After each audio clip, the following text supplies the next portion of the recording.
Hello. Good morning, Luna. How are you? Hello.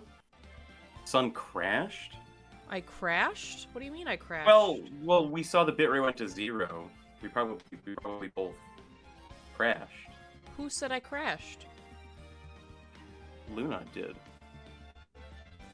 Uh, um, it doesn't have a name next to it, so I think you truly went down, and like the shared chat ended. Oh. Cool. Yeah. That's great. OBS Studio just gave me a notification that said it disconnected, so that's super fun. For me, personally. I mean, I do see that you're live.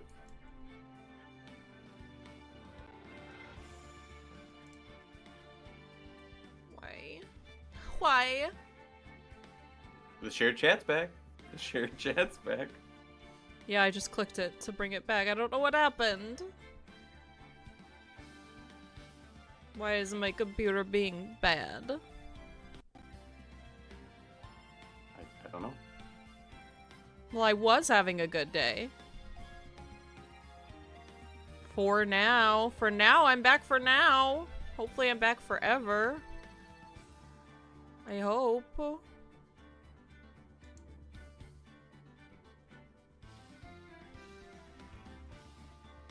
A girl can dream.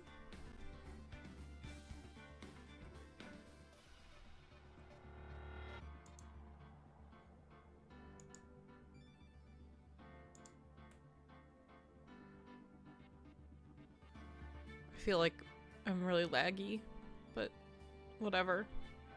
It's fine.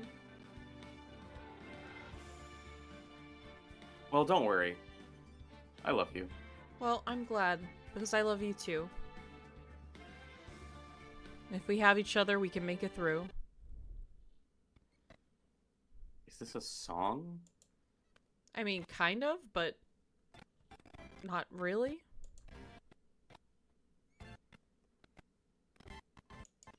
Is that audio thing happening on your end too? Yes. Great. Just give me a moment.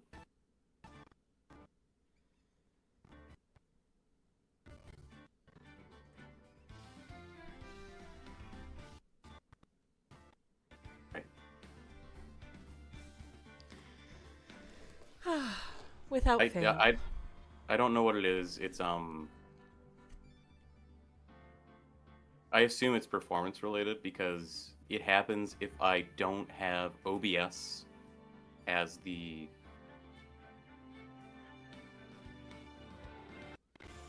window that's up. If I tab over to anything else, audio gets crunchy. So I assume it's Ah, performance related. understood. Understood. Well, with Scuff out of the way, let's boogie. Got it.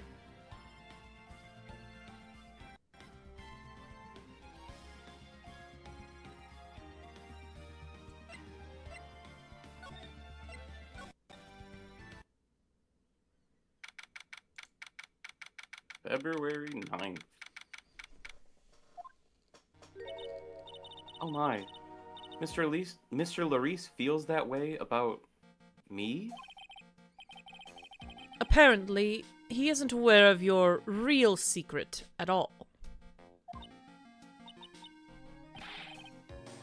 This is no time to be embarrassed.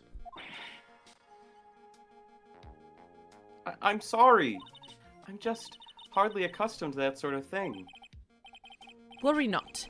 And in any case, whatever it was that he saw on the night of the incident, mark my words, I will drag it out of him. Lost your Does streak that mean... already? That's okay. Oh, his shared chat's gone too. I just redid it. What the fuck? What the fuck? Does that mean Mr. Larice is the witness today? No. I believe that none will be the first to take the stand. Sister Bikini. She claims to have seen the very instant in which you carried out the crime. I just want to ask you one last time. It really wasn't you who killed Miss Elise Denham, correct? That's correct. It wasn't me. Very well, then. He doesn't know. He doesn't know. He doesn't know. He's so full of non-knowing. Mr. Edgeworth? Yes. You are a prosecutor, aren't you? Are you sure about this? If your true identity is revealed... Don't worry. I've made the necessary arrangements. I see. Iris. It is a prosecutor's job to doubt people. But right now, I am a defense attorney. A defense attorney's job is to believe in people, and believe until the bitter end. Well, you're gone.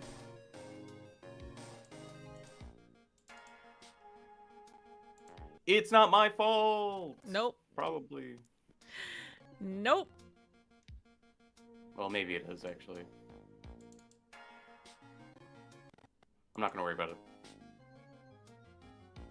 You're not gonna rejoin the collab? I can't. I can't. I will try, but I can't right now. Okay. Just me, then. That's what my friend told me once. Mr. Edgeworth. I simply ask that you watch and decide for yourself whether or not I'm fit to do the task that I have been entrusted.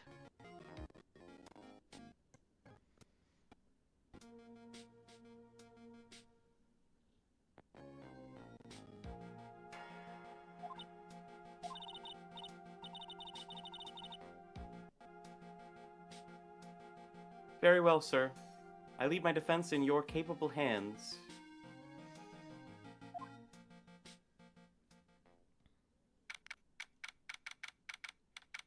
See? See what? You're back. I literally, there's nothing I can do. It just does it on its own. You didn't rejoin the collab, it just decided to put you back in? I didn't do anything. That's crazy. I didn't do anything. Oh, what voice did I give him? You gave him an old man voice. Court is now in session for the trial of Sister Iris of the Hazakura Temple. The defense is ready, Your Honor.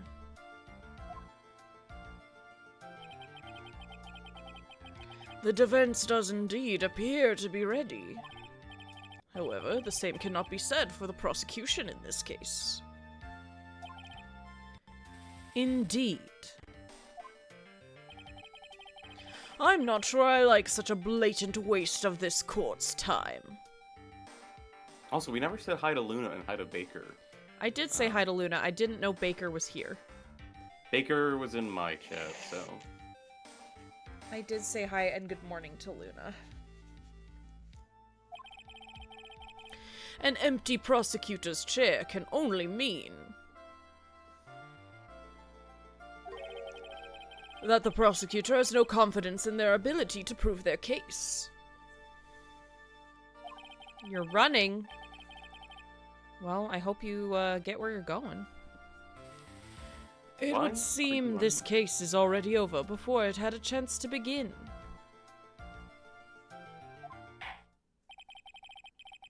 I'm ready to announce my verdict at this time.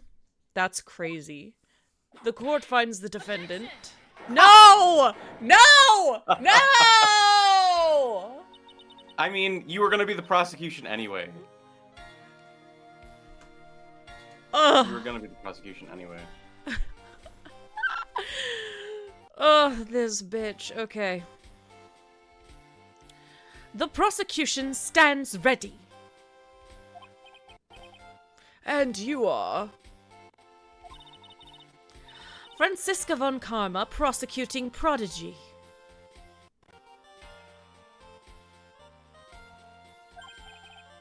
Von Karma, you say?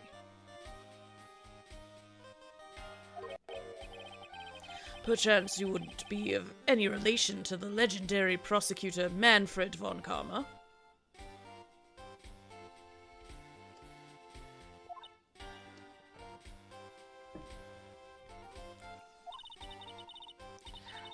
Legends are a thing of the past. I am a von Karma, that is all. Upon special request, I flew in today for the purposes of prosecuting this case. You did? Then you must be quite a big shot, eh? By the way, Mr. Edgeworth. Yes, Your Honor. Hi, Bunny. I'm almost certain I've seen you somewhere before. Or am I just imagining things? Why is this the way that it has to happen? Are there not other defense attorneys? There's like a million prosecutors, but no other defense attorneys. I don't know, man. Who was the defense attorney? Was Payne the defense attorney in because there was that day where two cases were happening at the same time? But we got to see the other one. That's where we first saw this judge. Well, Payne was the prosecutor. Who was the defense? I don't remember.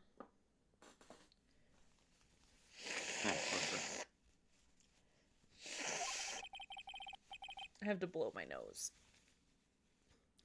You look very much like a prosecutor I met once. I believe you are imagining things, Your Honor.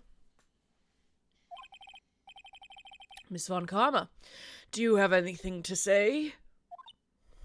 She loves this. She would love to have this happen so she can beat Edgeworth and Phoenix all in one strike. There's no such weakling as this man among those of the prosecutor's office. There isn't. But I'm sure once before this court... Ah! I told you, there's no such weakling. What is that, a whip? I'm not sure I care for such a thing in my courtroom. Get it out of her hands! Get it out of her hands! Bailiff, remove the whippet. Don't help her! That's not how it works. You're not allowed to just have a whip. I have no objection to the whip. You don't? Just reminds me of that ProZD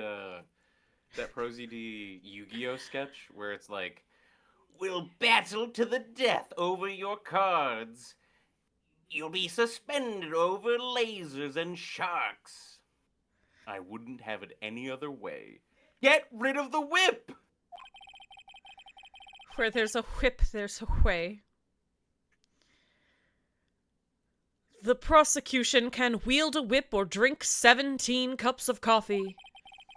But there's still only one truth. That is what I stand here to prove today. As long as you're not getting whipped, you're fine with it.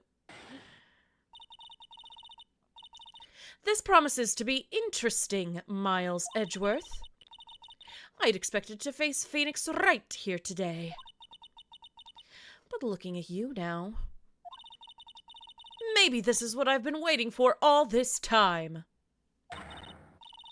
Miles Edgeworth, I will not allow this chance to crush you slip through my fingers. I see you brought your flair for the histrionic. What does histrionic mean? Off the top of my head, I couldn't tell you. Allow me to add to the things I'm not sure about. People acting bizarrely in my court. What? The stage is set. Now continue with the proceedings, Your Honor. Very well, Miss Von Karma. Please give an outline of this case. With as little whipping as possible.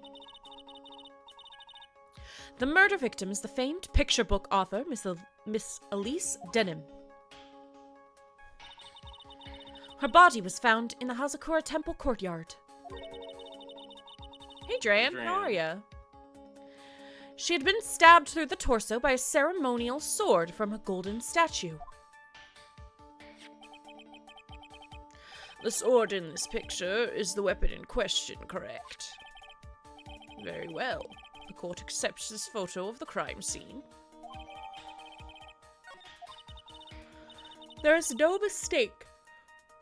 I'm sleepy. This was the doing of Sister Iris. It is a cool looking sword. After all, there is a witness to her crime. Very well. Please bring this witness to the stand. I'm gonna do so much fucking talking. And so it begins. It'll be nice to put my feet up. My first and last trial as a defense attorney. Hi, Sharky. I gotta blow my nose. My allergies are crazy right now.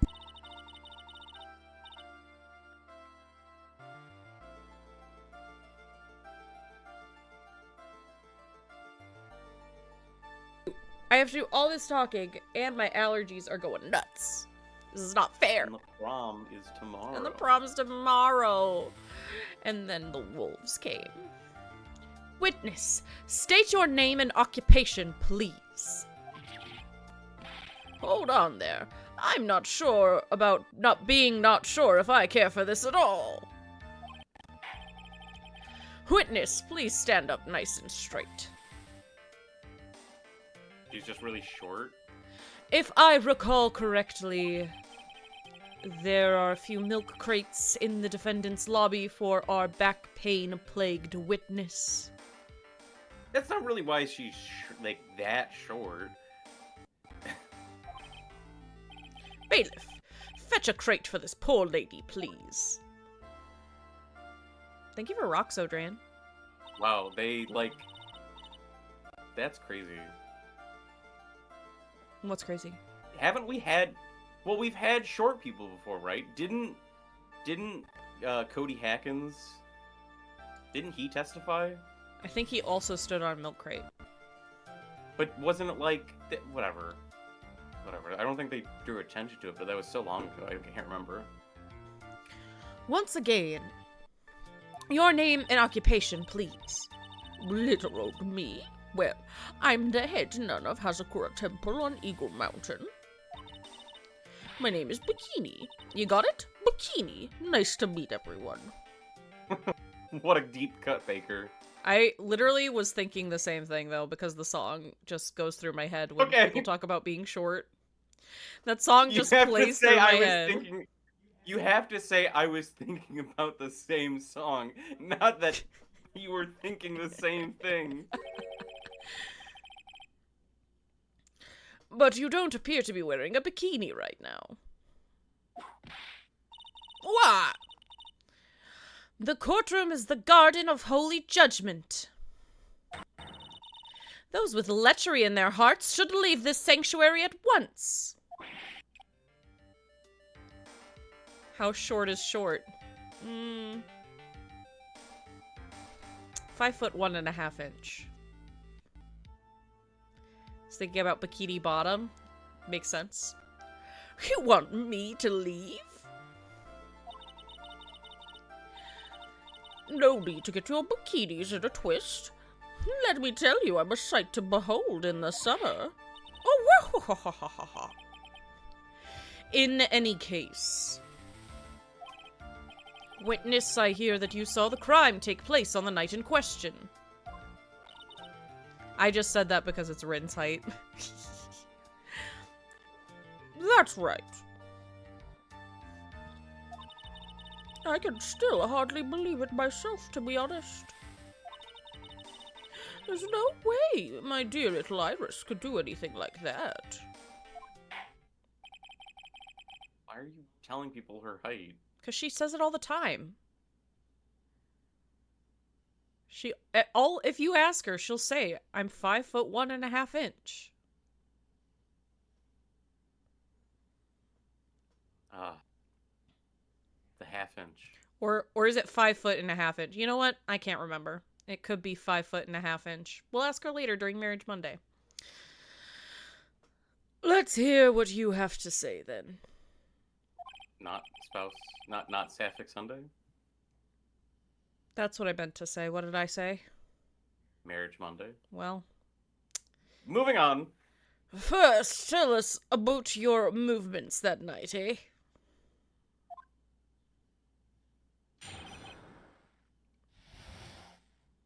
You have to say sorry. Sorry, eh? But right, I was helping an acolyte with her training in the inner temple, but... well, as you can see, my back likes to act up violently.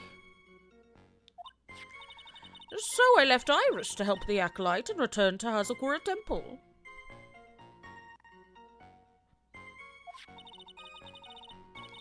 There's no bath at the inner temple, you see, and I needed a long hot soak. It was after I had finished. Just as I was heading back, that's when I saw it.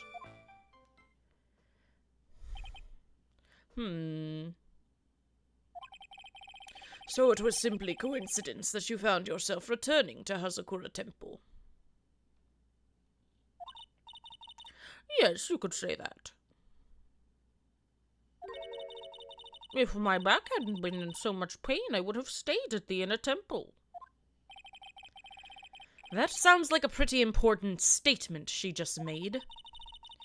There's only one problem with this testimony that I can see. And you're not about to fall at the first hurdle, now are you, Miles Edgeworth? Mr. Edgeworth, please begin your cross-examination.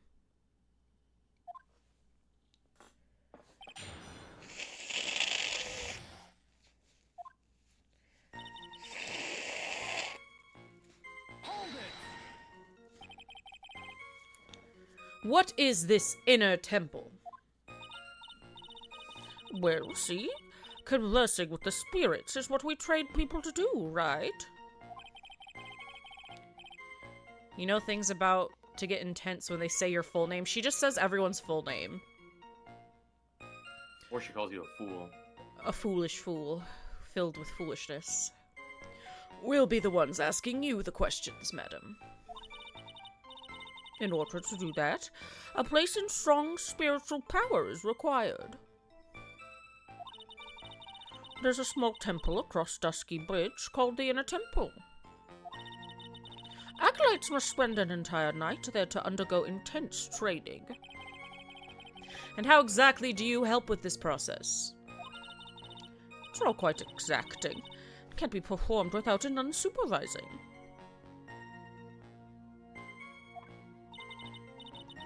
Like a tutor watching to make sure a spoiled child studies. A tutor with a whip in your case. If that is the case, then why did you return to Hazakura Temple where the murder took place?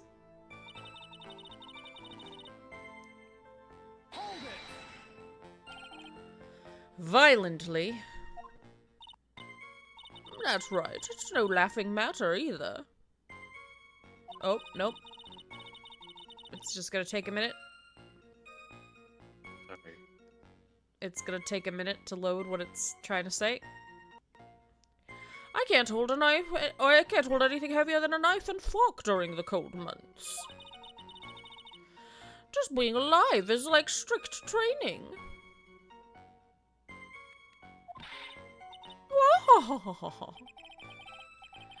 On the night of the murder, was this fabulous back of yours hurting again? That's right, raging like a bull in a pig pen. I almost fainted once or twice. I just knew that unless I warmed it up, it was going to finally finish me off. So I left Iris to help the acolyte and returned to Hazakura Temple. Iris wasn't there. You left Iris to help with what? What do you think? The Acolyte's training, of course. It was just past 10 p.m., so we were starting to enter the training exercises proper. Wasn't it your place to remain with the disciple? Well, the job was simply to watch over the Acolytes so that they don't pass away. Just to confirm this point again, that night, you met Iris in the Inner Temple, correct? Yes, she's a gentle, honest girl. She's never once failed to follow my directions.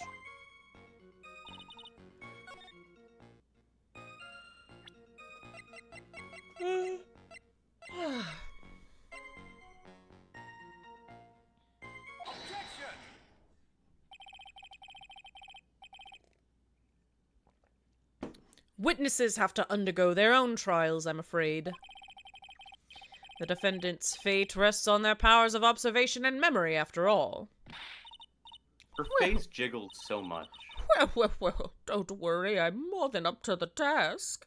I'm a woman of faith, after all, the head honcho of the Hazakura Temple. Thank you for the hydrate mod.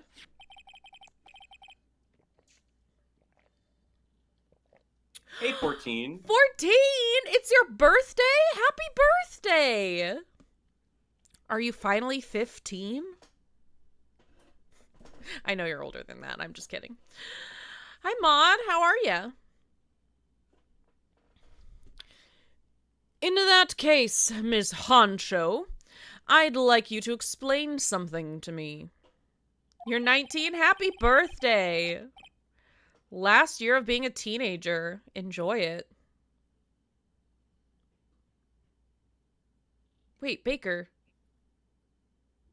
Wait, Baker. It's your birthday today, too?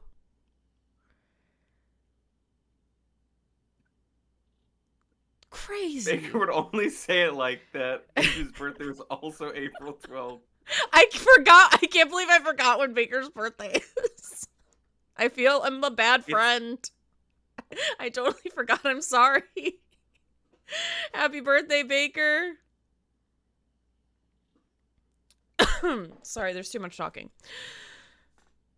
So many birthdays. So many burb days. And I know it was just Ham's birthday the other day, too. So many April birthdays. We love to see it. Happy birthday, everyone. The discrepancy between your testimony and that of the defendant, Iris. She claims that after ringing the lights out bell, she went back and stayed in her room. Intentionally scrubbed your birthday from wherever you can? Well, you also scrubbed it from my brain, apparently. Yeah, where he could. Which means she did not go to the Inner Temple at all. No, she said that. A defendant or a witness. Who is more likely to lie, do you suppose? Does it equal? The defendant is simply lying to cover her back.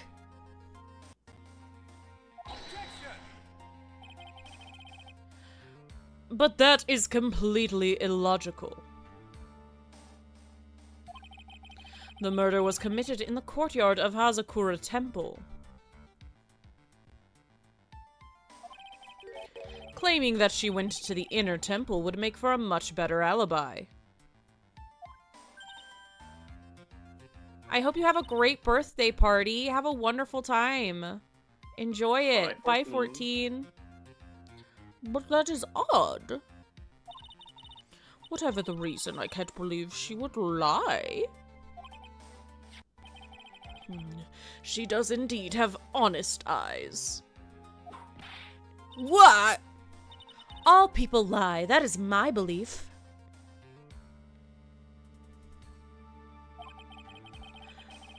Why am I the only one being whipped in here? I think the question is, why is anyone being whipped in here? Anyway, neither the witness nor the defendant have any reason to lie. Which means... Which means neither of them are lying. We must call your memory into question. Dear, you're older than me, and yet you want to play that game, do you? Well, that isn't exactly what I... My memory's perfect. Crystal clear, especially in winter. Then I suppose it's too early to end this cross-examination, eh?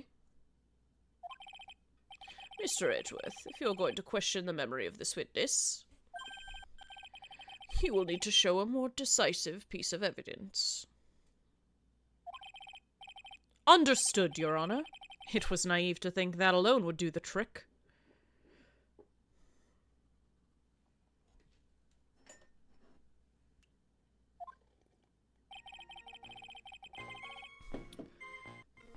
Then, please add your comments about Iris to the testimony.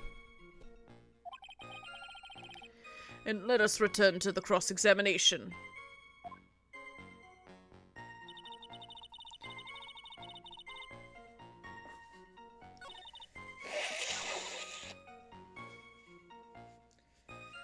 She was dressed exactly how she had been at dinner. She took her hood off. She did. Also, it's whenever they present a new detail, it's always the thing you're supposed to present. Or, well, we'll press on it first. Hold it! Are you sure you're not making a mistake? You young man need to get your estimation of me up from the floor. Iris always wears the same clothes. The smallest thing out of place would have stood out like a sore thumb to me. Judge about to get some Timbits and bagged milk? What is Timbits? Like Tim Hortons? You just call that Timmy's. You're not Canadian. But I watch a lot of Canadian content. Judge is gonna get a double-double. Never talked about it at, Timbits are donut holes. Okay, got it. They're like munchkins. Got it. You're making a mistake thinking I made a mistake. An excellent finish there, witness. Still, I have to wonder.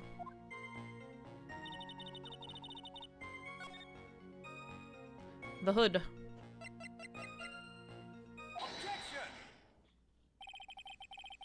Witness, let's get one thing gay.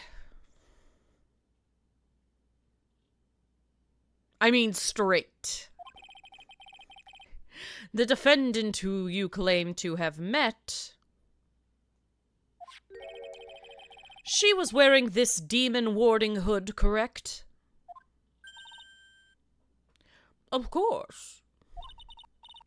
It is a very important piece of clothing, I'll have you know. It's really Sunny the trial? Really yeah. You know? I'm every character. And my nose is stuffed up. Wait a minute. Hold it right there. Why do you have that? That's the question of the day now, isn't it, Ms. Von Karma? I'll have you know that this hood was given to someone as a gift that night. Gift? Was it a gift? Before the lights out bell was rung. What? You know where I'm going with this, don't you? The witness had seen the defendant as she claims.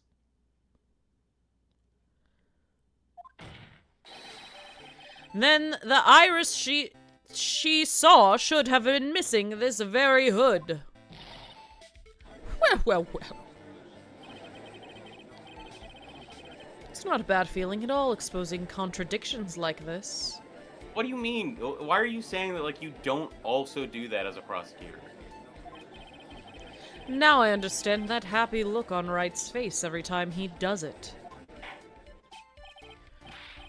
Order! Order! Ah! Sister. This hood. You have spare ones around the temple, don't you?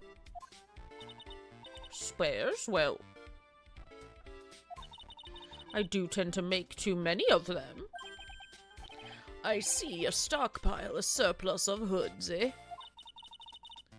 Each nun is only given one hood. This should be the only hood that Iris owned. Then this is quite strange. What? If there was a surplus of hoods, then she could have worn one of those. There's no contradiction here. Grand what? Oh, exposing contradictions.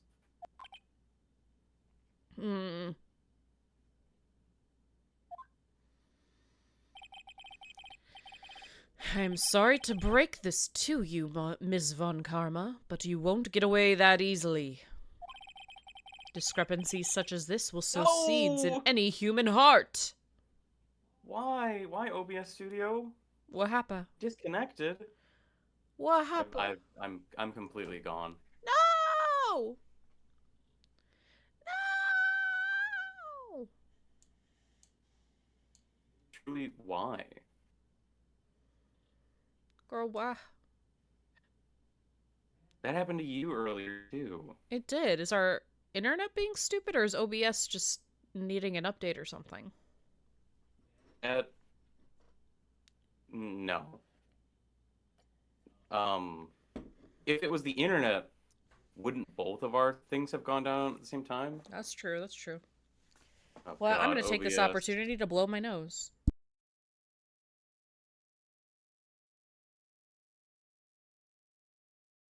Disconnected again.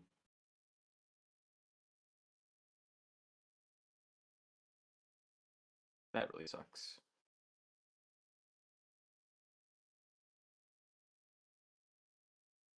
That really sucks. I was like, we'll push through today, see if we can get this done today. OBS is not playing nice. Ugh. I've got like no bit rate. I've got nothing. Oh, wow. It's literally sending 0.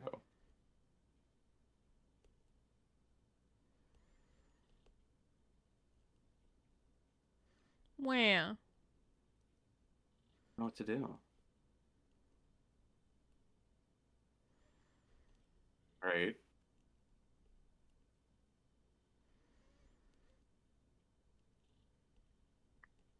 I'm at 3,000 bits, 2,000, 64 bits, 32 bits. Are the bits coming back? Not really. I don't know. I don't know. Do I just shut it down? Yours fixed itself. Luna says we're back.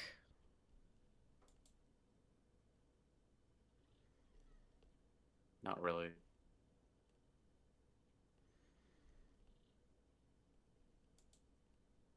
I've dropped over 60% of my frames. Yeah, I've dropped 95% of my frames, so here we are. So you actually are crashing.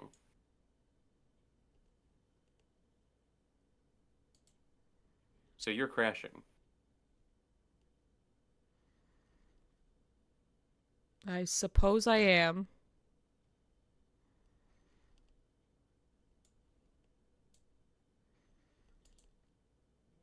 Oh, now. Whoa! OBS. Whoa! All right, I'm back in the green. Yep. I've got a lot of dropped frame debt, but oh God, no! Settle. Whoa! That seems to be helping. Me Every calling time the you horse. say it, my frames go back in the green. Whoa! Whoa! Easy now. Settle. Whoa, Nelly. Whoa!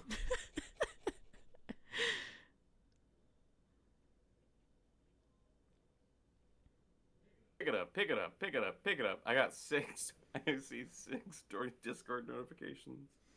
I'm so sorry to everyone in the Discord.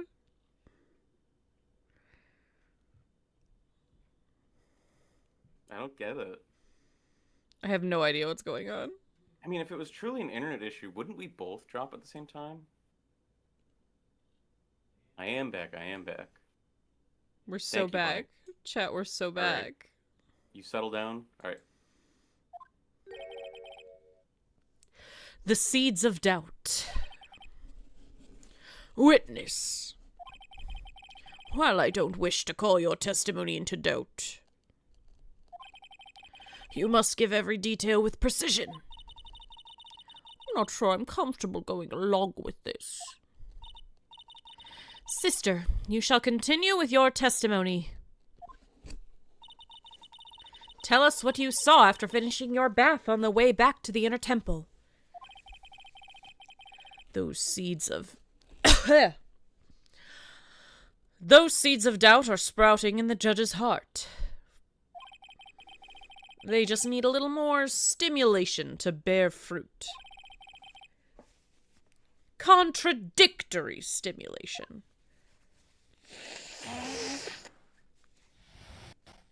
What was that? My nose. Oh, you blew your nose, but you didn't mute the microphone. Yeah, I'm sorry.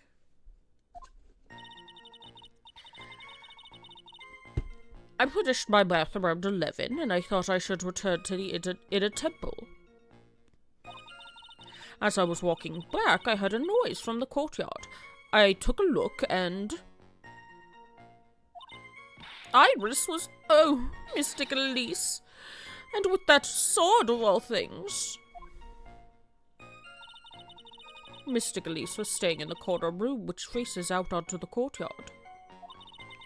The stabbing I saw must have occurred after she was pushed out of her window.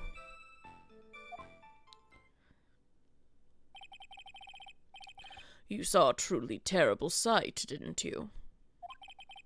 If I was in your place, then it would be much like Miss Von Karma whipping Mr. Edgeworth in two in court. And me seeing it all from this very chair. Well, something like that. This judge... His imagination is about as vivid and creative as Detective Gumshoe. I would look the fool if I commented on such foolishness. You got your answer? What is Hex talking about? What's your answer? Answer to what? Anyway, this case is mine, Miles Edgeworth. Oh, you sent JJ a message on Discord? Okay.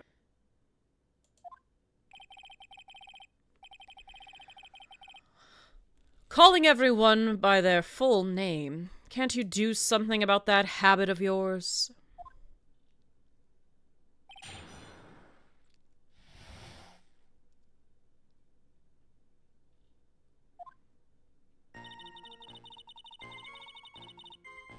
Thank you for the streak, Sunny. Of course. I'm always here. Always watching. How far is it from your room to the inner temple?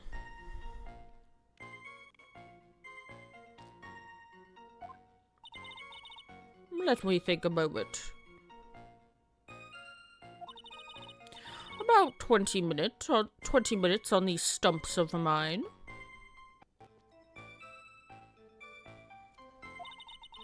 It's about 15 minutes to Jjsquidbeard from Hazakura Temple. Settle, whoa. The inner temple is just beyond the bridge. Still, you never made it back there that night, did you? That's right.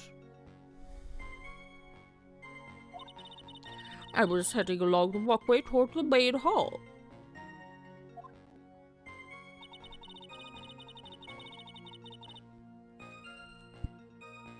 Hold it! You say you heard a noise. I'm so sorry. Thump, just like that.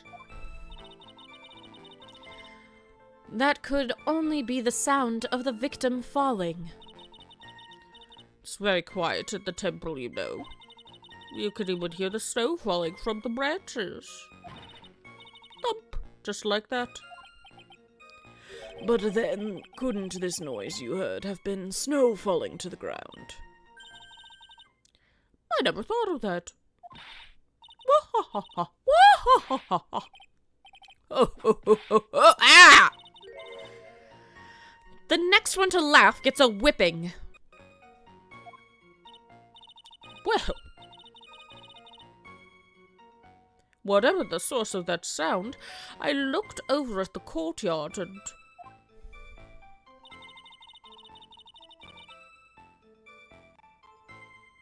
Hold it!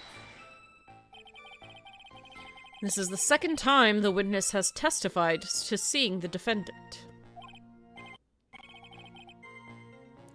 But some doubt remains in these claims.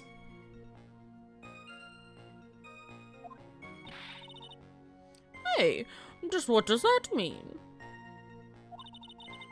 Just because you're a good-looking young man doesn't give you the right to... The murderer who stabbed the victim with the sword. Sister Bikini, try to recall exactly who it was you saw, as clearly as you can. Well, you're a handsome young man, so I'll forgive you. If you're ugly, however. 25 more streams until JJ is at 100 streams? Well, 100 streams post, 100 streams post the stream streak update, but also Sunny actually lost I did. her streak. I did lose my streak at one point. So, it's not an accurate count. What? Oh, I didn't read the line. There was something awfully strange about her. No, Hex, you're fine. Something that has been bugging me all this time. Please don't keep us in suspense. Her hood! Hi, Otto. Hi, Otto. Forgive you, because I like your hair and suit. If your hair was dark and spiky and your suit was blue, however. Her hood? Sounds like that guy sounds like a real asshole. That's right, it's coming back to me. Like Boomerang on Cartoon Network. It's all coming back to you. Iris, she wasn't wearing her hood. I thought something was out of place, but it all makes sense now, doesn't it? After all, she'd given that hood away to someone, right? Huh. You've dug your own grave, Miles Edgeworth. What do you say, Mr. Edgeworth? Is this testimony important? This may initially appear to put me at a disadvantage. But I can't see any other leads at the moment. Your Honor, I would like these new statements to be added to the testimony. Miles Edgeworth. If you want to hang yourself, you need only ask. I'll gladly lend you my whip. What's the Aaron Hansen thing where like someone comes up to him before a like a show and they're like, "Oh, Mr. Hansen, do you need anything?" And he's like, "Yes, get me a rope and a tall tree." And then Danny had to be like, "He's fine. He's fine. Don't worry about it." I remember that. Witness, add that statement to your testimony. No problem. I love how anytime I do her voice, I'm sticking out my lip to make that sound happen so my model just frowns. You are sure about that? Yes, after all, we always wear the same clothes. Ah, it doesn't mean because we're poor, you understand. It's our style. Yes, that's it. There's absolutely no need to explain yourself. Anyway, she looks different from normal, so that really stuck out. Like me holding a whippet puppy instead of a whip. At least then it might bite you and not someone else. Iris didn't have a hood on, I'm sure of it. Very well. Now, please tell us about the victim, eh? Poor stage PAs get used to all kinds of bizarre bullshit about having to run to Lowe's for a length of braid and a sapling. Yeah. And a time machine.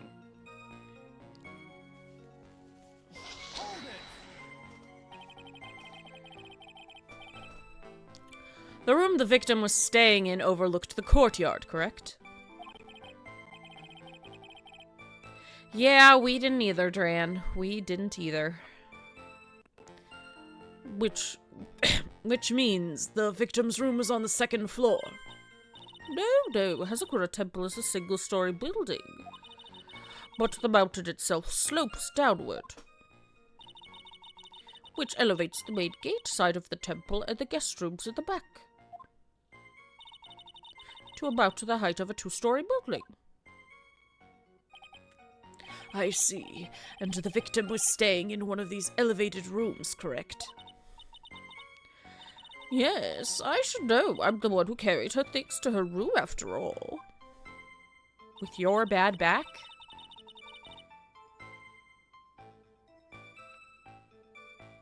Hold it! What makes you so sure of all this? It's just like I told you earlier. I heard a noise from the courtyard, okay? Thump, just like that. You're one smart sister, I'll give you that. The autopsy report states that the victim's body was covered in bruises, indicating a fall from around 10 feet in height. It seems that the witness was not mistaken then. Yep, I'm more than just a pretty face, especially in winter. I'm a woman of faith, after all, the head honcho of Hazakura Temple. There's only 2 of them working there. What's wrong, Miles Edgeworth? No snappy comeback remark? Doesn't feel like she's lying. This is very powerful testimony, too. She claims to have seen the instant in which the defendant stabbed the victim. There are only 2 things I can believe in right now. My client Iris and my own abilities as a defense attorney. Which I'm not! Well, you're not. You're not.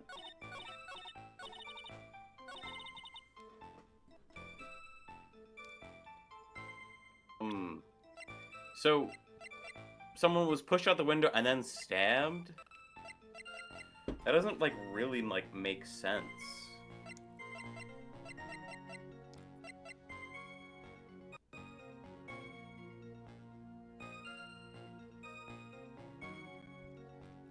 Body fell 10 feet after death.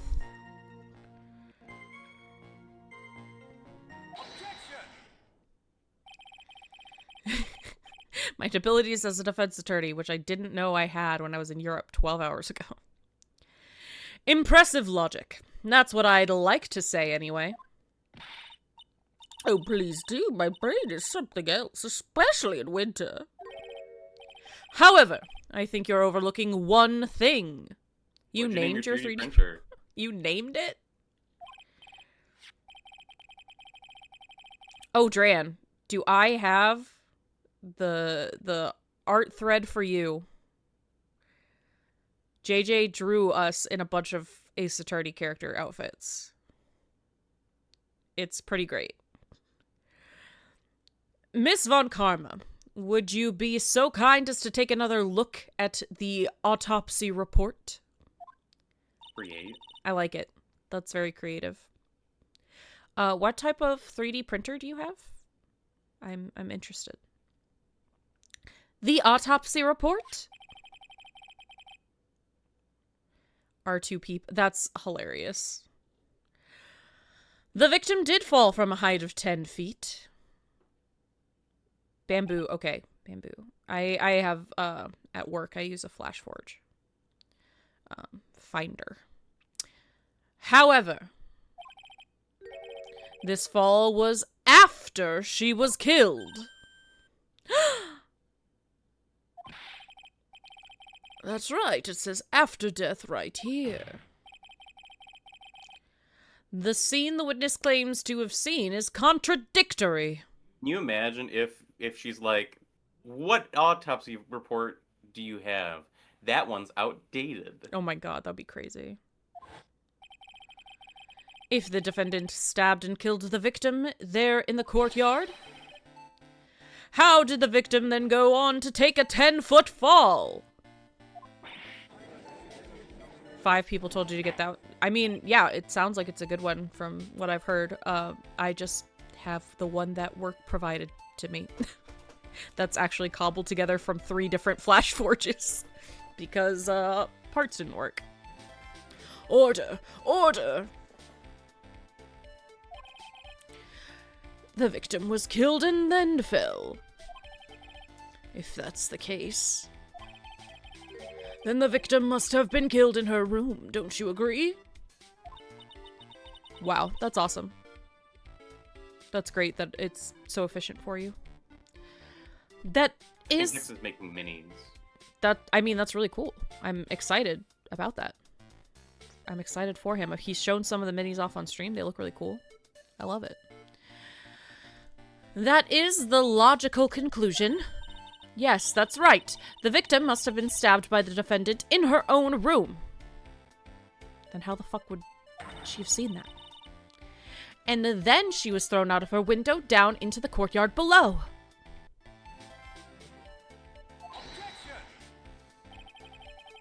Were there any signs of struggle in Miss Denham's room?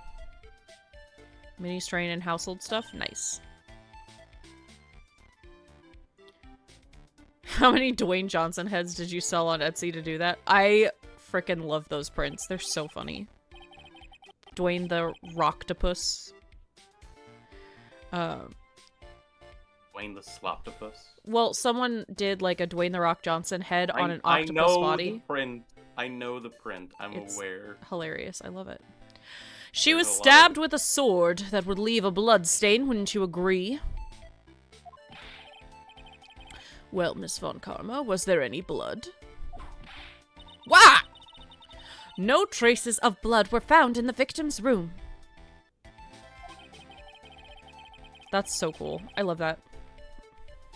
I want to get a 3D printer, but I can't justify it. Your whip has just caused traces of blood to be found on my glorious playoff beard. However, if there was no blood in the room, then you're— Ah! I'm sure there's no need for me to go over this. As I'm sure Your Honor is well aware, the playoffs haven't even started yet. Of when a stab wound produces the most blood.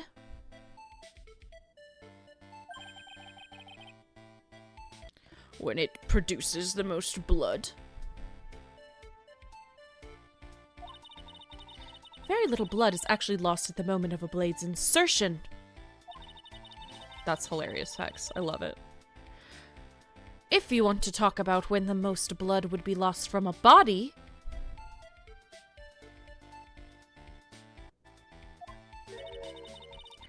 that would be when the blade is removed.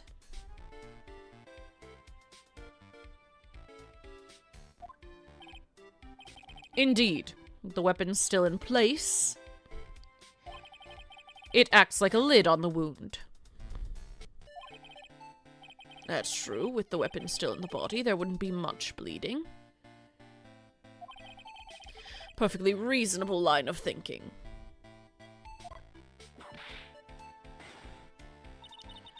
We have come to a conclusion then. The victim was thrown out of the window with the sword still in place.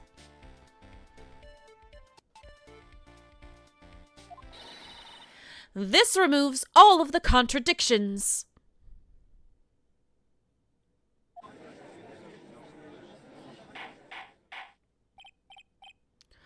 Order, order, order.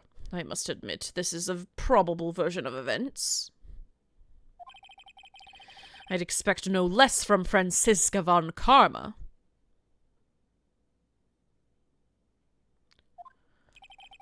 She locates and takes control of every vital point.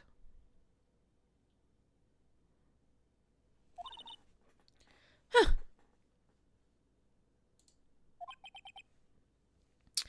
It seems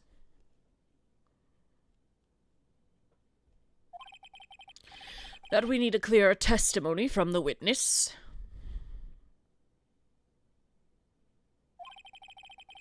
Remove all supposition on your part and tell us only the facts, please.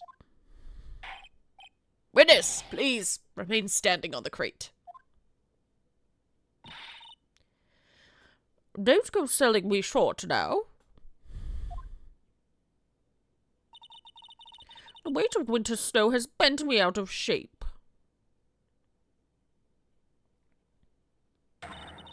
Especially my back and my mood.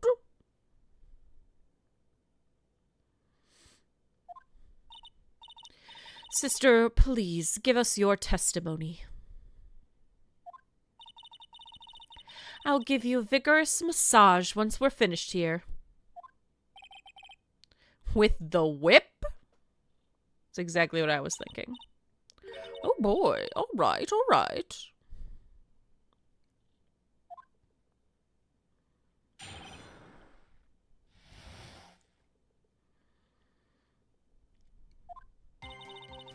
When I looked across to the scene, the sword was already in place.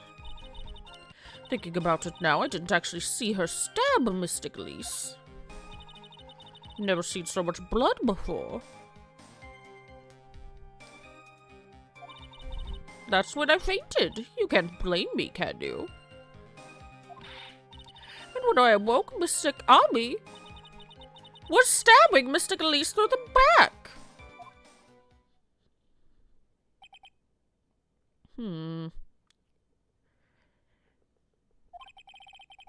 This all confirms Ms. von Karma's theory.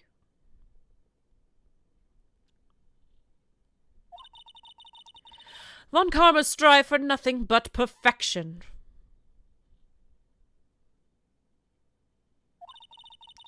Putting together such facts is nothing to me. You should know that, Miles Edgeworth. Perfection is an impossibility, Franziska von Karma. And I'm here to teach you just that.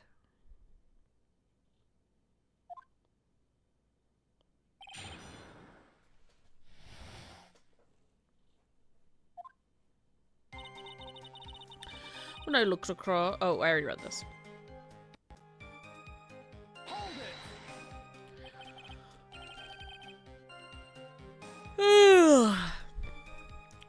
At that time, was the victim bleeding?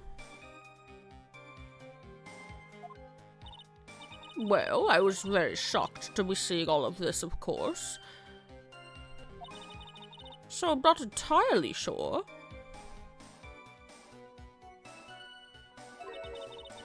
But I don't think I saw any blood, not then. I'm sure that you didn't.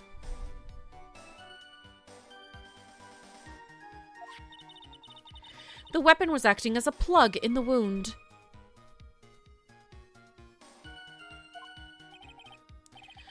In any case, let's be clear on one very important point. Did you actually see the instant in which the victim was stabbed?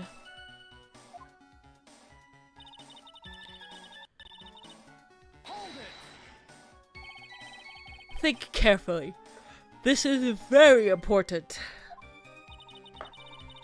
It's Iris we're talking about here. I'm thinking for all I'm worth. No, when I looked over, the sword was already in Mystic Elise's body. Might not be conclusive, but... this testimony supports her theory. The victim was stabbed in her room and then dropped into the courtyard. I think this proves it rather well, Miles Edgeworth.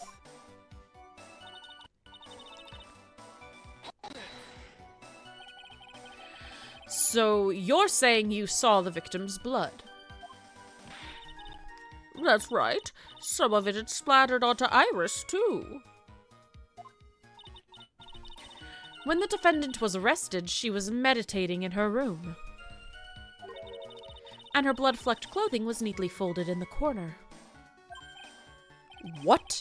Her clothes were blood-flecked as well? That seems quite conclusive to me. What should I do? Press this point further? Going back to your previous statement. You said you saw a little bleeding when the victim was stabbed. But now you say you saw the victim bleeding. Well, I say that. What I saw is what I saw. What did you see? Maybe I didn't see the poor woman get stabbed. But I saw the girl pull the sword out of her, plain as day. Pulling the sword out? Well, it wasn't exactly pulling. It was more like it came out. Witness, you will add this statement to your testimony. Oh, was that important? More important than you can imagine.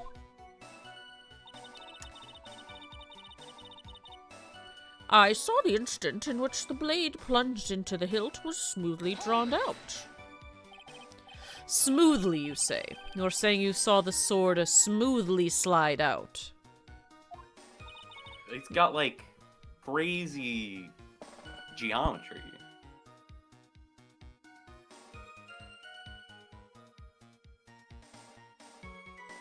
You good? I had to blow my nose. That's right. The whole thing happened right next to the gold statue of Mystic Army. Mystic Elise was on the ground and Iris was stooped over her. The sword was buried up to the hilt. When Iris stood up, the sword in her hand just slid out of Mystic Elise's body. It slid out from that gaping wound. Ugh. It goes without saying, if the sword was removed, there would be bleeding. Nothing out of place here. The sword is insane. What do you mean? Is that really the case? Can't help but feel that something about this testimony is very out of place. Something which couldn't possibly have happened appears to have happened.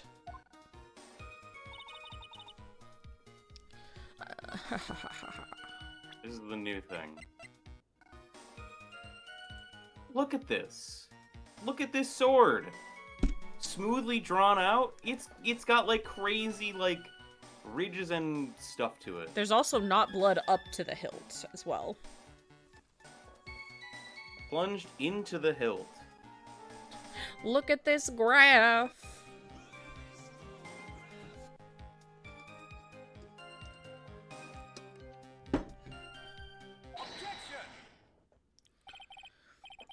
Sister Bikini, you are a reliable witness. At least I'd like to think so. But there are too many contradictions here. Look at this giraffe. What do you mean? You make it sound as though I'm a liar. I ain't calling you a truer. But you're a handsome young man, so I'll forgive you. What contradictions are you talking about? In the scene the witness claims to have seen, the weapon was thrust up to its hilt on the victim. Furthermore, the killer withdrew the weapon smoothly from the body. However, both of these are complete impossibilities.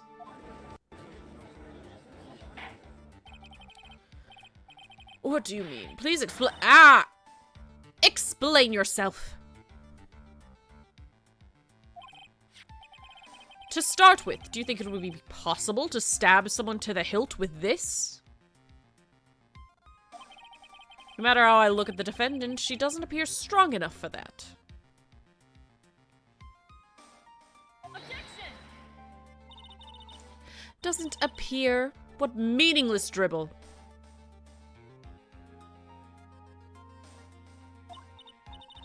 I too may appear to be weak and frail.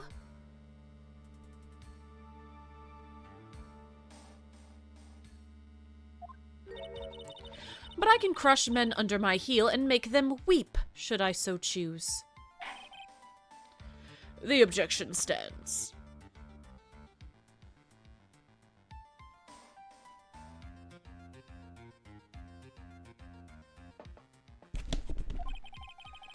I wept a little back there, I must admit.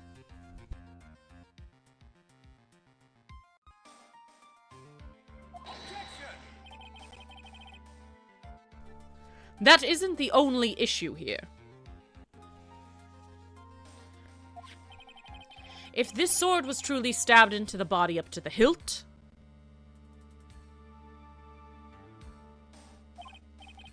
well, just look at all the branches on it. It certainly wouldn't come out smoothly. We also have the problem of the amount of bleeding. It's true that when a blade is left in a body, it acts as a plug of sorts. However, when the weapon is shaped like this, it's an entirely different story.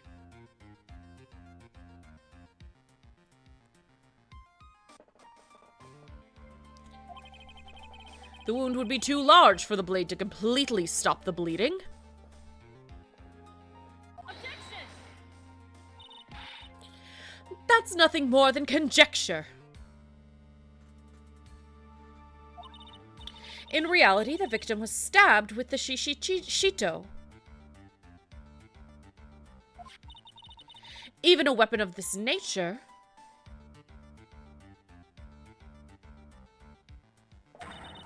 may still sometimes slide out smoothly and may still sometimes stop the bloodloss.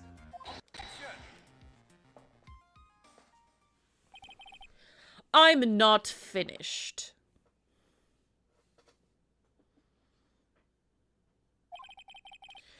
There's still one more conclusive contradiction.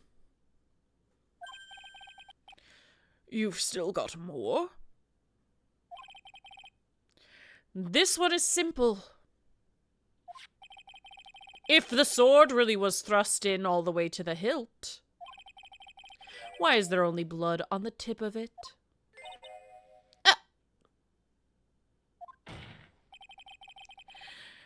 If this witness is telling the truth, then there should be blood along the entire length of the sword. No. Order, order, what? Bravo, Miles Edgeworth. Raising this many contradictions from a single piece of evidence. All the other attorneys I know could manage maybe one, if that. But what does all this mean? You've proven contradictions regarding the murder weapon, but having come this far, there can only be one answer. And that is the weapon used to kill the victim was not the shito. What? A foolishly foolish idea born from the foolish mind of a foolhardy foolish fool. Let's examine this again. What was it that made us think the sword was the murder weapon? Well? Bull speak. It's because Mr. Gami was holding it. Exactly. However, if you reflect on this, there's only the basis. That is the only basis we have to assume such a thing. The impression left by the scene was just too strong. That is what influenced us. It influenced us to believe that the Shichishito was the murder weapon. Whoever did that put the fucking sword back into her hand. Order! Order! Wah! So, maybe the Shichishito was not the murder weapon. Even if that's the case, it changes nothing, Miles Edgeworth. The sister yes. here saw everything. She saw the defendant stab the victim with a sword-like object. That's true. Your response, Mr. Edgeworth. If that is so, I would like the prosecution to answer the obvious question it raises. The obvious question? Yes, namely, where did the real murder weapon disappear to? Oh no, if only there was like a river you could like throw evidence into. That would be crazy. Goes without saying that the police searched the main hall and the surrounding area. Perhaps the prosecution can enlighten us as to if a sword-like object was found. That's... Answer the question, Ms. Von Karma. No evidence of that kind was found. I mean... Another mystery to throw onto the pile. Trial without a murder weapon is a tricky beast. Excuse me, could I say something? A river, an incinerator, snow everywhere. I mean, the snow, honestly, is like the least of the worries, because it would probably have blood on it. I just remembered something, actually. What is it, sister? I was just thinking, it's possible that just maybe what actually happened was just over there. What exactly are you going on about here?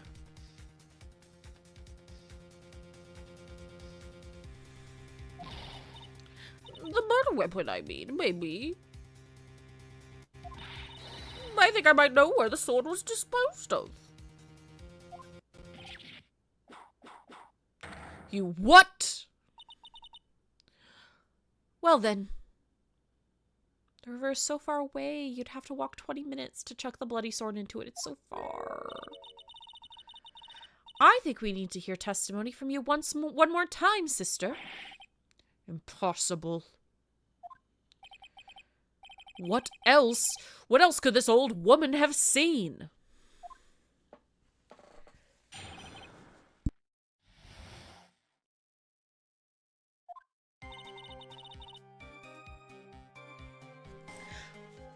I saw the murder at around 11 p.m.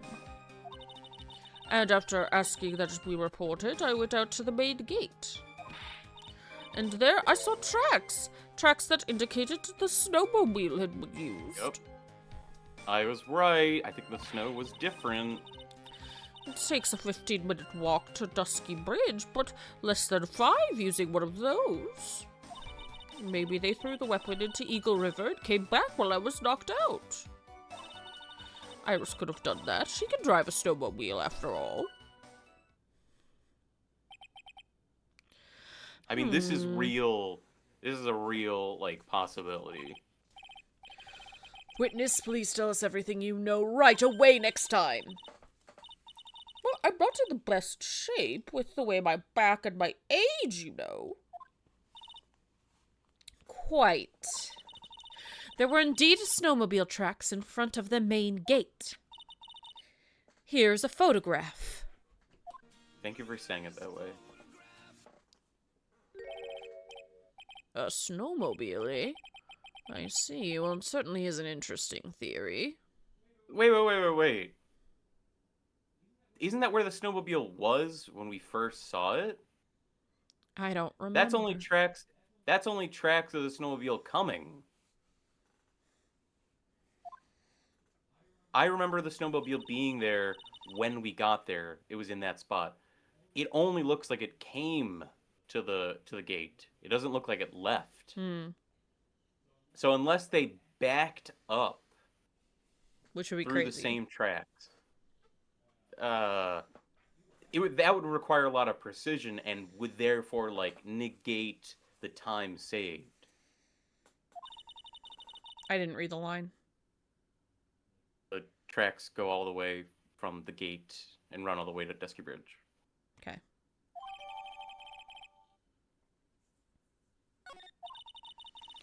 That solves your pesky little problem, yes? No.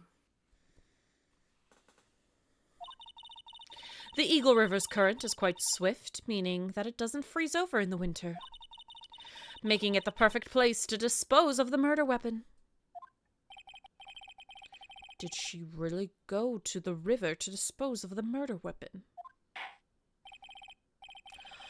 Mr. Edgeworth, your cross-examination, please. I wonder if there's a person that we haven't met in this trial yet. I hope there's someone who you voice. Oh, well, Larry's gonna testify. You are sure about the time? Yes, I was worried about it after all. Why was that?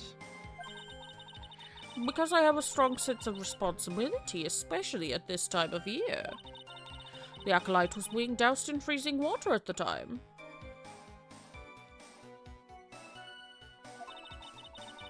Couldn't very well take it easy in the bath all night, now could I?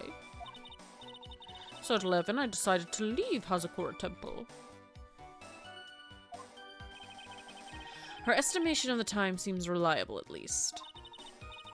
Please continue, sister.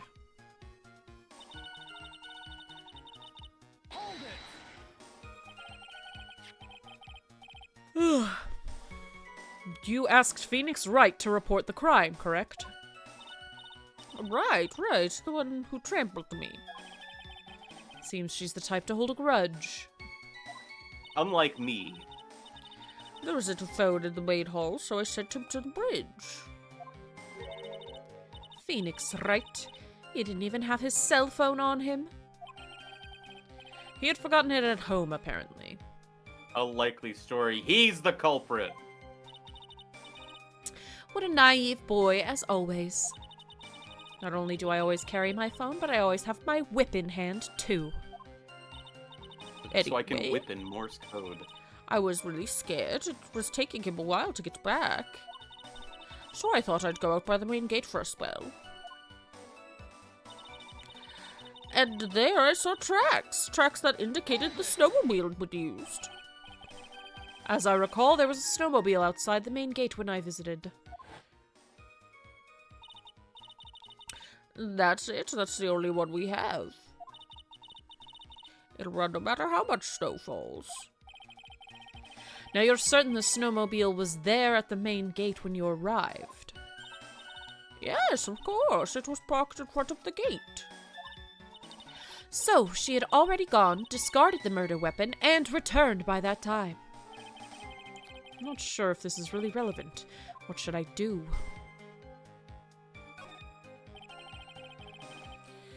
I need answers to every possible doubt. The snowmobile in question, was it still warm at that time? Huh? What do you mean? What do you mean?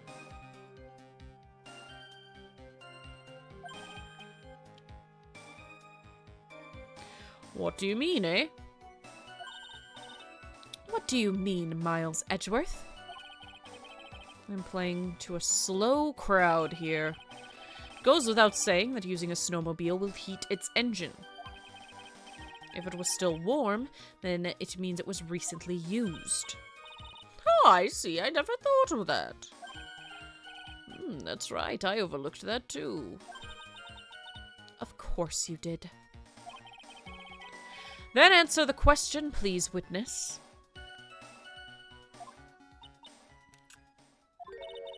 I don't often go around touching hot engines. I did that as a child once. I touched a motorcycle engine and I burned myself. Ouch. Hmm. However, now that you mention it, there wasn't any snow on it. Snow? Yes, for some reason, only the snowmobile wasn't covered in snow. There wasn't any snow on it. Curses. Seems highly likely the killer did use the snowmobile then, eh? How long does it take to get to Dusky Bridge by snowmobile?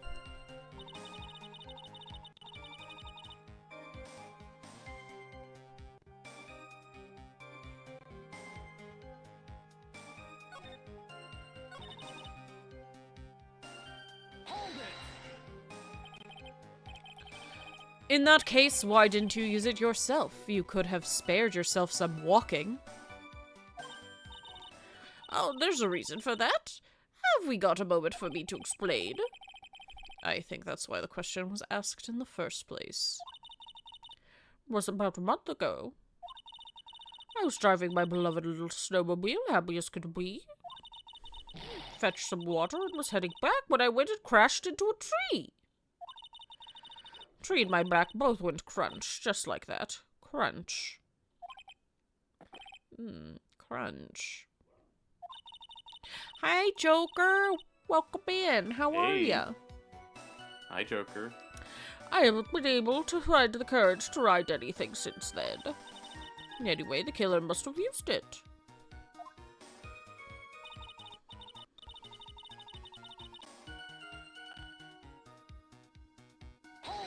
But the tracks only go one way. Yeah. Refresh our memory. How long were you knocked out for? Like I said, somewhere between 10 to 20 minutes. It's possible to get to the bridge and back in 10 minutes using the snowmobile. I have to concede it is more than enough time.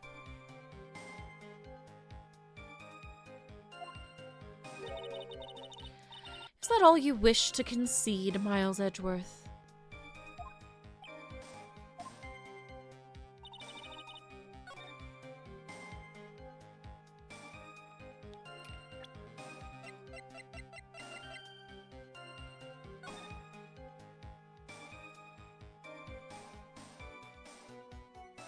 Snow, 7 to approximately 10:50 p.m.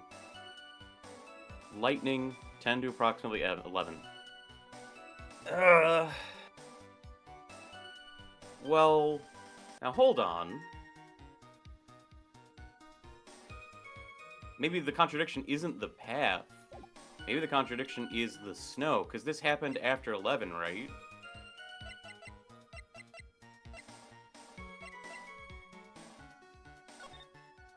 Welcome back, Baker. Taken that night. Never mind. There was snow on it when we got there the next day.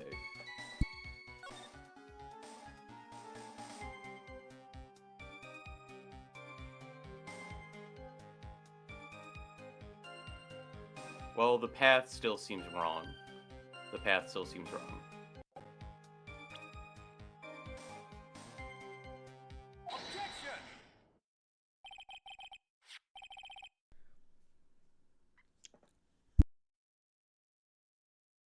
Oh, poor Sunny.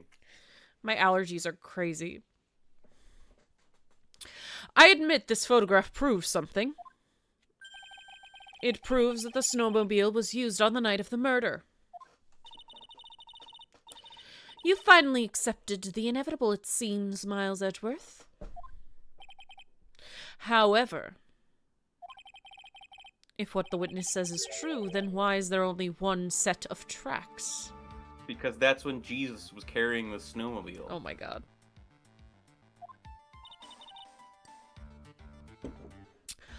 What do you mean? Iris left Hazakura Temple, threw the weapon into the river, and then returned. If this was the case, then naturally there should be 2 sets of tracks in the snow. What is the real snowmobile? Was the oven the cold snow? Of out the hot snow, snow, mobile the snow. What if the real snowmobile was the friends we made along the way? Those heading out to the bridge and those from coming back. Oh, you're right. You are forgetting one thing, Miles Edgeworth. On the night of the murder, it was snowing. The first was supposed to be an if. What if the real snowmobile was the oven, the cold snow of out the hot snowmobile, the snow? The tracks leading to the bridge were erased by the snowfall. This removes your precious contradiction now, doesn't it? Yeah, now it makes sense. I see. While she was at the river, the snow stopped. How are you today, Joker? What are you up to?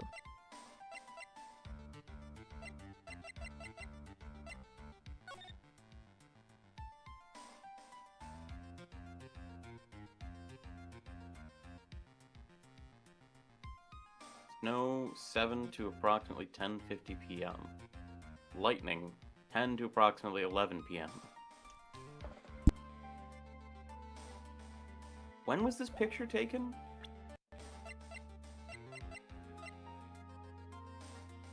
Taken that night.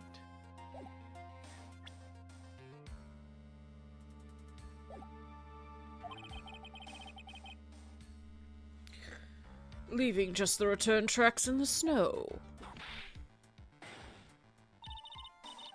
What do you have to say now, Miles Edgeworth? Okay, that's not possible. 5 minutes worth of snow covered up the tracks? No way.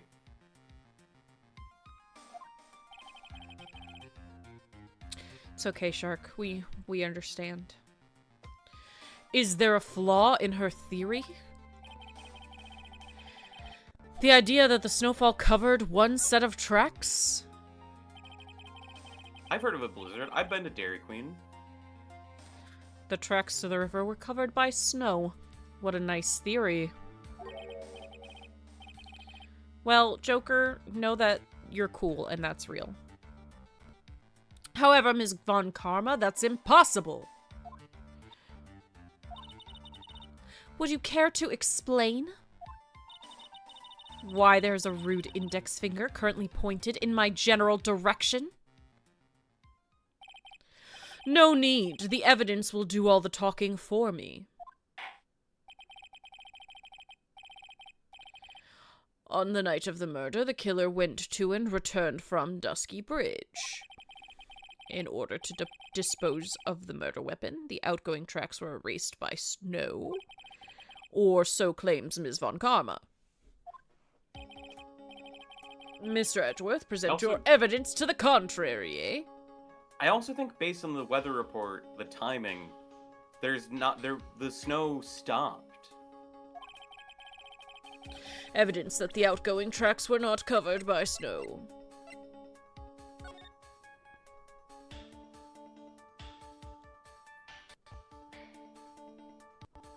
Lightning struck at 10:45.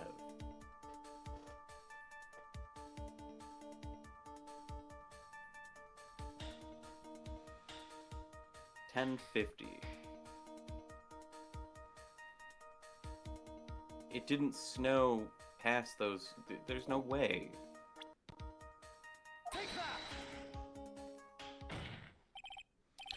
Witness, please tell us again what time it was when you witnessed the crime. Like I said, it was around 11. The snow had stopped completely. Of course, this means the weapon was thrown away after that time, correct? On that note, please take a look at this data. Data. I couldn't decide how I wanted to say that. It's the weather report for Eagle Mountain on the night of the murder. The weather report. This is just truly the perfect storm of Sunny's voices. It really is. Snow started to fall at 7 p.m., but stopped around 10:50. Data. Therefore, when the sister witnessed the crime at 11 p.m., the snow had already stopped falling. It's impossible for any tracks made after that time to have been covered up. It isn't the perfect storm to cover the tracks. Exactly.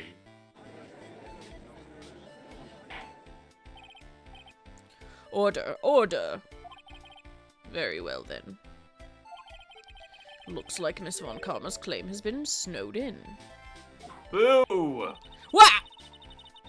It's too soon to be closing this trial due to snow.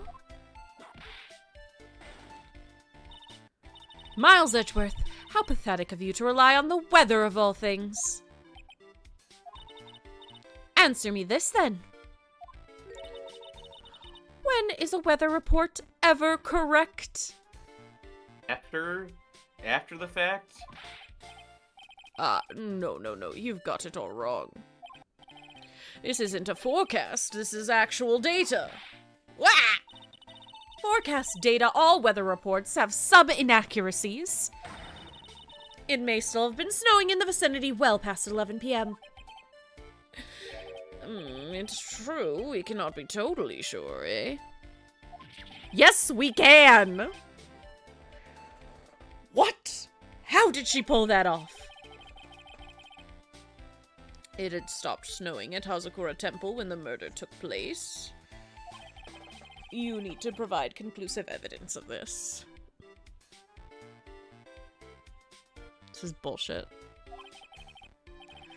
We've come this far, there's no turning back now. Very well. I, too, cannot allow any doubt to remain concerning this testimony. Exactly, Otto. Exactly. You can't back down, can you? Such a perfectionist, Miles Edgeworth.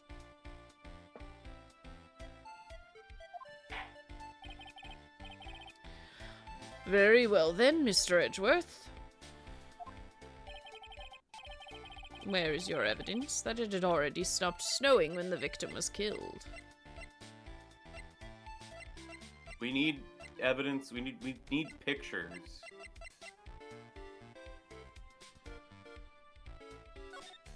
This is old news. This is old news.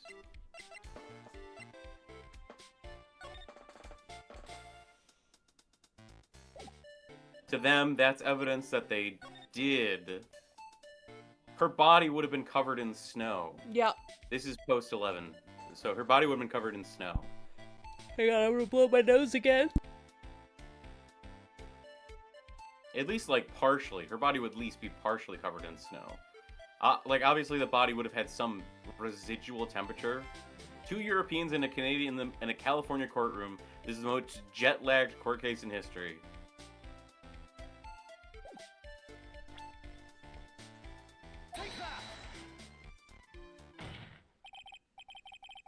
Ultimately, it all comes down to one point. That being, whether or not it was snowing in that courtyard when the victim was stabbed. That's right, but proving that is incredibly easy. If we want to know whether it was snowing or not, this photo will tell us everything. Of course, I am referring to the photo of the crime scene.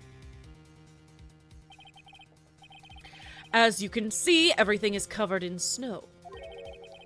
With just one exception. And that is... Oh, come on! Have an ounce of intelligence. the victim herself, Miss Elise Denham. Why is there no snow on top of her? The answer is simple. It had stopped snowing when she was killed, that's why. In other words, if the killer really did go to Eagle River to dispose of the murder weapon, In this photograph, there should have been 2 sets of tracks.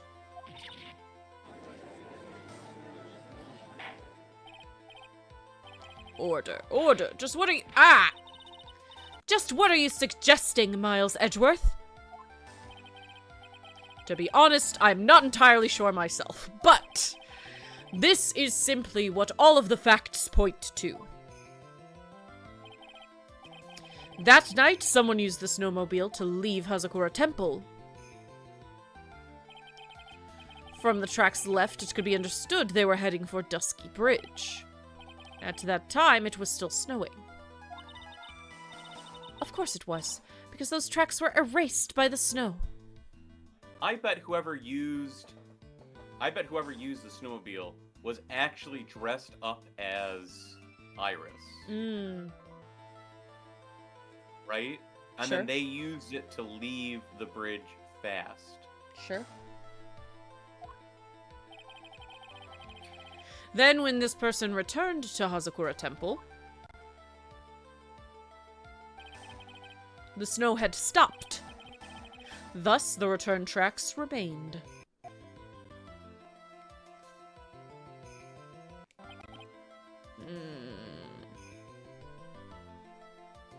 Iris evil twin theory stonks are rising.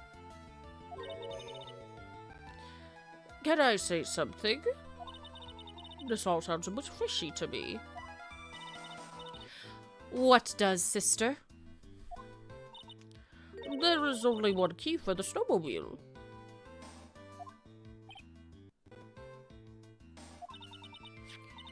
Furthermore, on the night in question, we know that the defendant had it. The key was found in her room after the murder. Which can only mean that night Iris used the snowmobile to go to the inner temple. But Iris said that she never went there. Should probably press on this point some more when I get the chance.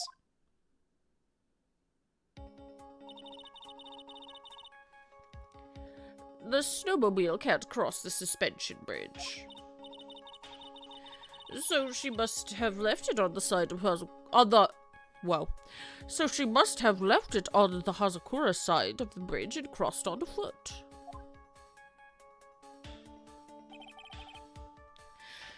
That sounds right.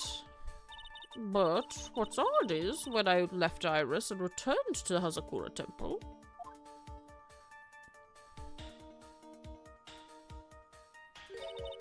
I didn't see anything near Dusky Bridge. You must have just failed to see it, sister. Maybe, but when I made it back to Hazakura Temple, it was there by the main gate. The snowmobile, I mean. I know what I saw. It was covered in snow, too.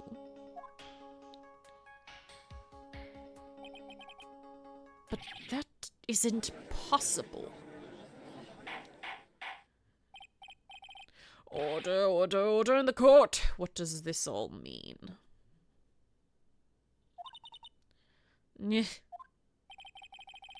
So then, what was the snowmobile used for? It wasn't taken by the defendant when she went to the inner temple. If it had been, the witness couldn't possibly have seen it by the gate. Furthermore, it wasn't used by the killer to dispose of the murder weapon. If that was the case, there should have been 2 sets of tracks in this photo. All we know is this. After it stopped snowing, someone used the snowmobile to return to Hazakura Temple.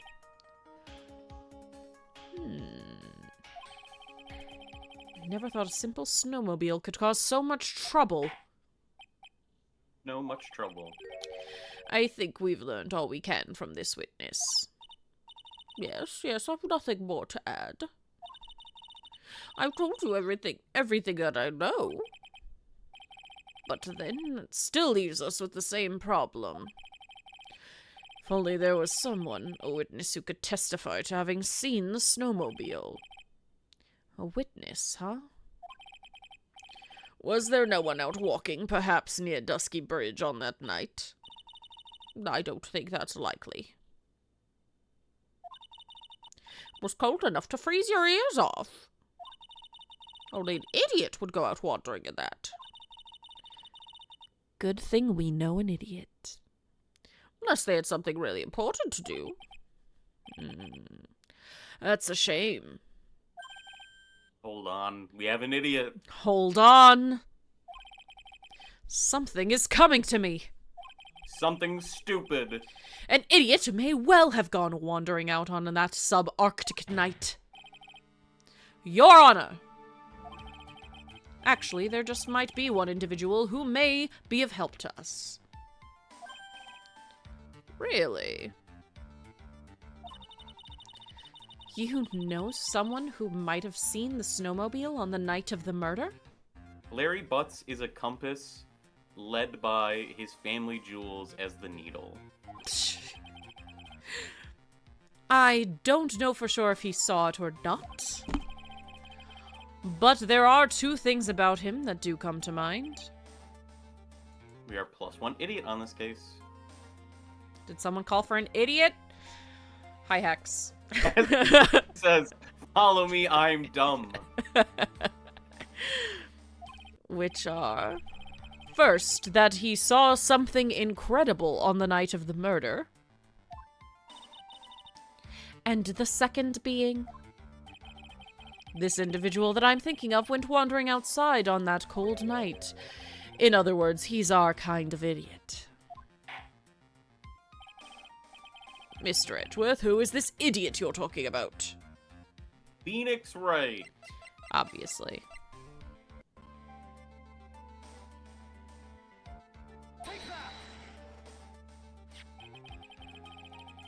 This guy must be a product of Jean-Luc de Leduc's Guide to Obnoxious French Painting. This is Larry Butts, a disciple of the victim, Elise Denham. Her student, interesting. And why was he wandering about outside on the night of the murder? That's a great question. Could tell him all about his designs for Iris, but I may cost us his credibility as a witness before I even call him. He is, after all, an artist. He was perhaps searching for something in the snowy scenery that would move him. Although I cannot guarantee that this is the reason. And so, this unfortunate, unreliable-looking man, what exactly was it he saw? I intend to extract that from him right in this courtroom. Summon this youth as a witness immediately. Give me a voice. Give me someone to rest. I have no choice, do I? I believe he is in the gallery for this trial. He was blackmailing the defendant into... he was, sketching? Meow? It will not take long to summon him. Very well. Larry. You may have escaped me yesterday, but today I'm going to get everything out of you. Like a tube of toothpaste. The court will now adjourn for a 20-minute break. Ms. Von Karma, please see to preparing your next witness. Understood, Your Honor. Good. Well then, court is now in recess. And the timing is perfect, because my ads are starting in 8 seconds. Cool. Take a break. Take a quick break. We'll be back.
Ugh.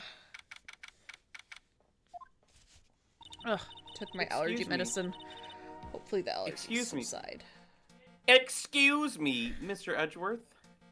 I'm not really sure what to say.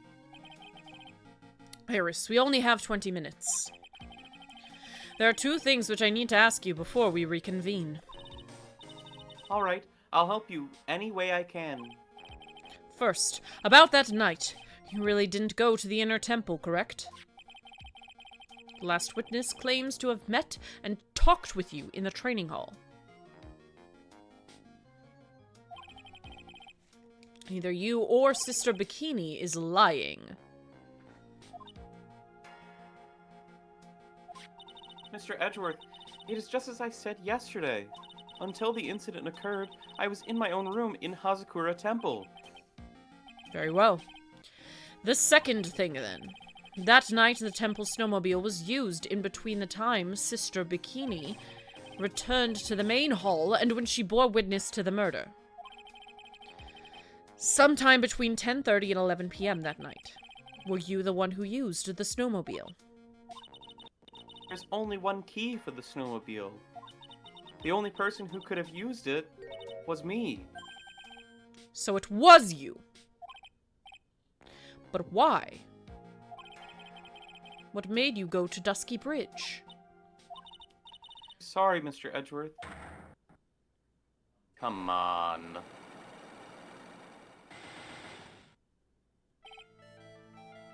Iris.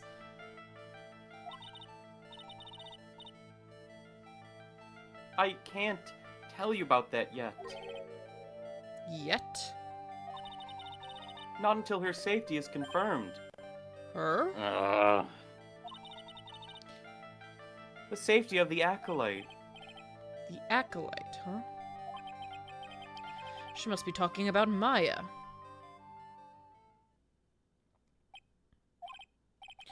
Iris, look me in the eye and tell me the truth. Did you kill Elise Dinham? No matter who or what may come, I could never take a life. As I thought. No psycho locks.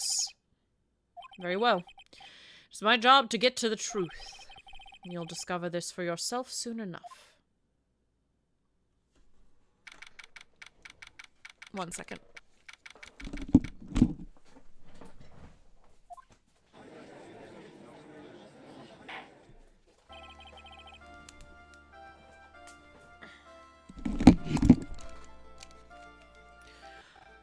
Court will now reconvene. Ms. Von Karma, where is the witness? During the break, a man was detained for suspicious behavior in the gallery. Suspicious behavior? He was sketching something very intensely. Very sketchily. Dare I ask what the witness was sketching when he was detained? He drew a terrifying woman armed with a demonic face and a vicious whip. I can only presume that his intention was to capture your— Anyway, it's time to drag this pathetic excuse for an artist before the court. Lawrence Denham, I hope you're ready. Get in here! Would seem the whip is going to see plenty more use today.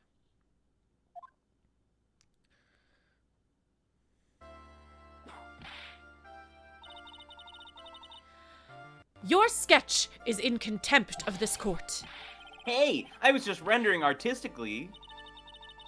You tried to run away from the bailiff who was trying to hand you your subpoena, correct? Look, I'm nothing but a fledgling artist training out in the mountains. I'm only down here in the city because I ran out of green paint. Well, to use a technical term for the color, viridian. Larry. This isn't an art store now, is it? I know, I graduated junior high, okay? Look, art is all about working in the fields, isn't it? Working in the fields? I presume he wanted to say field work. I hope. It's on his shirt. It's on his shirt, Otto. That's it. Thanks, buddy. It's kind of sad that I was able to understand his mangled train wreck of a sentence. I just happened to stop in here and found a wonderful new model. So see, I've got nothing to do with this trial, at all. I expect all of your faces to be red when you realize this mistake. Or to use a technical term, Crimson Lake. Ow, ouch! Ouch! Ouch! Stop your pathetic babbling and testify like a man! Refrain from whipping me, Miss Von Karma. Cross-whipping is as bad as cross-checking. Witness, this was all your fault. Testify now. Well, this is too much for me.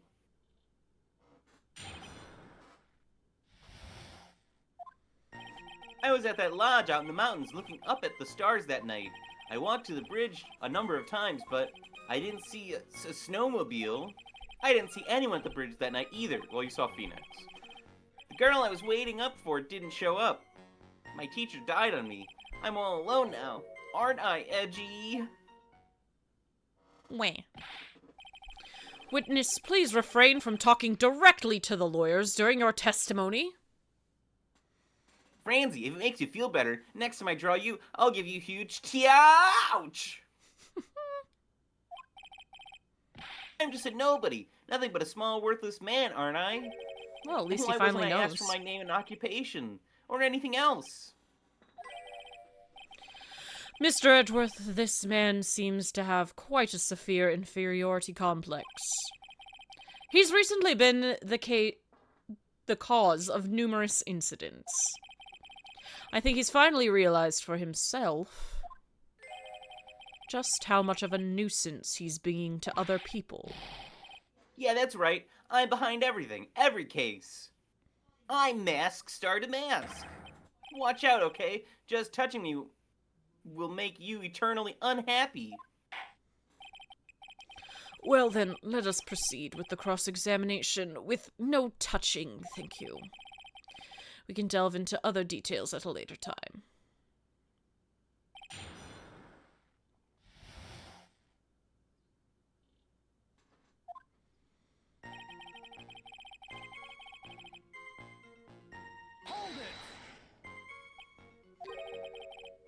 Whatever's the matter, Edgeworth? This one single statement is so full of contradictions. For a moment there, I thought I was going to collapse. So, witness, any idea as to where these contradictions in your testimony lie? Depending on your answer, I may stay my whip. Okay, give me a minute. Well, it was snowing that night, so I couldn't possibly have seen the stars. That rundown shack is hardly a lodge, is it? And even if the stars could be seen, it wasn't like I was there to look at them, right? See, you can do it if you try. Well, ouch! There's only one issue here. What you saw at Dusky Bridge. We have no... Okay. I'm gonna not do all this. It's the Phoenix. We know he saw Phoenix. You didn't meet anyone. That's right, because I've got nothing to do with this. And I'm just here to buy some Viridian paint, okay? Come on, I expect to see those Crimson Lake faces. Now! It would appear that simply pressing him isn't going to be enough, Mr. Edgeworth. Indeed. Seems he's going to claim to have nothing to do with this in the end. I don't want this guy to cost us any more time. I need to slice through his obvious contradictions and keep things moving along.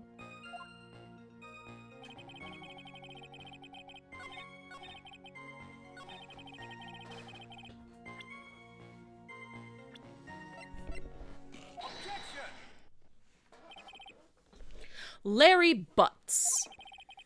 I can understand why you might want to throw... Oh. You're pretty pathetic and you cause all sorts of trouble.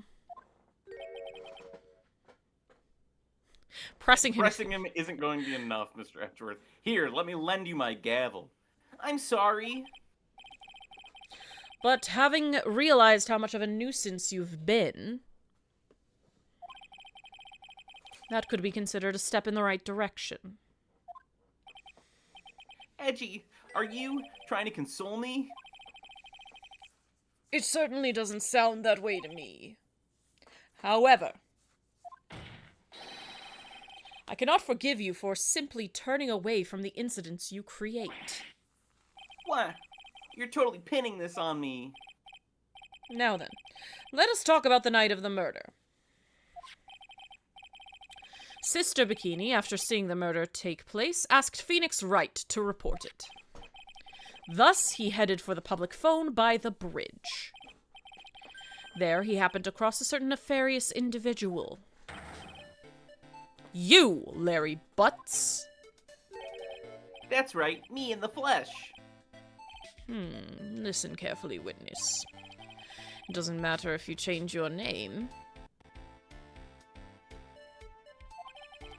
So long as you remain pretty pathetic, you will continue to cause these incidents.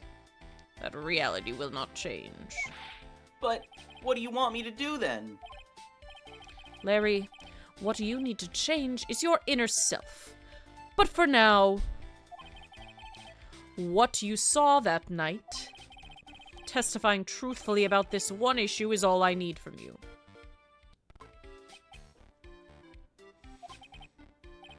Edgy, I think I finally woken up. Well, I guess I could still be sleeping. But anyway, I'll do it. I'll testify. Well, I'm not sure this will go especially well.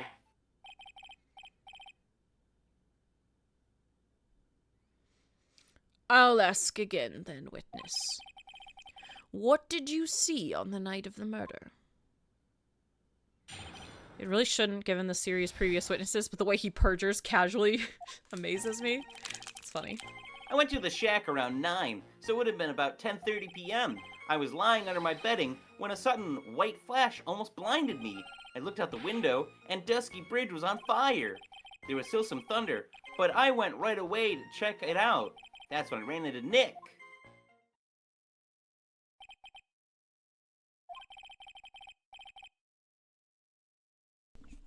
You certainly saw quite a lot, didn't you? Are you frozen? No? Am I frozen on your end? No? You're definitely frozen on my end. You're not frozen on my end. You're not doing anything. That's weird. Huh. Alright.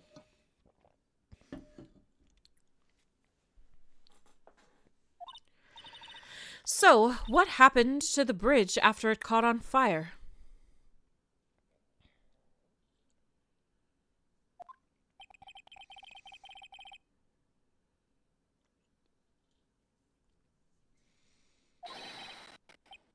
It totally burnt out. Like, almost totally gone. Did you just not see the first line, or did you not read it, or? Oh, I didn't read it. Sorry, I'm trying to check on VTube Studio. What happened to the bridge after it caught on fire? It was like me after a 3-day stint chasing a girl. Totally burnt out. Sorry. Yeah, you're just, like, frozen on my end. Weird. Oh, now you're gone. And now you're gone. Whoops. Okay. Well, you're back. And now you're no longer frozen. We love the scuff. I mean, trying to cross the burning remains of what caused Nick to fall. What did you say? Oh, don't worry. It's nothing life-threatening. He just got a cold. I never know with that man if he should be called lucky or unlucky. Now, Mr. Edgeworth, please commence your cross-examination.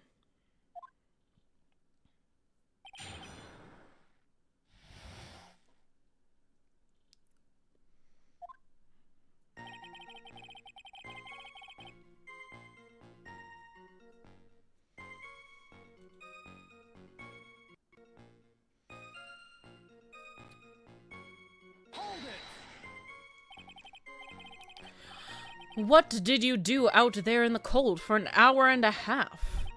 Well, if you really must know, I was busy being excited, I guess. Sorry, did he just say he was jerking off? Had to leave. Welcome back, Luna. We're doing alright. Excited, dare I even ask?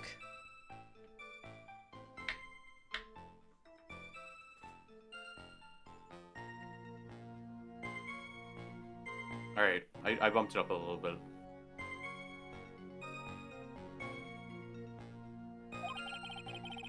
I set the meeting time as 10 p.m., right? But I couldn't wait, and I thought she might come early too. Well, it appears she didn't come at all in the end. Because they never arranged to meet in the first place, did they? Shut up! Don't go picking my fond memories apart.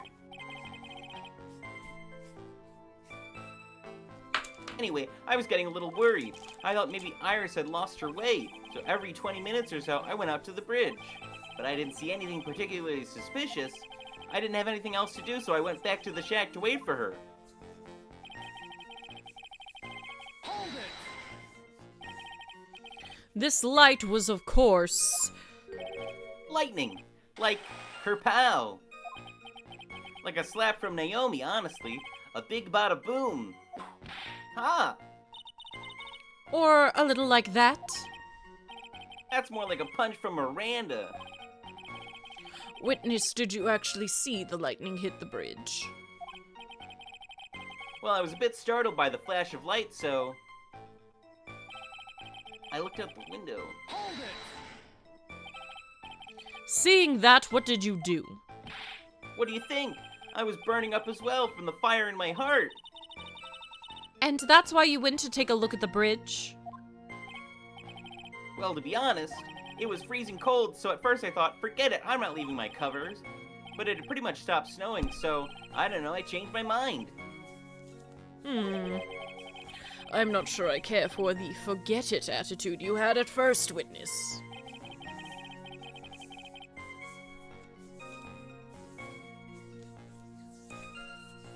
No, there wasn't. You said right away, but exactly how long after the strike was that? The lightning fell, and then the bridge caught on fire. Maybe around 5 minutes? I mean, I suddenly thought, gotta go check this out. How far is this small shack from where you were from the bridge? Hold on. Well, it had pretty much stopped snowing. I guess about 5-minute walk? And how did Jjsquidbeard look when you got there? Like I had recovered a piece of my childhood. I mean, not even the bonfires kids make during school camping trips can compare. We got the info we wanted somehow. Should I press him for a little more info?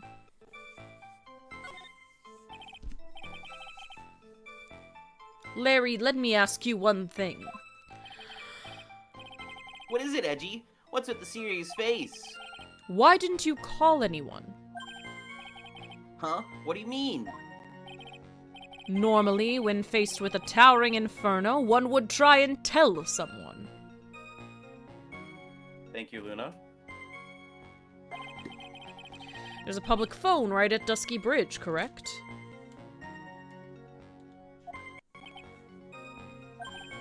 Well, of course. I thought of doing that. Thank you. Sit up and hydrate.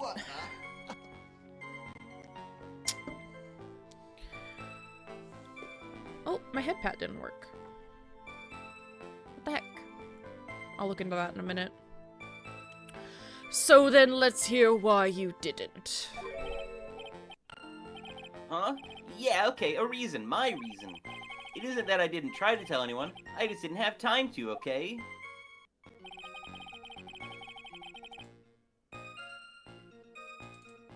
I arrived at the bridge, and Nick showed up less than a minute later. Hold it! You claim to have arrived at the bridge at the same time. That's right. As right. Sorry, I'm trying to fix the head pad, Yeah. but I'll just not worry about it. I thought I'd better tell someone about this.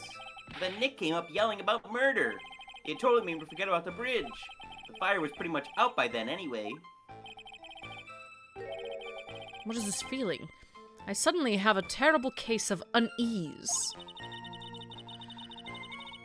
It was after contacting the police that Phoenix Wright fell from the bridge, correct?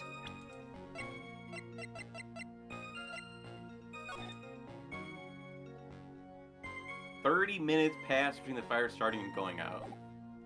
So, no. Yeah, that's pretty much it. More or less.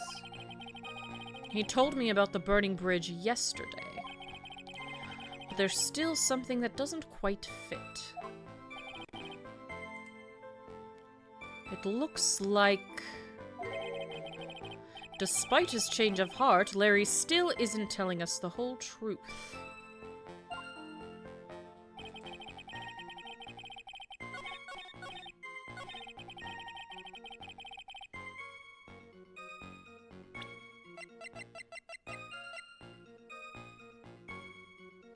Objection! Your very existence being a contradiction, I'm not sure if you can grasp this or not. What the hey, Edgy? You make me sound like some sort of alien. But your testimony is conclusively contradictory. The problem here is time. I've never been the best timekeeper, you know. 3 minutes after Billy leaves on foot, you follow him on your bicycle. How long does it take for you to catch up with him? Terrible at those. Someone ask Rin. This is much more simple. You saw the lightning strike Dusky Bridge. And immediately went to see what had happened, is that correct? Yeah, well, I wasted about 5 minutes first, but more or less. I have the weather data from the night of the murder here. According to this, the lightning fell at 10:45 p.m. Say it takes less than 5 minutes from the shack to Dusky Bridge? I'm ready to find out that Larry took up smoking to be more of an artist, and after taking his first drag, he dropped it and burned the bridge down. Meaning you He's not probably bad got on there looking. around 11 p.m. That all sounds about right, I guess. Then Nick showed up and did his falling act. That is impossible. What do you mean? 11 p.m. is when the murder occurred in the Hazakura Temple. Thus, Wright was still there in the courtyard. There's no way that Larry could have encountered him at Dusky Bridge at that time. Excuse me, I have an objection. You do? Edgy, how many times do I have to say this? I'm not Larry. I'm Laurie's denim.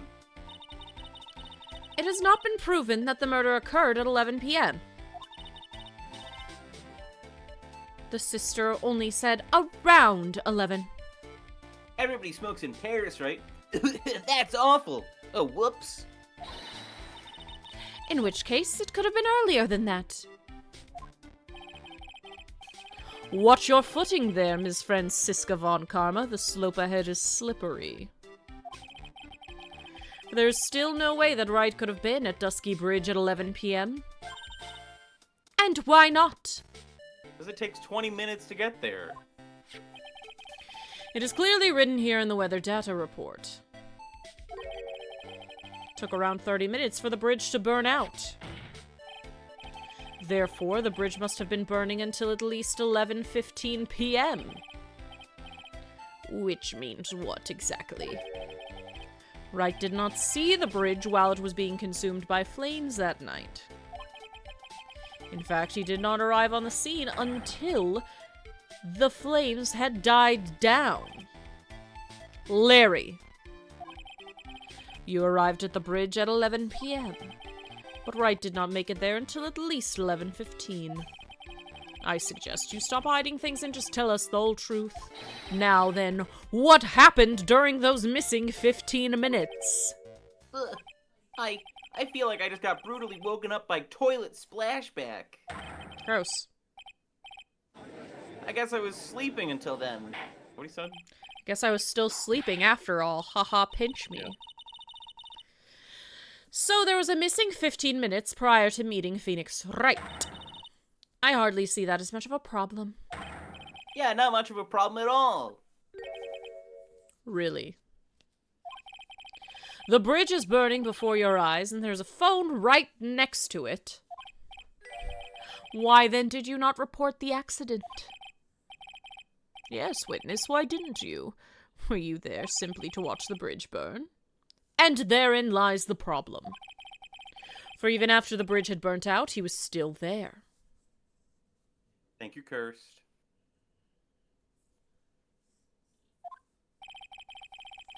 Staring into space, this witness didn't even attempt to fulfill his civic duty. That's what it sounds like. Ah, but this is Larry we're talking about, and even he is incapable of being so stupid. Which means there has to be a reason for his inaction.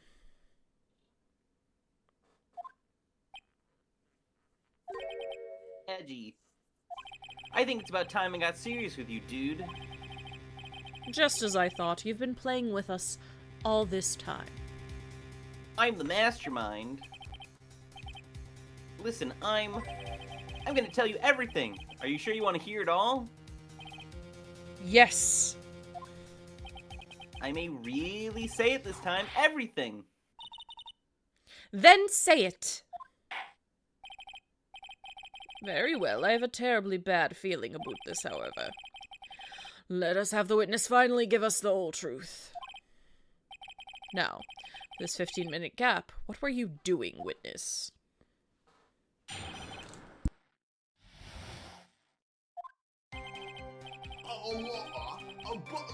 I'm a denim. I'm an artist. What do you think I was doing?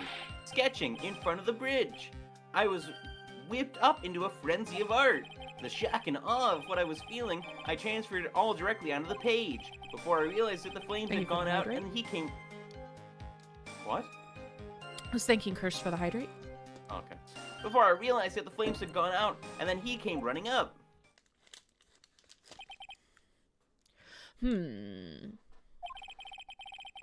I suppose artists can be strange folk. They're freaks. That's right! I'm willing to sacrifice everything in order to draw the perfect sketch. Including the truth, from the sound of it. Mr. Edgeworth, has this removed the last of your doubts? Not at all, Your Honor. One very large doubt still remains. Yeah, where's the sketch? And what would that be? This is a surprisingly believable story, especially considering the source. So why did he think he needed to hide it from us until now? I did intend to drag the reason out of him. You'll regret this, Edgy. I'm gonna mail arsenic to you, Edgeworth. What the fuck? You'll regret everything. Hold it! Tell us, Larry. My name is Laurice. Get it right. It's also not Lawrence. Mistakes like that are what keeps you from being popular with the ladies like I am. Oh, Larry. Just who exactly are you? I'm Laurice Denham, apprentice extraordinaire. Oh, I want a It small is block nice of to eat cheese. Oh, I want a small block of cheese. That's what he calls himself in any case. Then you are an artist? Of course, I'm an artist, the real thing. Yet again, that's what he calls himself. Names mean nothing. There's only one issue I care to discuss. What were you doing? This is a very big issue indeed. Hold it! Sketching the burning bridge. The burning bridge and everything that came with it. came with it. You want to hear this from my lips, do you, Edgy? You'll regret this. That sketch of mine is... Enough. Just take that ridiculous sketch of yours out already, witness. What are you talking about? I don't know what you mean. It does indeed appear to be the fastest solution.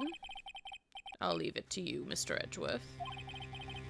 What should I do? I've got a terrible feeling the instant this sketch is revealed, the entire world may be changed by what is depicted there.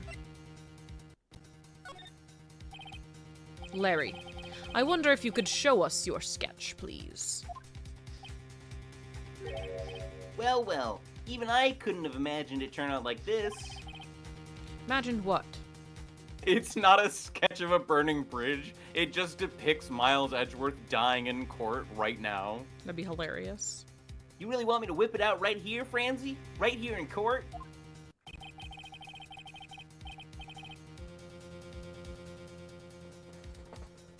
That Larice Denham's debut would take place here today like this. Ouch! Show it now! Thank you, Kurtz. Okay, but steel yourselves. This is the world of Larice Denham. What? Is that a flying woman?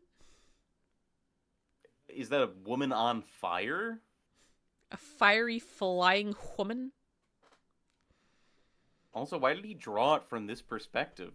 Isn't wouldn't he have been looking at the bridge from the front? Also, it looks like it was done in crayon. Okay, it could be colored pencil. He sketched it. Well. So this is Dusky Bridge, correct? And I will give him that he sketched it in, like, 15 minutes. I will give him that. Quite a large bridge, isn't it? Your response, Ms. Von Karma. A flame atronach? The murderer used conjuration. Yes, well, it's better drawing than I expected. Isn't it? Isn't it? I struggled to reproduce those flames, I really did. Yes, I'm sure you did.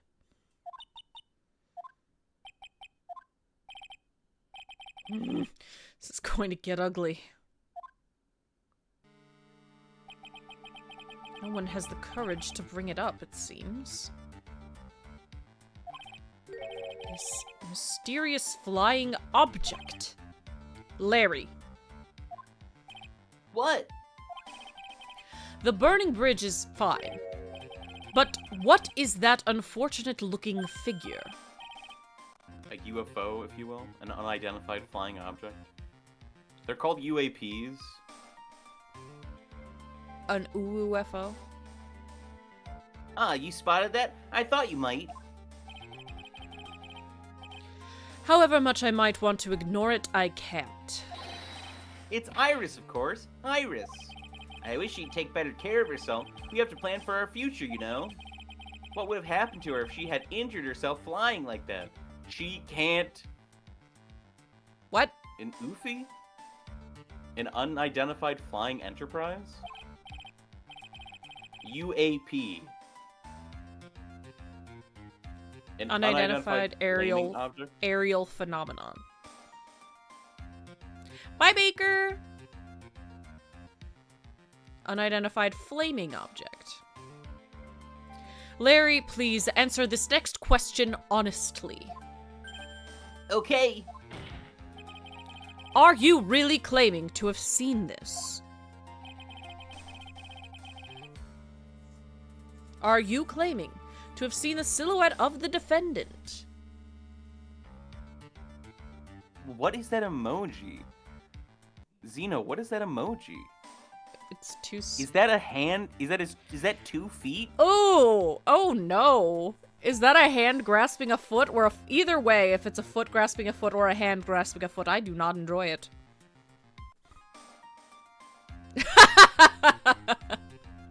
That's a crazy emote. It's at least 1 foot. Yeah, it's at least 1 foot involved. Welcome in, Zeno. Thank you for the follow. Happy to have you here. Follow, Zeno. Happy to have you here, even if you started with feet.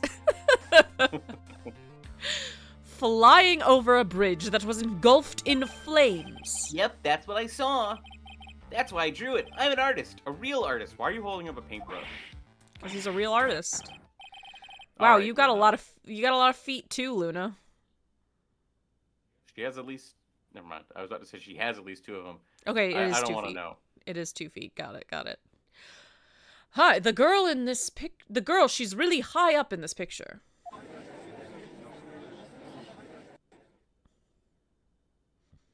I was distracted by the feet and did the wrong voice. What was that for? Thank you for the head pat. This is all a bad dream. High? missed the No, drug joke? she was high. Yeah, I got it. Don't worry. We saw. I was a little distracted by the feet, I will say. I read it. I was hitting you in the cheek to test that theory. Please whip your own cheek from now on if you wish to test your wild theories. Anyway. No court of law will ever acknowledge that a people can fly. I apologize for the Scared of feet. ghosts. It's okay. It's fine. Actually, there is some precedent for this. She was flying pretty high, my sweet Iris. I know you don't, Luna. She was about 30 feet above the bridge at least. It was really something to see.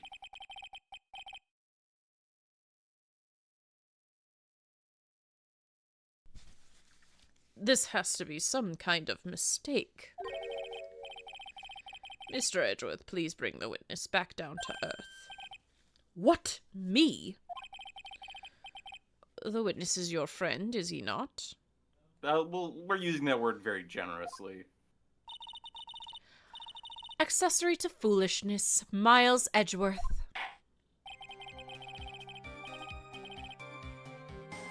There's some precedent to this. No, Miss Von Karma, that case never happened, and you can't convince me otherwise. I mean, also, he wasn't flying in that case. Let us get back to the cross-examination by force if necessary. Mr. Edgeworth, I expect you to expose the obvious contradiction here. Yes, Your Honor. Looks like I've got another reason to remember this moron. Well, what did you think of my debut piece? My debut piece. Get that thing away from me. Now hurry up and cross-examine him. Watch there be a brass statue of Iris kicking around the temple. For real, though.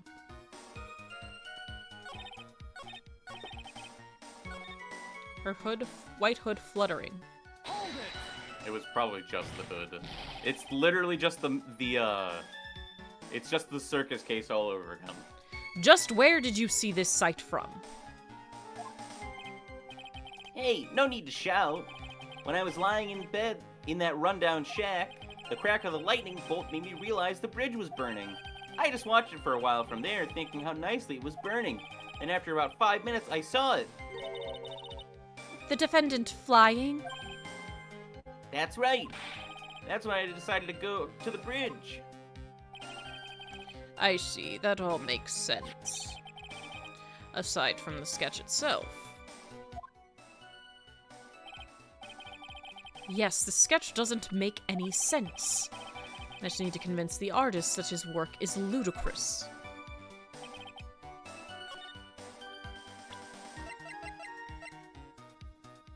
Objection!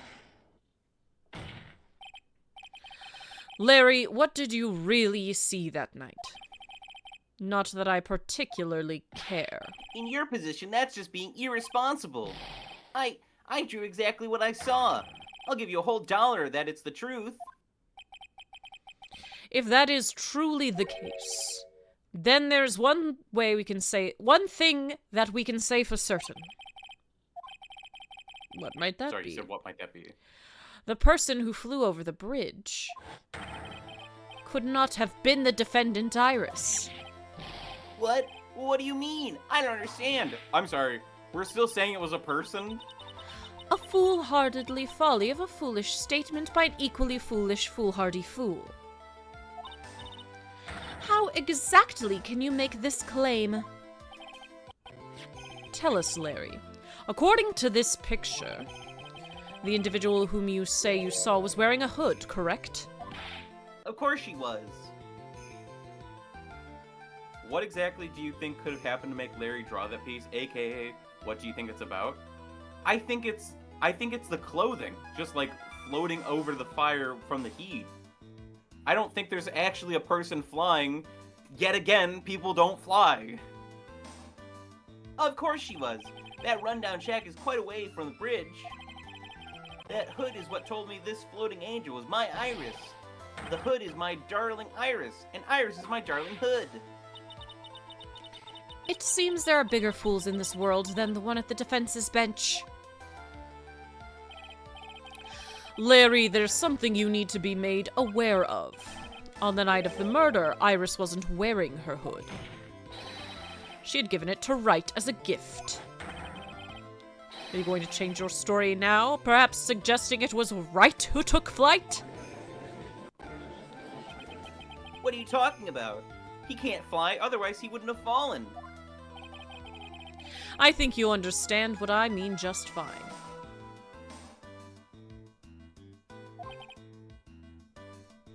Why? Why did Nick have Iris's hood? Oh, brother, this is what he's getting caught up on? Of course it is.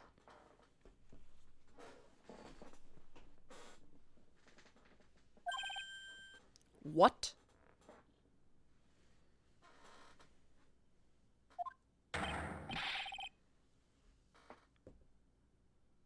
Edgy, what's going on with Iris and Nick? Oh my god. Why you, Nick? You dog!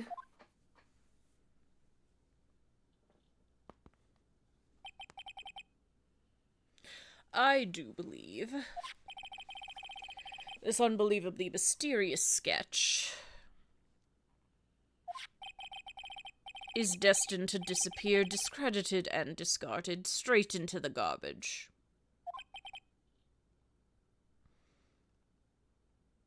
Report.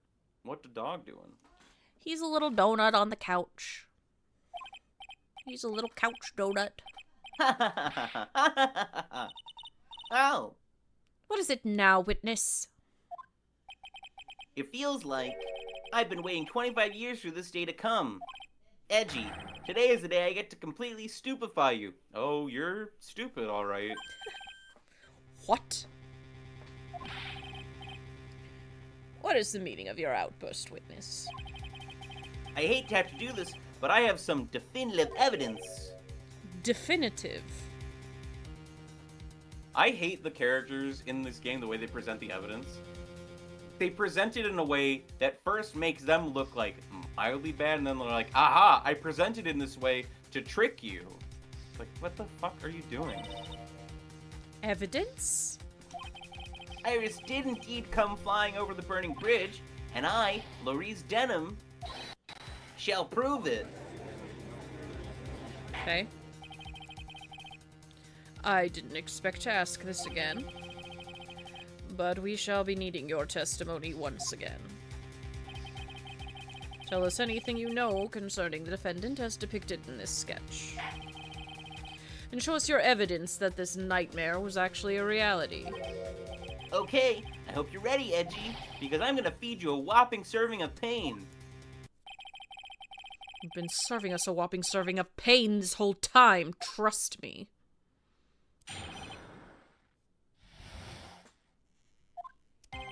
When I reached Dusky Bridge, she was already gone. I was so worried, so I frantically searched all over for her.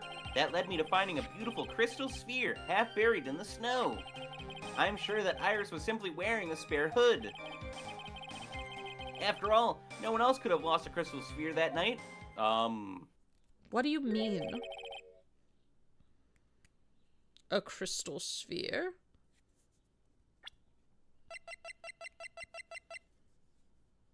how is the photo not... What? This is the crystal sphere. Why are you confusing it with this crystal sphere? You took the picture, Larry. This one pretty, isn't it? But finders keepers. No, it's evidence. That sphere, where did you find it?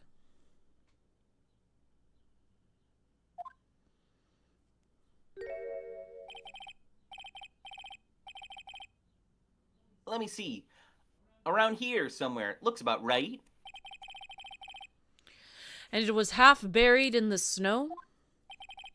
It had pretty much stopped snowing by then, but there was still some falling as I walked to the bridge. You thought I was stupid before, now watch as I, Larice Denham, make it even stupidier. The court accepts this crystal sphere. That's mine, okay? I want it back afterward. Blood and all. There's something on it. Oh my, it's blood. What? Blood? Has blood on it. You ready, Edgy? By tomorrow morning, you'll be calling me Master Larry. I'm sorry. I thought your name was Larice. Yeah, I like the sound of that. No one's gonna push me around anymore. Didn't you want to be called Larice Denham only a few minutes ago? I got my finger on the pulse for this game. Sure do. After I get it back, I'm gonna lick it like a candy. Gross. I'm gonna stick it in my mouth like a Ed and Eddie jawbreaker. Gross.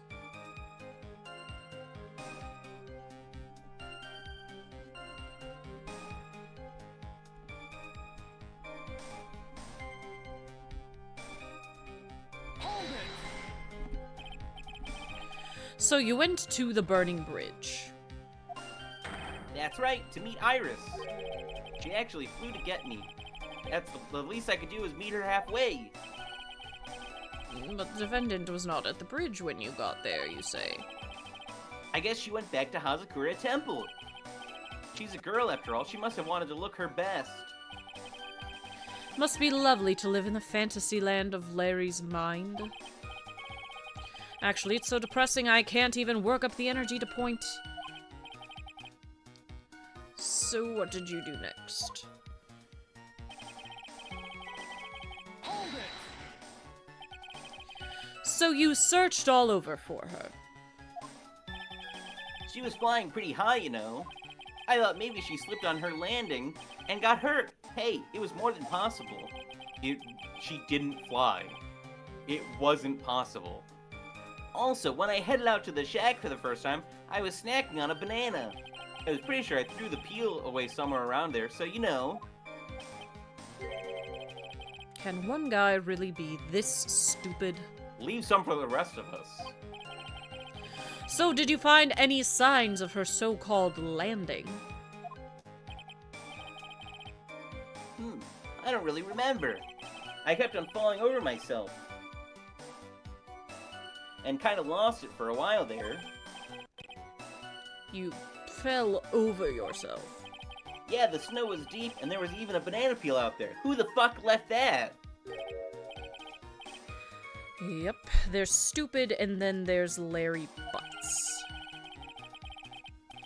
The short of it is that you didn't find any signs of her landing, correct?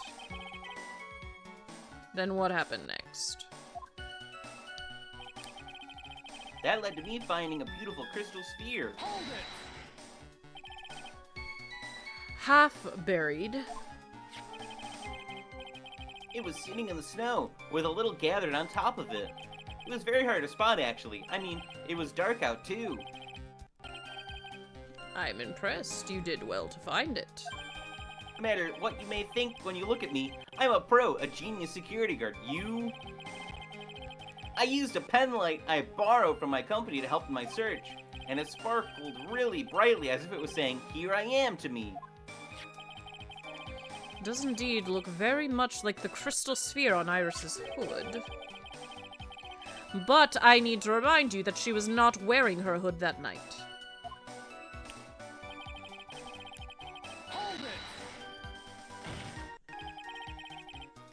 Each nun is assigned. Nun. There's only 2. Each nun is assigned their own hood, and they are only assigned 1. I don't know anything about that, okay? And Iris is special, alright, dude? Even if she did steal a spare hood, I'll forgive her. This is getting us nowhere. Our destination for the day, it seems. However, this crystal sphere was found near the bridge. That is a fact. If it didn't come from the hood, where could it have come from? This is the question I aim to answer. Hold it! Let me confirm this one last time, Mary. The reason you thought it was Iris are the hood and this crystal sphere, correct? White hat. What are the 3 things? Silk hat, Or, no. white roses, cape. That's right, my gut is never wrong. I met that old bikini in the next morning, and her crystal sphere was still there, safe and sound.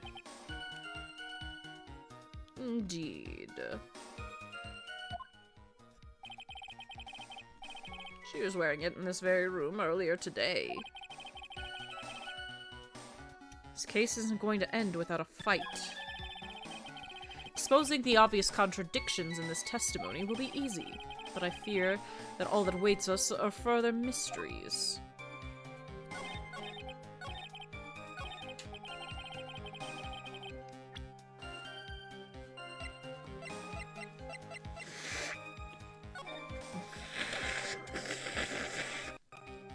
Objection! Larry. That night, there was someone. Someone who lost a crystal sphere. There was? Who? Who was this stupid idiot? Miss Elise Denham, the mentor to a stupid idiot. The victim? I have a photo of her here. And on the end of her staff, you can see a familiar-looking crystal sphere. That's my photograph. Give it back. Ouch! A crystal sphere like that is quite easy to find. I have one just like it on my brooch. They look nothing alike. In any case, please take a look at this. This is the victim's staff found at the scene of the crime. Ah, the crystal sphere. It's gone.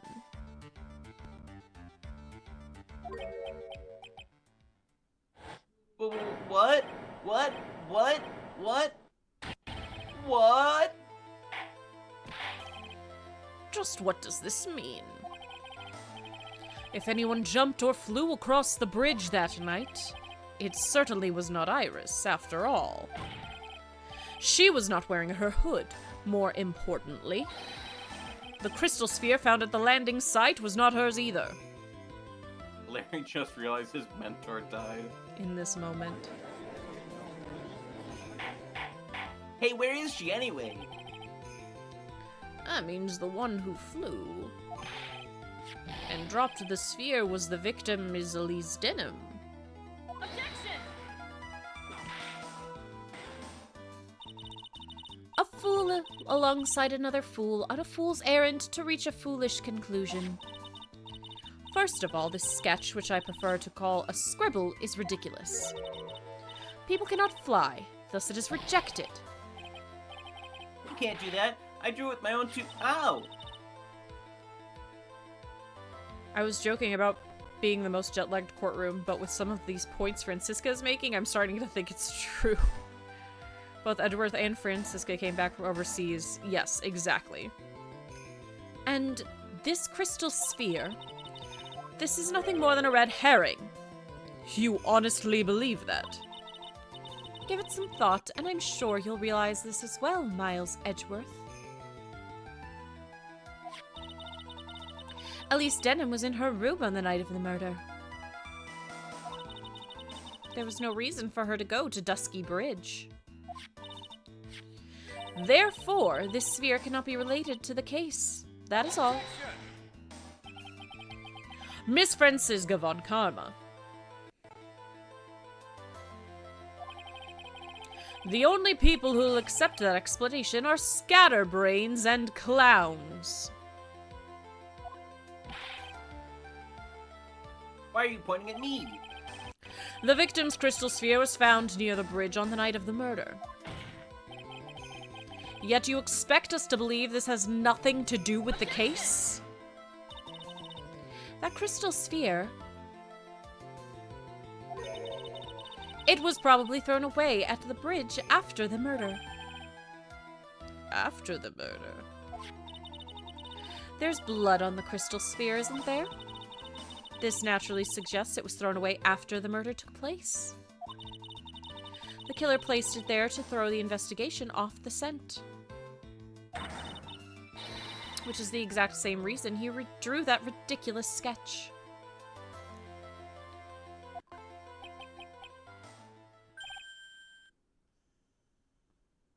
I think it's funny to believe that the judge had to come back from Canada for this. Yeah. You mean I'm the killer? No way! All joking aside. Just when did this crystal sphere appear near the foot of the bridge? Unless this can be proven in some way, I refuse to believe this is related to the case. Yes, he was the judge for Look At Me. That's correct. She makes a valid point. There's no evidence that Elise Denham left Hazakura Temple that night.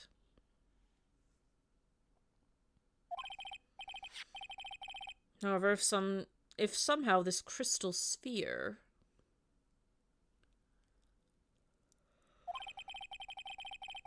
can be proven to have been dropped before the victim was killed, then this case is going to transform into something else entirely.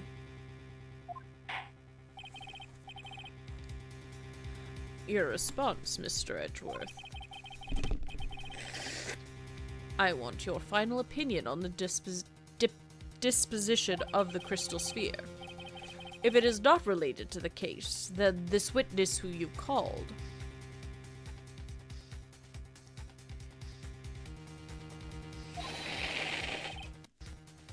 will have been nothing more than a monumental waste of time.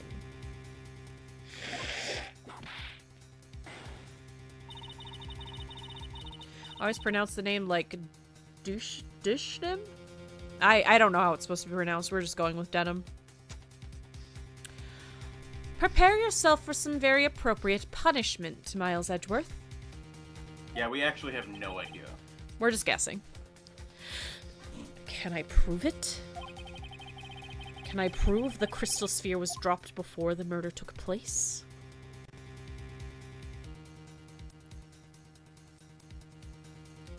I don't know. Maybe.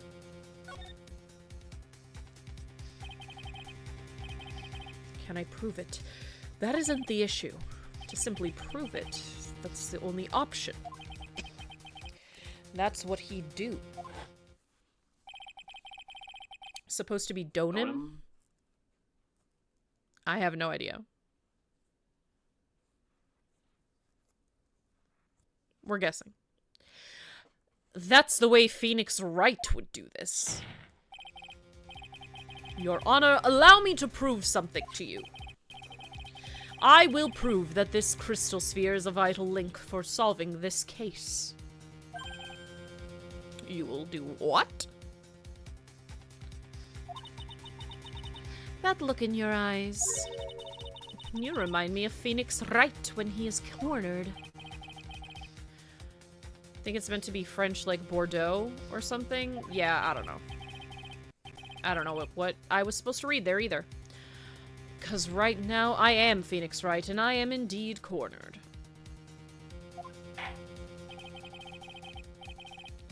I order you to present your evidence, Mr. Edgeworth. I'm sure if you can solve the joke her name is, it would be easy to pronounce. Yeah. Evidence that proves the crystal sphere was indeed dropped before the murder.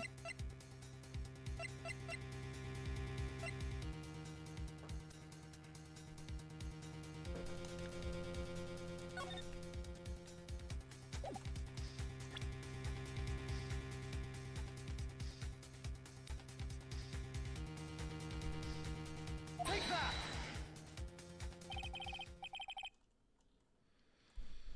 Your response, Ms. Von Karma. Birds of a feather flock together. Are you familiar with this phrase? Miles Edgeworth. I think one such bird is calling for its fellow now. Go, go, Edgy. Do it. Prove it. Win, win, win. His cheering.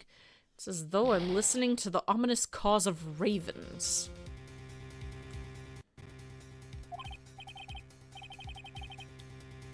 So, Mr. What? Edgeworth, what will you do from here? One more chance, Your Honor. Can't turn back after coming all this way. Time of the murder and when the crystal sphere was dropped. Need to find proof that the latter happened first.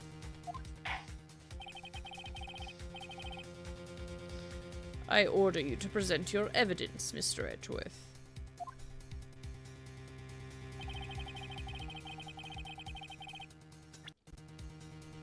Because there was no blood? Because it has blood on it? And she didn't? Take that!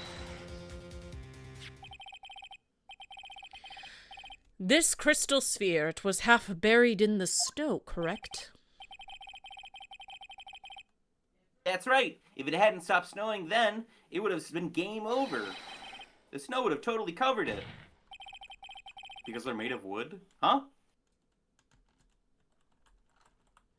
That's all I needed to hear from you, Larry. Your testimony makes one thing quite clear. What? When the crystal sphere was dropped, it was snowing, even if it was ever so slightly. Snowing?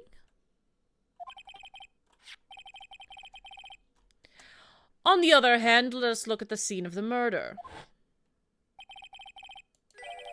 As proven earlier today, there's no snow on the victim's body. Oh, right. He found it under the snow. Ah.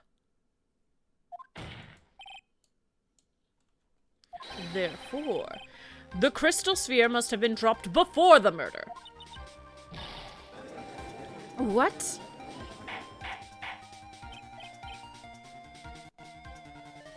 Order, order, order.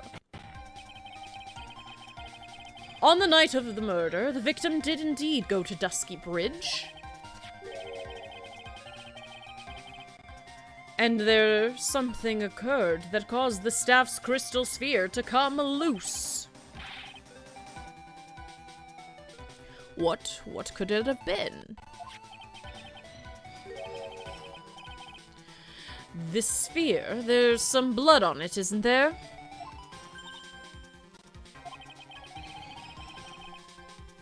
Allow me to raise a certain possibility at this junction. The real crime scene was near the foot of Jjsquidbeard. Objection! The murder didn't take place in the Hazakura Temple courtyard?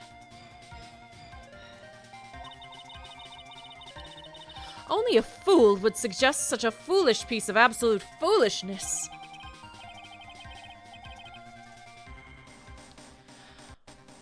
Just who is the fool? And which part is so foolish, Ms. Von Karma?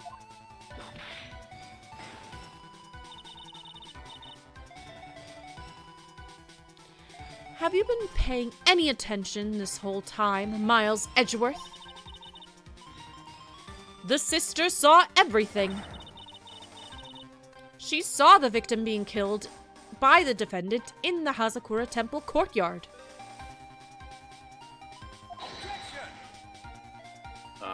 She saw the sword being removed. Mm-hmm.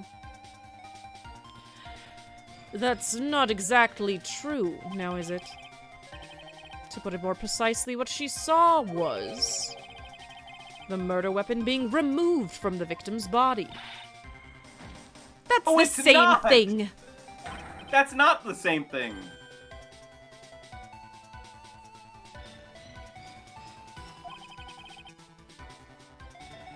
You said it yourself.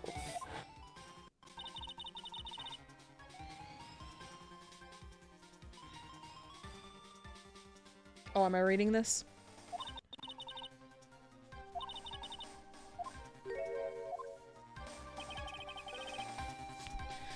If the statement is the truth, then Jjsquidbeard could very easily be the scene of the murder. The murder weapon was not removed, thus there was no bleeding.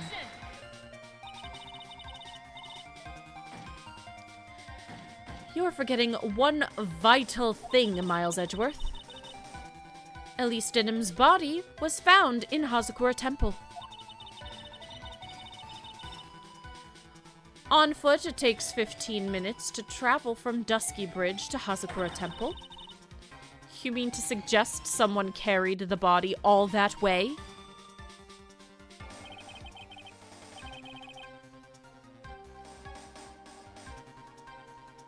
Oh, Nim. Okay. It's supposed to be like second name. Okay, understood. Oh, right, because it wasn't a real name. Yeah. Where did you get that from? It's a pseudonym. Where did you get that from? I googled it. I googled what's the joke with her name. And it's a pseudonym, number one. And also meaning two, it's a second name. So, there you go. I've made it this far. The only place to take this is to the end. Just need to prove my version of the events is also perfectly plausible. There's no way the body was mobile enough to get there. No way it was mobile enough.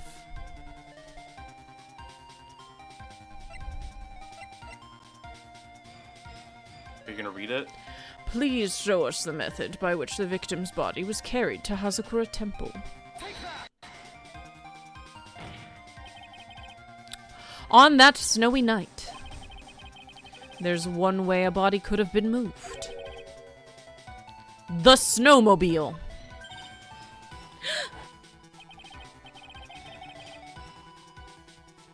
As we know, the snowmobile was used that night.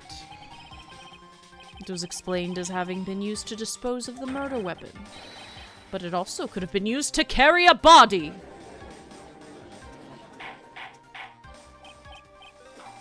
Order, order! Ah! This is completely unacceptable, Miles Edgeworth. You've dug yourself into your own grave. What do you mean? The only one who could have used the snowmobile was the defendant. She's the one who moved the body. Doesn't that put the final nail in your coffin? Huh. You're too late, Franziska von Karma. And in fact, the defense has proven something else entirely. We've shown that this case requires further investigation. What? Where was the victim, Elise Denim, really killed? If her body was moved, whatever for? And finally, just what does this image mean? Do you even need to think about that? Such a creature could never see the truth, let alone describe it. This witness certainly sits on one of the lowest possible branches of humanity. Wow, that's so mean. However, he would never utter a lie that could hurt a girl with whom he is enamored. He drew this, so it is something that actually happened. The defense stands firm on this point. Edgy, thank you. That settles it, then. I cannot give a verdict under these circumstances.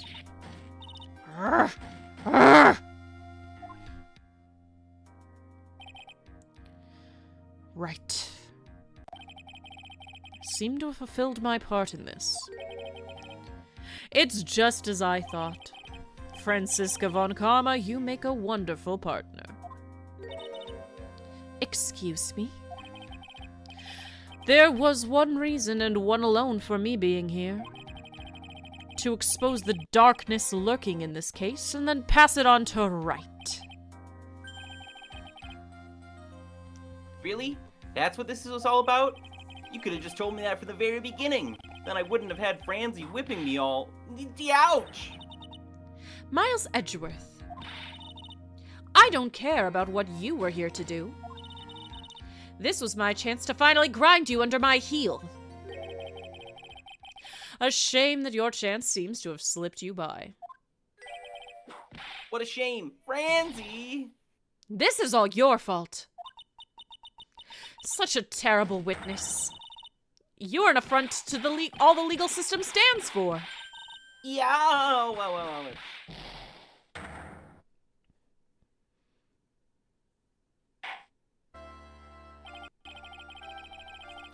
Cannot believe that the witness testimony relates to an actual event. However, there has to be some sort of answer for the questions it raises. Have his words here today been the truth or lies? Next time we gather in this courtroom, those are the matters that shall be addressed. I'm counting on thorough investigations by both the defense and the prosecution. And with this, the rest is up to you, Right? Court is now adjourned.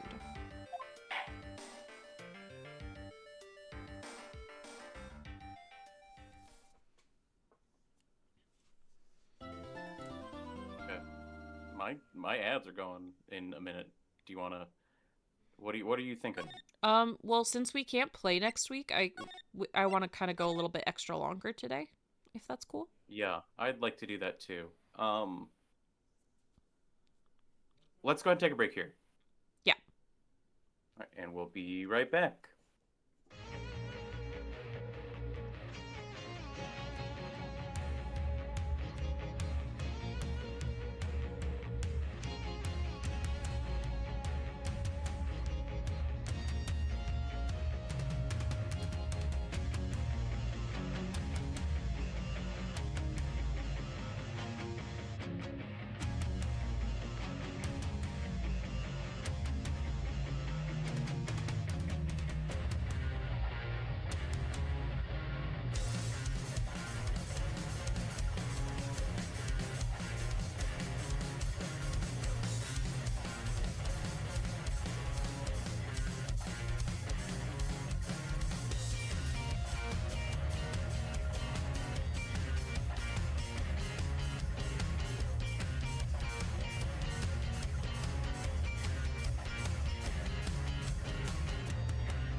Welcome back. Thanks for sticking around. Right, this has been the most stressful working day of my life. I'm sleeping for a whole day. The rest is on you. I haven't been discharged. Good night. Thanks for sticking around, if you did. We're gonna try to wrap this up today. Let's see if we can do it. Even if it means we have to take a break for dinner.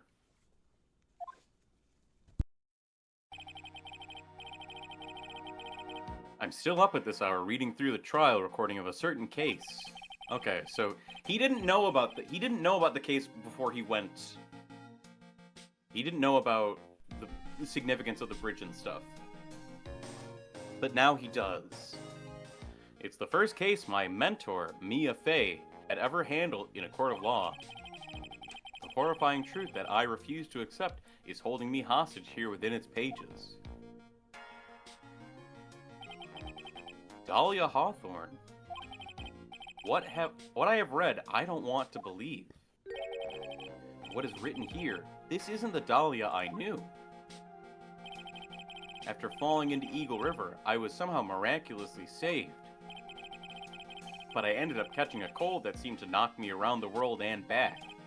I feel dizzy, my ears are ringing, my throat burns, and my head is on fire. But I will recover. I have to recover by this afternoon. I have to meet with the most ill-tempered witness imaginable. But I know that he will be able to help me with him, somehow.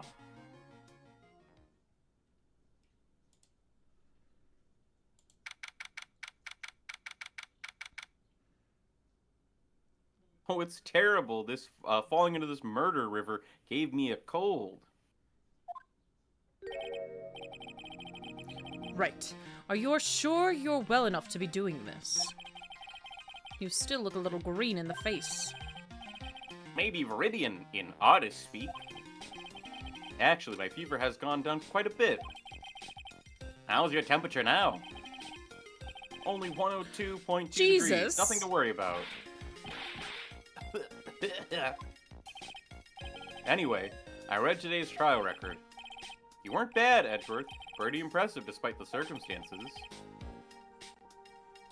We're not in the clear yet. The main point of contention tomorrow is going to be the murder weapon. Yeah. In the end, the Shishichito did not deliver the deadly blow. Which means there must be another sword hiding out there that we don't know about. Another sword, huh? Don't you worry about a thing, pal. I'll dig up the murder weapon myself, or I'll eat my coat. Thanks again, Edgeworth. Do that. I'll handle things from here.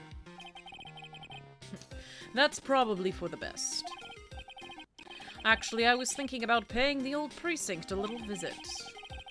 There's something I want to look into. And that is? Our client's background, naturally.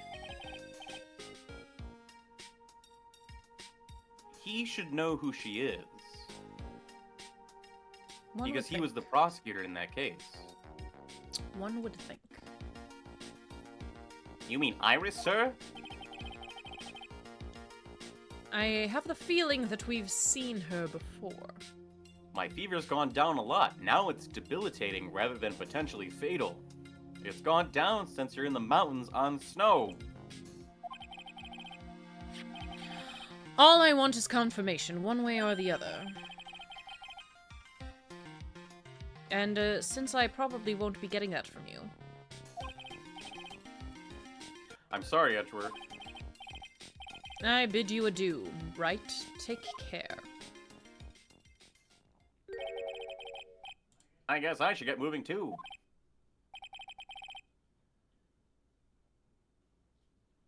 Why? Do you need to be somewhere? Sorry, I'm so used to you being everyone. Now it's you. Yeah, now I it's your gotta turn. get to work on this bridge, pal.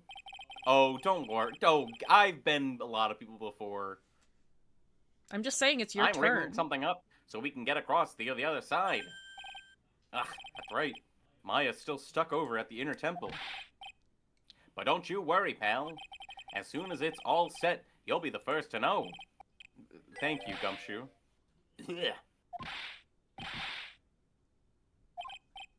No problem, pal. Just try not to give me that cough of yours, pal, okay? Alright, I'm off. It sounds like you believe something could actually kill Phoenix, the protagonist.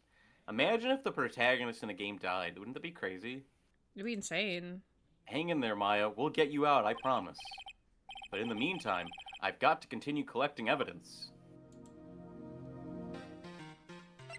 I got no partner.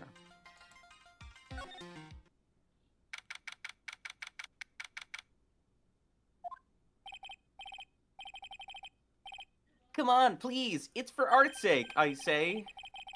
There's only one guy I know who could be this persistent and high-strung. I'm talking about the heroine here. The heroine in my book. It'll make you famous. Ah! Enough. A fool's who foolishly accepts the foolishness of a fool's fool. Wouldn't you agree, Phoenix, right? Thank you, Shark. Huh? Me? Wait a second. I know you. You're... How? Your reflexes and mine need to shape up. I will also hydrate, thank you. My brain's frying like the sunny side up, and you want to grill me over a name? Ramsey, you can't do that.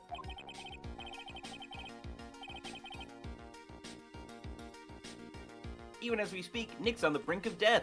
Or so I'm told. Whip a dead horse. Isn't that one of your American sayings? No, it's not. And I'm not on the brink of anything.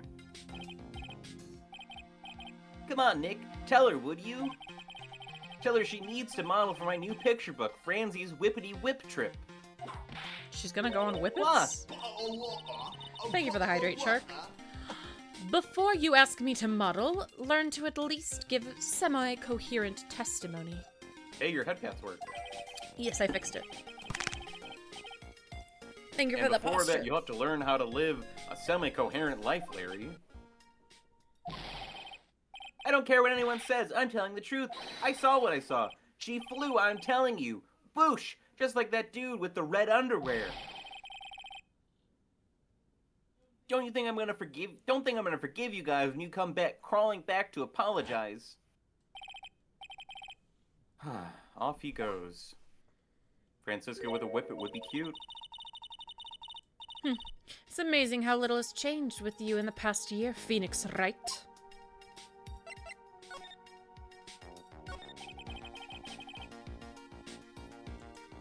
Have you been in Germany all this time? That's right. Extending my perfect win record, naturally. Oh, joy. Your perfect win record? You've lost. What? She's lost. To us. She's lost cases. Oh, joy. Sounds like she hasn't changed a bit. Has it really been a year since we first met? I'm Francisca von Karma, the prodigy. It's fine that if she thinks they don't matter, but, like, she never says that. Devo's Whip whip it, it, but but it's it's Larry Butts. Larry Butts? I see. He gave up a promising career in Germany and came to this country for one sole reason. Revenge. Francisco was born and raised in Germany and became a prosecutor at the age of 13.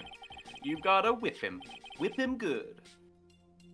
Her father was the legendary prosecutor Manfred von Karma. Oh, I liked doing his voice. Win streak in Germany. In Japan. He had a perfect win record for 40 long years, but now he is gone from this world. We're gonna vaguely not clarify that he's dead.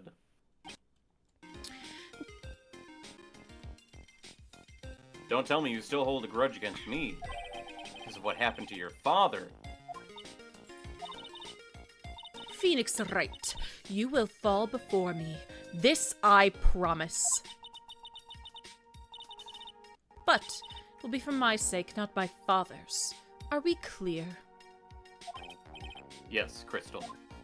Her name's Francisca, not Crystal. In truth, I was shocked. He's just in prison on the moon. I came back to America with the intention of defeating you. Instead, it was my little brother who was leading the defense. He's older than you.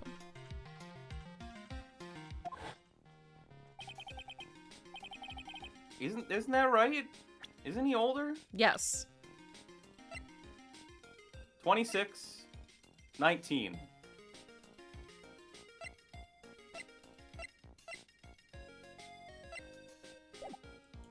Edgeworth, come to think of it, Edgeworth was pulled into being a prosecutor by Manfred von Karma as well. Miles Edgeworth told me something very interesting, you know. Yeah, I mean, adopted in, that's fine, but little? She calls him younger because he started prosecutor training later than she did. So what? He's older. Oh, you didn't have curry till you were 16? Well, I'm older than you because I had curry when I was 12.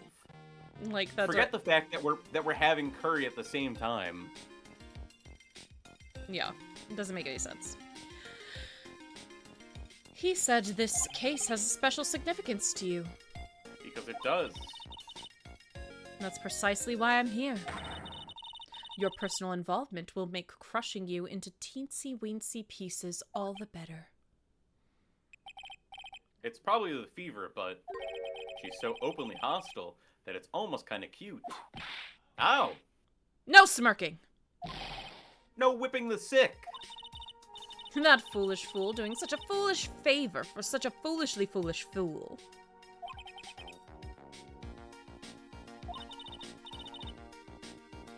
Make no mistake, Phoenix Wright. I came here for one thing and one thing only. To pulverize you.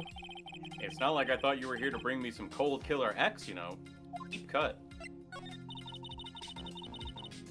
I went over the whole case file on the flight over. You read the whole thing? Yes, every last word of every sentence of every last paragraph. Well, JJ does make a good point. Having curry first, younger, does make you older than people who had it first after you. Huh? That's exactly correct. All the ridiculous things you did made it a very interesting read, you know. Attempting to cross a burning bridge, did you even consider the dangers? No. The only thought in my mind was, I have to get across. A fool who doesn't think is more foolish than a fool who foolishly thinks. Dunning-Kruger? Gumshoe said he'd let me know once the bridge was repaired. Maya, she's got to be okay. I just know it. Plus, I need to ask her about what really happened at the Inner Temple that night.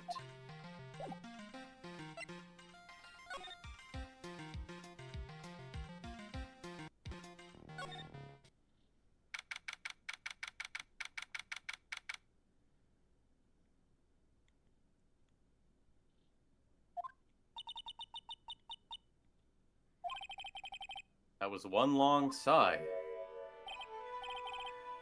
Sister Bikini? Bye-bye, I didn't know you were here. How are you doing?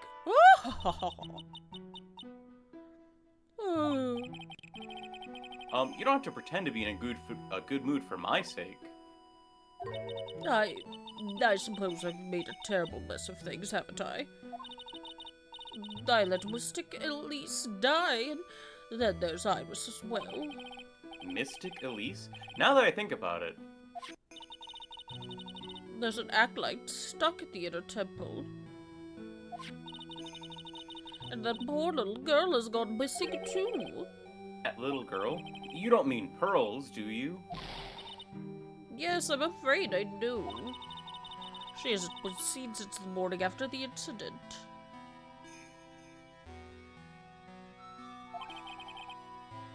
Pearls? She's missing? Why didn't anyone tell me about this?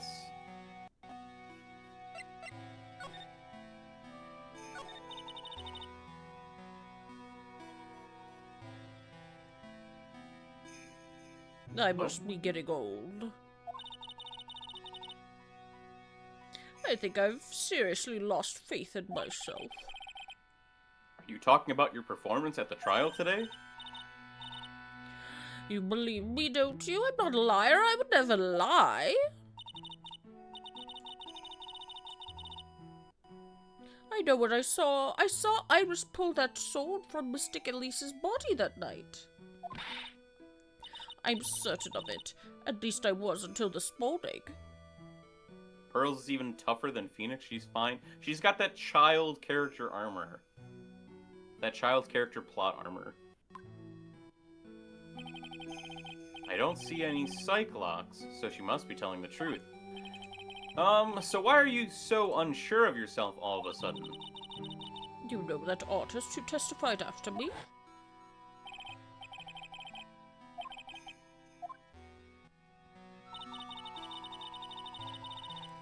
When I saw that man testify so fervently about something so impossible... She ran a route that takes a train 2 hours. I mean, she can walk. She's not invincible.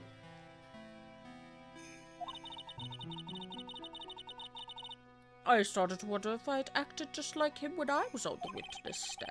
I wouldn't take that guy too seriously. He's an artist, but all he draws is trouble and nothing else. If both Bikini and Larry are telling the truth, that can only mean one thing. They both didn't see what they think they saw. On the night of the incident, you met Iris at the Inner Temple, is that correct? If she was invincible, I wouldn't be able to see her. That's invisible. That's right, I'm Also, sure it was welcome in. Iris. Welcome in, Backsack. You're forgetting that Pearl run what a train would pass in 2 hours, in the early morning hours, very early? She's not invincible! Yeah, we can see her. Alright, how many times are we gonna make that joke? Infinity times. But Iris claims that she was in her room in Hazakura Temple. Pretty sure I had it right? My mistake. I knew I should have come back here that night. But because you did, Maya is stuck all by herself in the Inner Temple. Ugh, I'm so sorry. The drafts in that place are nothing to shake a stick at. Winter is especially bad. I'll bet the training hall looks like it's about to fall down at any second. Eagle Mountain has always been prone to earthquakes, just so you know. Infinity? But it's not meant to be in the finity, but out of it. I don't know, ask Red. Earthquake? Yes, but I wouldn't be surprised if the next big one levels the training hall. We've got to get Maya out of there fast. But still, there's really no need to worry. That area on the other side of Dusky Bridge is isolated like an island. It's like an island, how so? Well, the only thing on that side of the bridge is the Inner Temple. No one lives out there, and it's surrounded on all sides by the river or the forest. I'm sorry. Are they saying it's a dense forest? So you can't get there? Or is it truly, like, cavernous all around it? I have Because no idea. why can't they just like walk to her? They should just walk to her. It's killing me. And her. I see. So criminal would be trapped should they choose to flee in that direction. As long as the bridge is out of commission, he or she would have to stay there. Means Maya could be stuck out there with a murderer and with no way to escape either. Oh dear, yes, I suppose it does. Please, Gumshoe, get that bridge up faster. I'm curious about a few things if you don't mind answering some questions. No? Do you need my measurements for your investigation or something? No. I want to know a little more about the victim, Miss Elise, what did we say? Dunim. Great.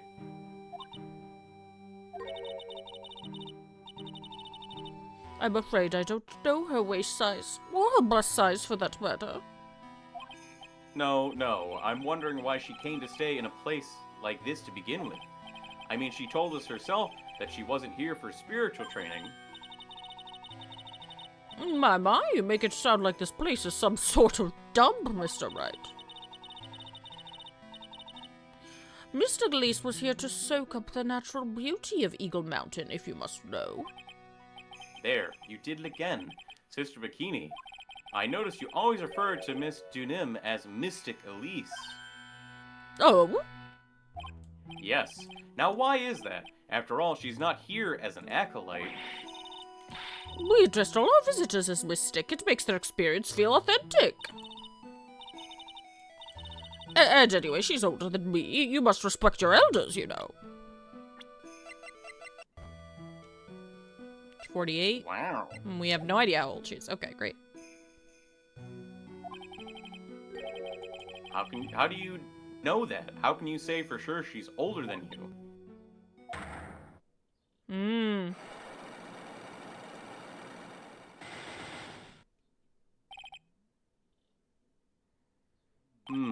It seems Miss Elise Denim was no ordinary visitor after all. And there's Pearls. She was with Miss Denim on the evening of the murder, and now she's vanished. It's all got to be connected somehow.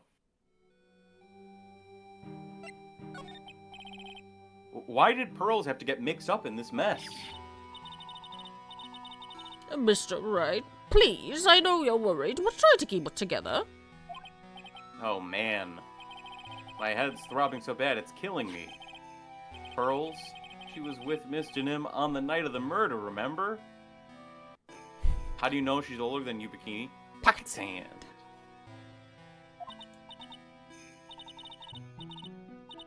Yes, but I have a temple to run, you know. I was busy preparing for the training. I didn't see the little darling even once after we'd finished eating dinner. The murder. It didn't take place right in front of her innocent eyes, did it? According to the detective, she hasn't turned up at her home either. Come on, keep calm. There's one place left where Pearls could be. She just has to be there. Come on, Gumshoe. Tell me you'll be done with the repairs soon.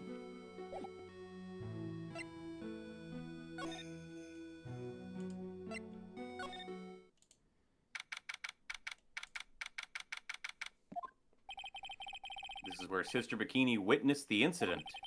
It's hard to imagine she was lying on the stand, so maybe there are some clues that have yet to be found.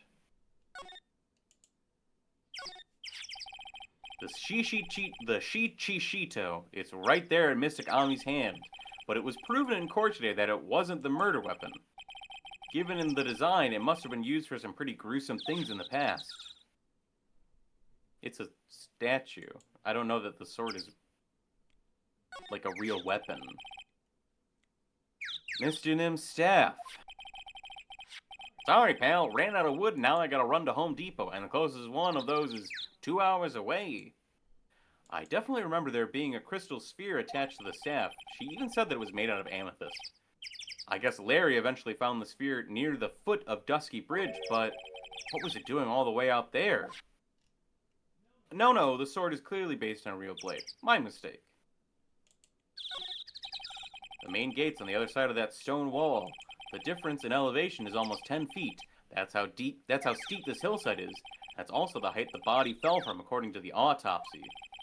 Is it possible that Miss Denim was pushed from the top of that wall? Atop the fourth wall? Do you even know what I mean when I say that? Yeah. What do I mean? I know what you mean. Go ahead.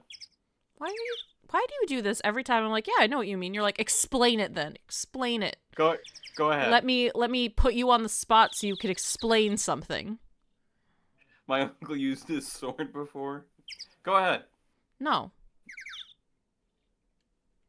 Alright. Who's Linkara?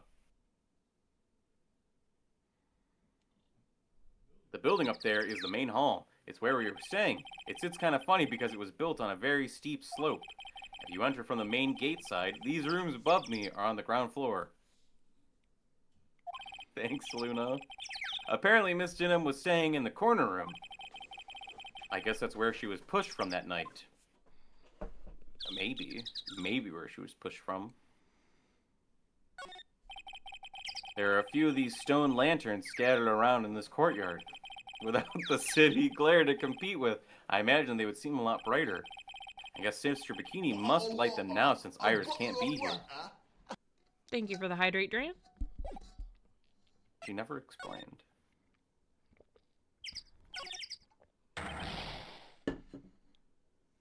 Hey! What was that?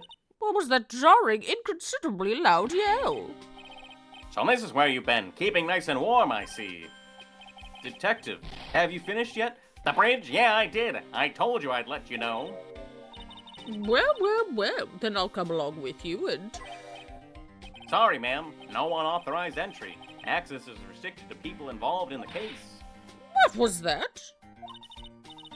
I am involved, aren't I? You could get much more involved than me. Well, yeah, but that's not what Ah! It's been a while, Scruffy. It's... Miss Von Karma.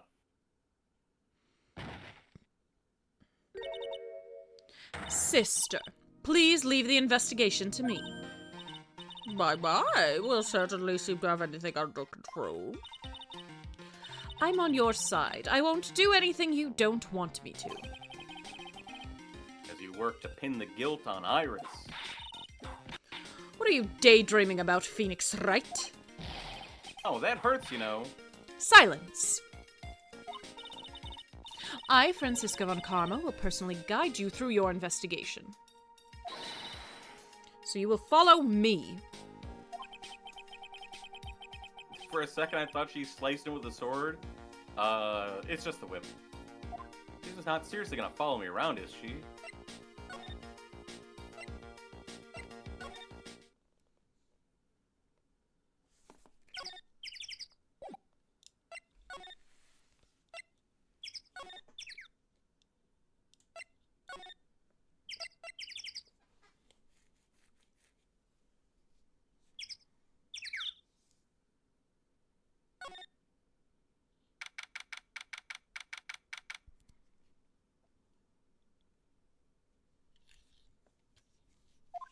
Inner Temple Gate. Things have certainly become a lot more hectic than before. They must have commenced with the investigation. Probably Oh, Pearls. Mr. Nick! That voice. She's alive. Pearls. Mr. Nick? Mr. Nick! Wow, none of what you said came through. Gumshoe's gotta hide like a rhinoceros. He can take a few sword swings. He cannot. Editor's note. He cannot. Editor's note. That is a lie. So you were here ever since that night. I was so lonely. I thought I was going to die. When I woke up in the morning and saw that Dusky Bridge was gone, I realized I was all alone. She was all alone? That's not a good sign. It must have been very trying for you, little girl. You're... I'm Francisca Von Karma, the prodigy. There's no need to worry now that I'm here. You're the prosecutor who was so mean to Mystic Maya last year. Well, I don't like you. You're nothing but a widow girl without your whip. Mystic Maya didn't do anything wrong, but you were so mean. I'll never forgive you. It looks like Pearl's words are getting under her skin. Can Pearls punch her? That's Pearl's move. Yeah, why are you whipping me? I didn't even say anything. you didn't have to. The smile on your lips gave you away. Anyway, Pearls? Weren't you with Maya? I'm sorry. It's all my fault. I killed Elise Junim. Huh? What are you talking about, Pearls? Well, Mystic Maya! Hey, wait, Pearls! I can't even hear you. She just ran off. Ow! Pearl's words sting worse than any whip. That was cruel, Phoenix, right? To make a little girl cry like that was inexcusable. What was all that about? Pearl's acting like that. It's giving me the creeps. I guess I'd better take a look around since I finally got the chance. Especially since something about this place seems different from 2 days ago. Well, the incinerator is different. Mm-hmm. There's a weird smell coming from that incinerator. The door is also open, almost like it's begging me to look inside. Well, well, let's see what stunning clue is concealed in here, shall we? Huh? It's empty. How naive of you, Phoenix, right? But it's a bit strange, don't you think? Franziska von Karma? I seem to remember.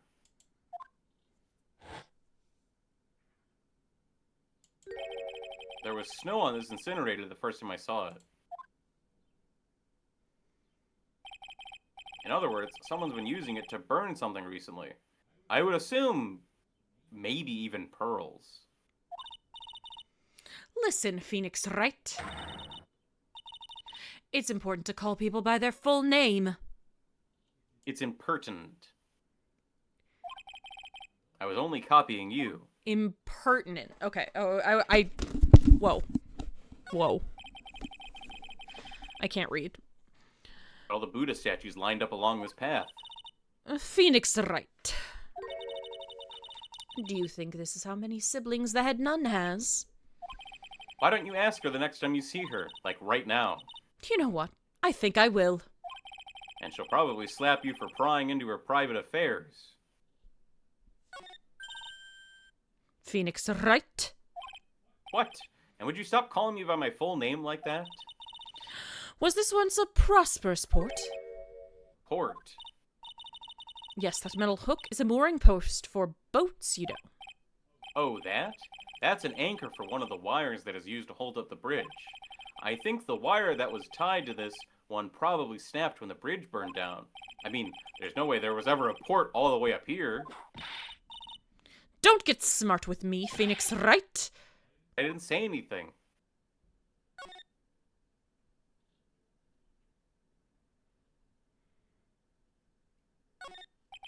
The sign says Inner Temple. I don't know how you're reading it, but it's incomprehensible to me. Actually, I can't read it either. Feigning comprehension isn't a very good habit to have, Phoenix, right? She looks really happy to have finally caught me on something. There's a little gate that leads into the garden. It says no entry on the sign, though. Come now, Phoenix, right? What are you doing? Let's go in. It's half open anyway. What harm could come of it? It says no entry. Don't you Americans enjoy doing whatever you like now and then and simply say whatever? You think I can read Japanese? Where do you think we are? Japan? Eat your hamburger, Apollo. That's got nothing to do with anything. And who told you that?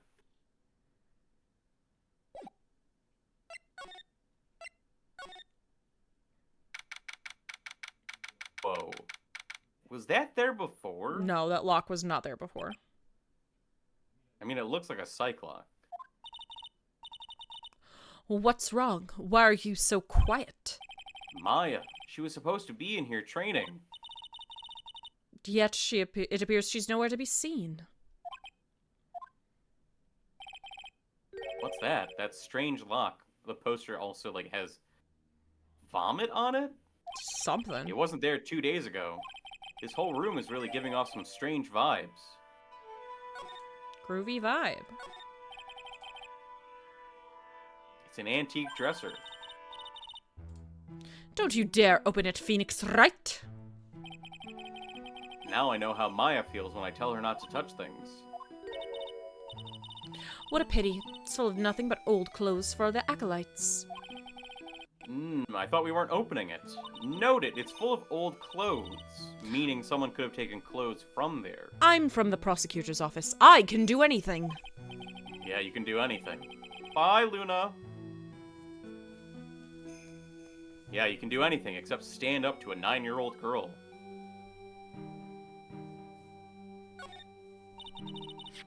What do you think this yellowish poster is, Phoenix, right? It's a scroll, not a poster. It's a picture of a woman who's actually... a woman? I don't see any woman here. There's a different atmosphere in this room since the last time I was here. No, it's not a different atmosphere, it's a different smell. It's gravy. What's the matter? This scroll, it's been completely covered in gravy. Thank God it's gravy. Ah, yes, there's a very appetizing smell in the air. But gravy is a type of sauce. So when you run out of paint, you Americans use gravy as a substitute, I see. No, no one does that. For starters, it stinks. Sounds like a gravy situation. Just drop that and then dip. Gravy vibe! This must be the gravy that we had with the roast on the night of the incident. But why would anyone do this? Why this scroll? Yeah, exactly, Dram. I fully was in the boat that thought it was vomit.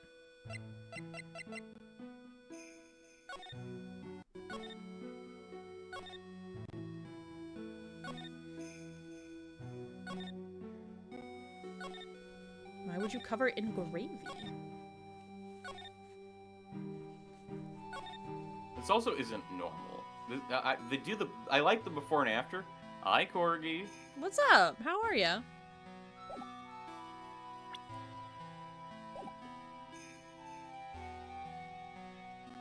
Why can I examine it again? This scroll shows a picture of Misty Faye, master of the Karain channeling technique. Who's my pal? This is JJ. This is my spouse. We're in love. What? But why would anyone cover it in gravy? I can't make out what's drawn on this scroll at all. I never understand you Americans and your so-called artists. Artists? Yeah. Yeah. This door. When I was here 2 days ago, that weird lock wasn't on it. Those chains is almost as if they're guarding something inside that cavern. What is a spouse? What's a spouse, but simply the highest and most exclusive tier of pal? It's true. She said she's never seen locks like this. I have. I've seen locks and chains just like this before. They look just like the ones that guard a person's secrets during a cyclops. I wonder if this lock is guarding something too. Dark secrets in a dark cavern. What took you so long? Thought even you'd managed to get here faster than this. Oh no, I thought it was Maya. It's Godot. Thought even you'd managed to get here faster than this, Mr. Trite. Prosecutor Godot, I didn't know you were here. I'm honestly not a fan of whenever games have, like, the mystery text. It's so annoying. I get not wanting to do it for a character that hasn't been introduced yet, but if you know who the character is, or if the person who is there knows who the character is, it should just say the character's name. Yeah. If Edward saw this lock, he'd run out of the room screaming, "No, they can't be real." Prosecutor Godot, I didn't know you were here. Prosecutor? How come you didn't show up at the trial today? Could ask you the exact same question. I'm sick? Huh? But I have a cold, so... I had something slightly more important than a common cold to deal with. The importance of which is something you have no hope of ever understanding. Enough! I believe I have the measure of you.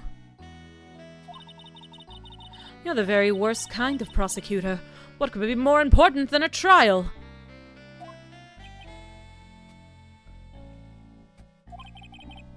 Who's the wild mare, Trite? This is Miss Von Karma. She was the acting prosecutor in your absence today. Well, I guess I owe you one then.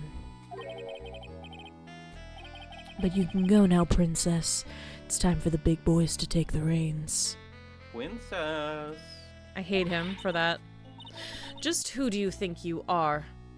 This case is my... Hi, Rin. Hello, Rin. Hi. Welcome on in. Oh my god, I hate him for... This sucks. I hate him for this. Hey, Philly. Know your role and shut your mouth. I can't stand women like you. He's like one tick away from saying, "Make me a sandwich." I fucking hate him for this. I'm only going to say this once, Lady Von Wippenberg. Go home. Phoenix right! What are you hitting me for? You deserve more cracks of the whip than that, trite. What? How are you both on against me, but not together? This is my case. Who decided that? You still don't get it, do you?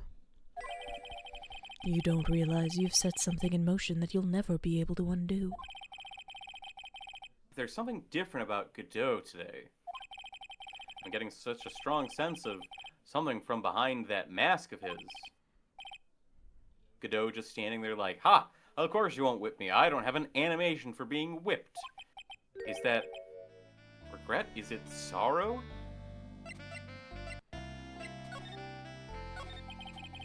You had some important business and that's why you weren't in court, huh? So what was it? I've told you once before, but perhaps you don't remember.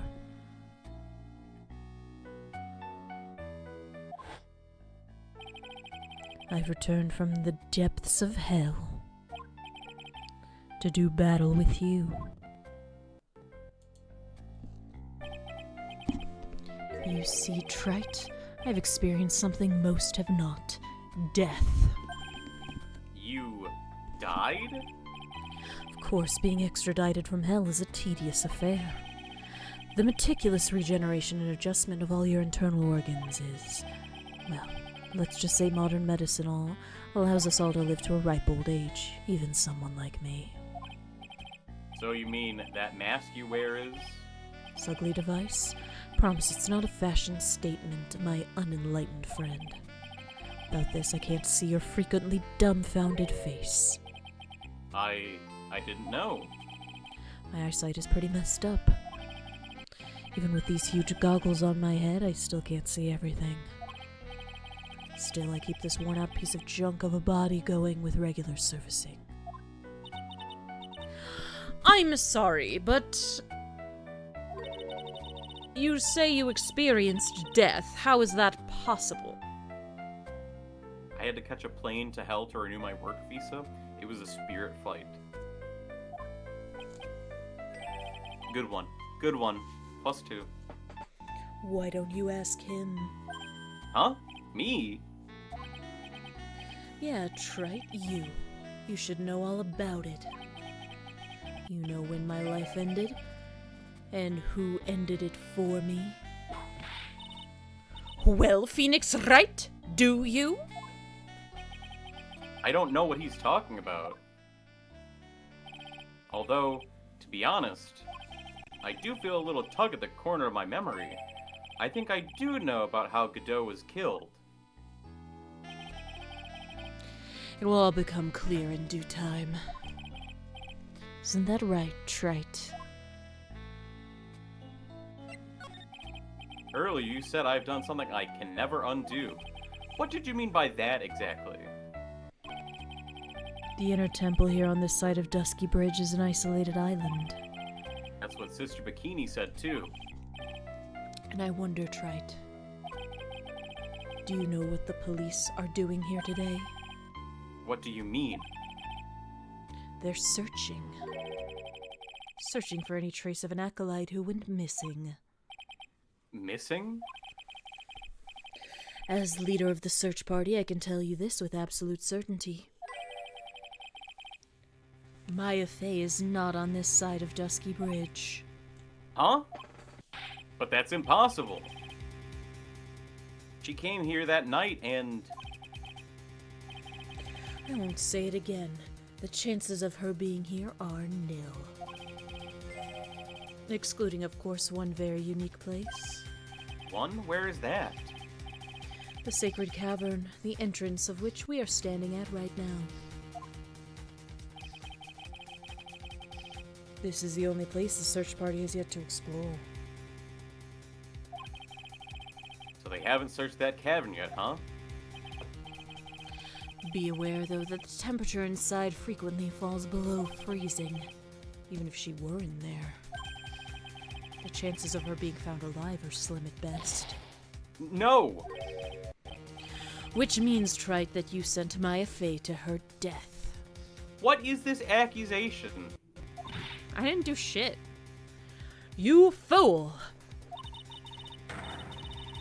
If that's the situation, why aren't you in there with the search party right now?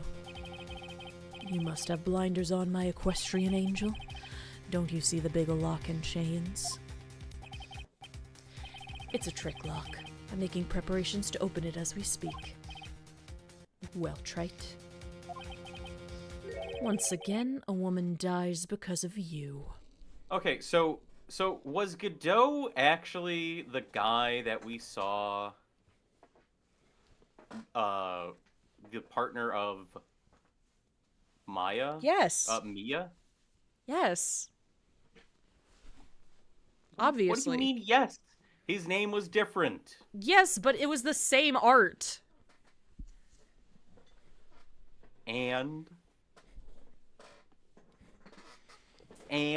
It was obviously What? him.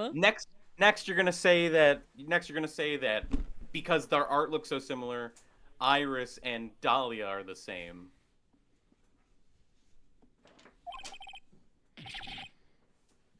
Once again, what are you talking about? Don't tell me you've forgotten. It was only 2 years ago, after all, when the last unfortunate woman died because of you. Because of me? Thank you for the hydrate shark. And the head pat. So that's And how the straighten up. I'm confused. I thought for a moment, oh, he like died when she died. But that doesn't make any sense because his eyes are like actually damaged. And also he wasn't there. Do you know who that was? It was Maya Fey's sister. That's right, Mia Fey. Bye, Bunny. Hi, Bunny. And Shark, I have a feeling that Rin is going to stream today. My intuition is telling me that. By that I mean Steam is telling me that.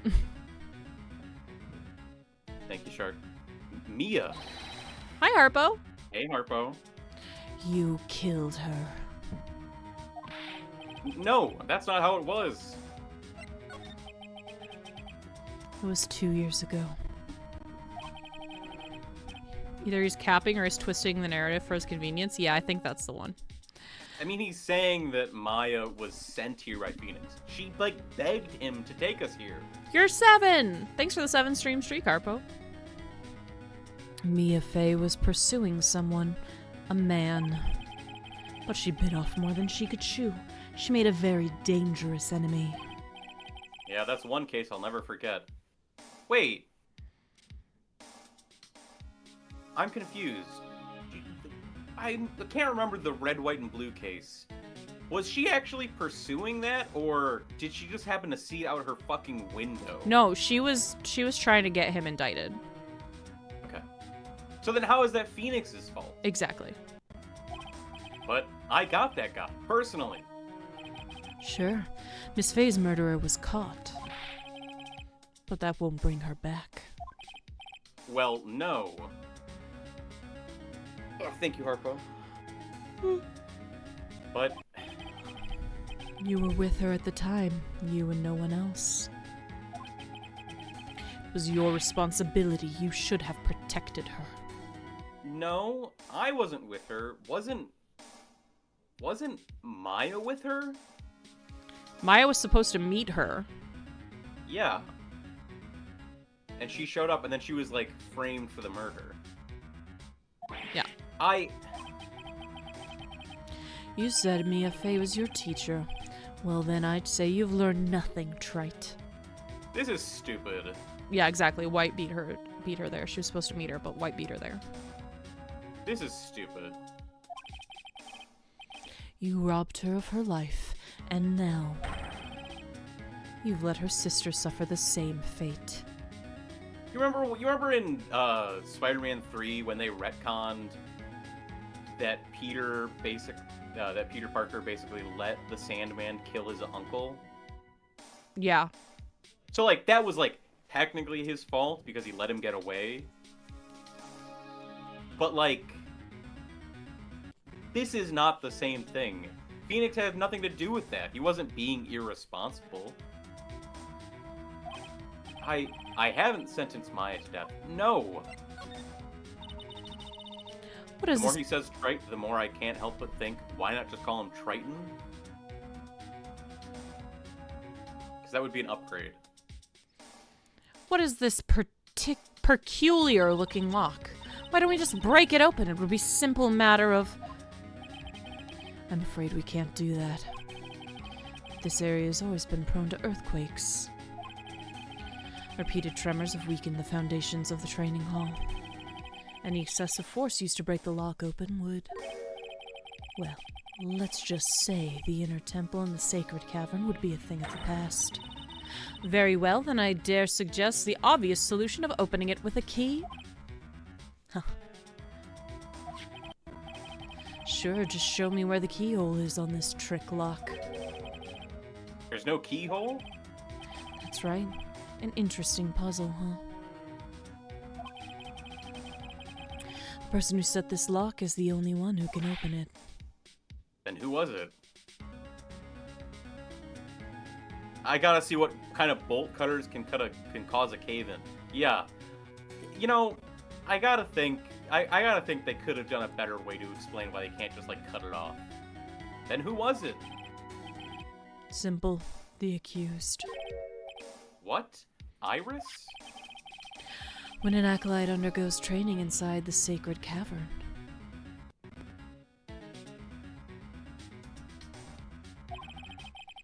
The attending sister is responsible for locking the entrance. Obviously, the night of the murder was no exception. Maya Fey was to train here. Sister Bikini did mention it a number of times now that I think about it. She said that Iris was left in charge of supervising the early stages of the training. Bet he does have the keys, just trolling. Who knows? So Iris, the accused, is the only one who can open this lock. Arrange for her to be brought here now. Iris is the only person who can open this lock? I hope she gets here soon. Hang in there, Maya. We'll get you out. So, should be getting back to work. Wait, Godot. How sure about Maya are you? There's no doubt in my mind.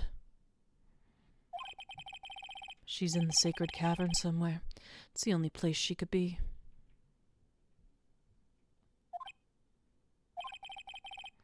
You'd better start praying. Better pray that friend of yours brings the accused back here soon. Edgeworth? Listen up, trite. There's only one thing I want to say to you before I go. I'll never accept you. Never. Okay, well, you're a shit prosecutor, so fuck off. You should choose your friends more carefully, Phoenix, right? That's what everyone says. Looks like I don't have much of a choice. I guess I'll just have to do what I can for now. This is stupid.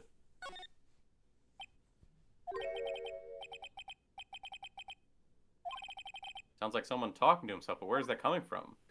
I don't know. Should I or shouldn't I? Yeah, I guess I better wash that off. That's what I'll do. No, but I can't do that. I'm a detective. Ah, my brain. This is driving me nuts. Ah! Is something troubling you, Scruffy? Please don't whip me like that all of a sudden, sir. You can just say, please don't whip me. It was merely a simple greeting. A friendly tap on the shoulder with my whip. So what's up, Gumshoe? Is something on your mind? How do you know, pal? Perhaps you were trying to decide if you wanted to wash that off or not. How did you know, sir? Oh yeah, I nearly forgot. You can't go through that little gate there, okay? You mean the one that says no entry on it? I already snuck in there. Is he trying to be clever or something? So what's behind there, Scruffy? Huh? A kind of a garden-like garden. A garden. Yeah, anyway, it's under investigation right now, so keep out. I'm not telling you, I'm asking you, pal. You got it? Isn't it normally the other way around? Well, see you later. Okay. So, shall we adjourn to this garden, Phoenix Wright? Of course. What else would we do? I really want to know what Gumshoe was thinking of washing off.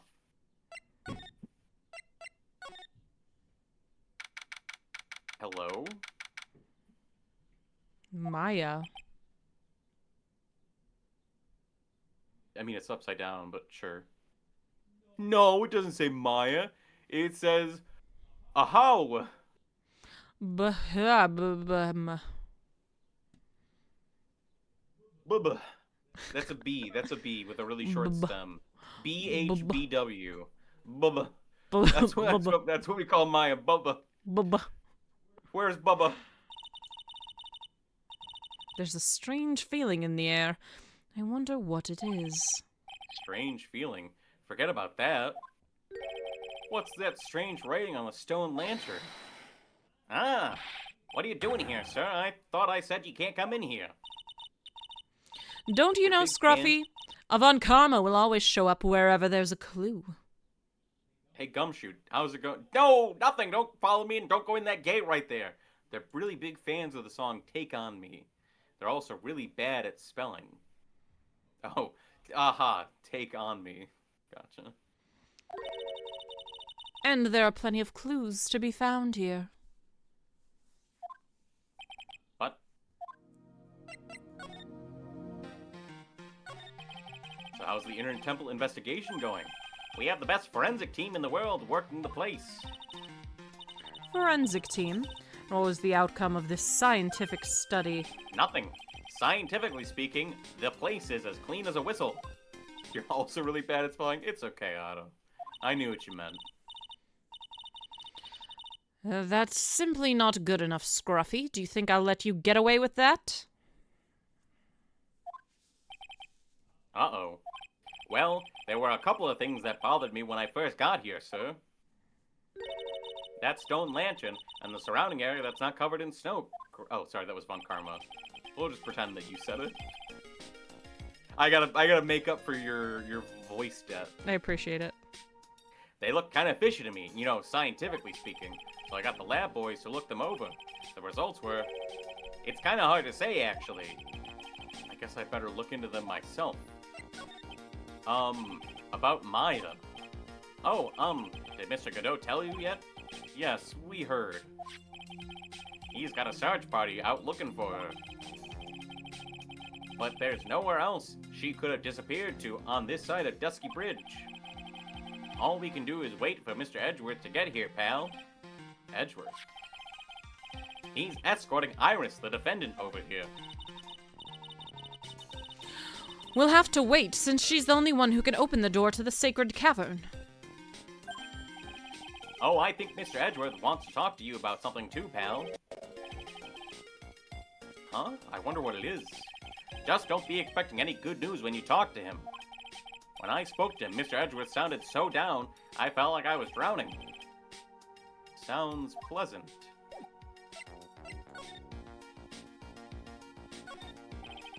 Little lantern, a little statue. It's certainly a quaint little garden. Oh!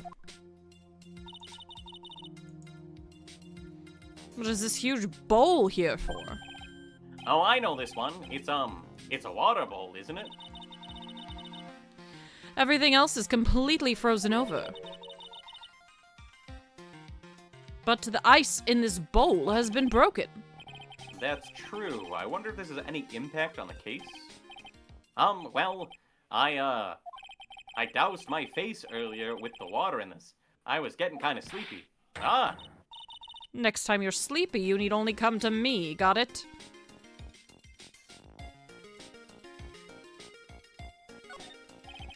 Well, this is odd. There's no snow on the ground here. And it's almost a perfect rectangle. It couldn't have happened naturally. Yes, it appears as though someone has carefully cleared away the snow. No doubt it was you. No, Huh? No, not it too wasn't me, fast. sir. I didn't do it. The game did it.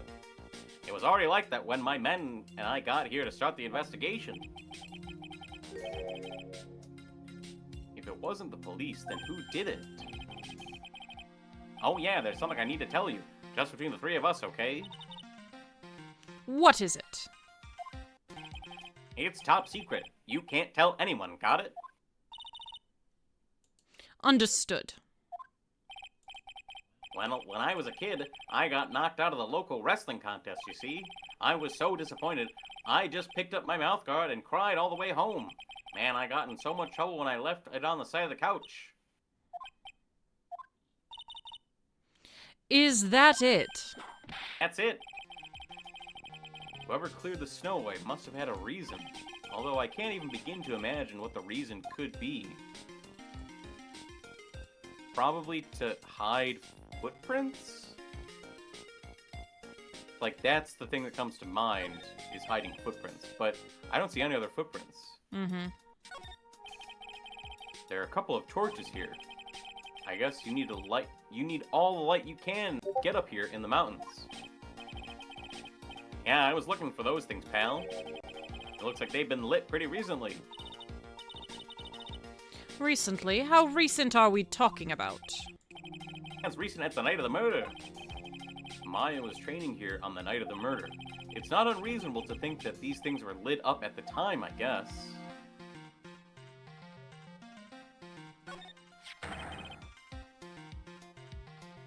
What the heck is that? Oh, you spotted it, huh, pal? Are you kidding me? It couldn't be any more obvious. It says Maya. Yeah, and before you ask, it's written in blood. You will answer all of our questions now, Scruffy, without exception. Yes, sir.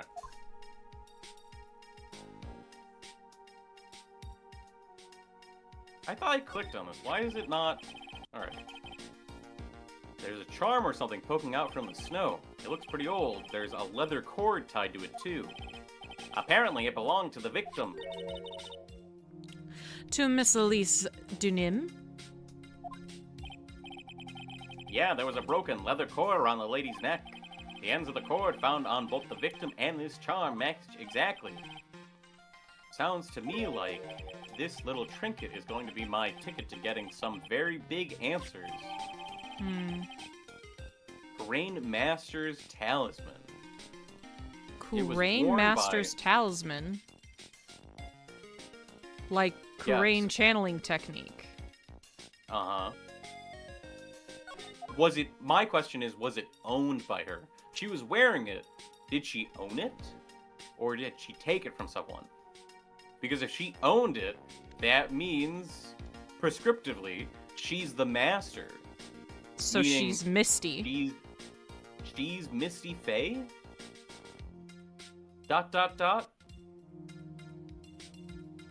Well, we know Elise Dunim is not her real name. Yeah, her name is questionable. Maya. So these letters are written in blood? Yeah, what's worse, it's the victim's blood. Huh? This is Miss Dunim's blood? We haven't done a detailed analysis yet, but it's looking that way, pal. Most interesting. Phoenix Wright, I presume you know, don't you?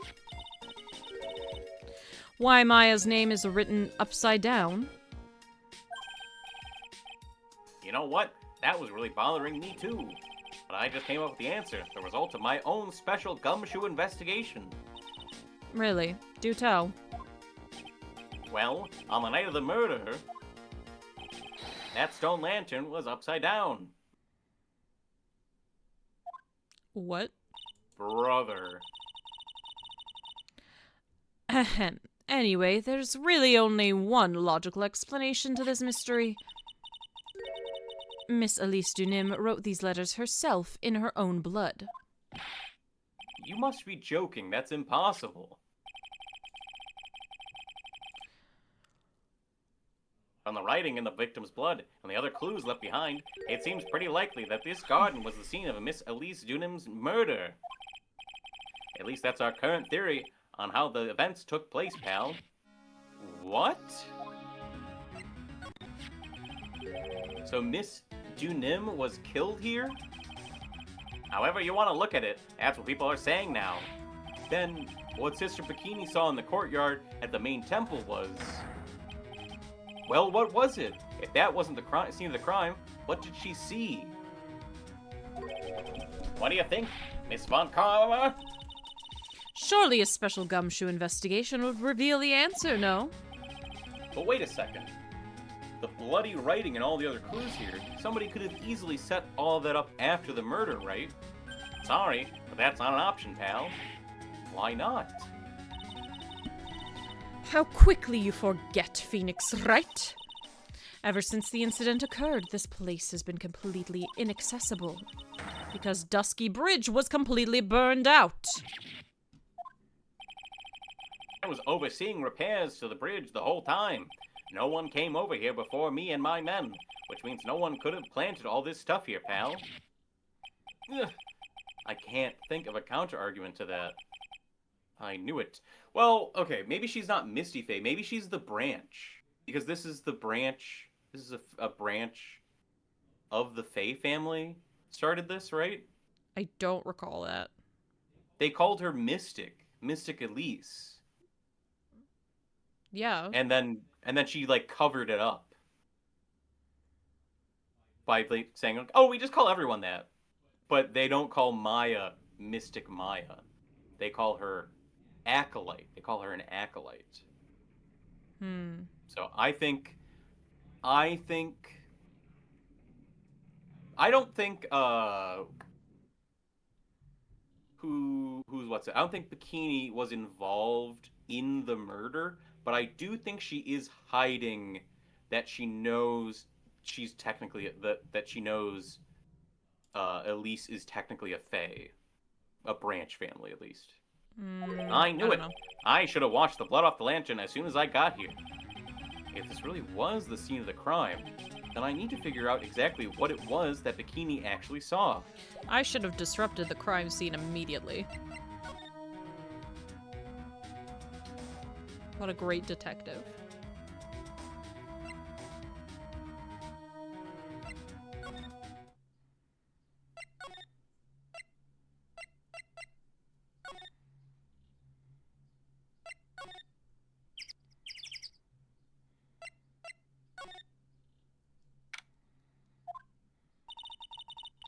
It seems you have a visitor. Mr. Wright. Iris, I'm really glad to see you. Godot managed to mobilize the police by claiming a state of emergency. Not him again. Never mind. Oh. What's up? That's you. Oh, sorry. Never mind him. We've got to hurry and unlock the sacred cavern. Hi, Alice. Not the first time we got a dying message with the name Maya. True. True. True.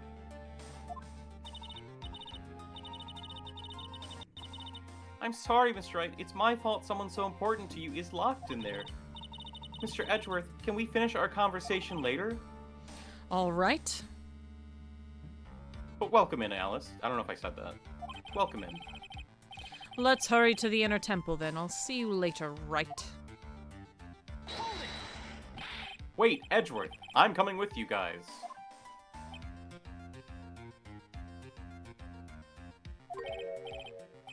Sorry, right?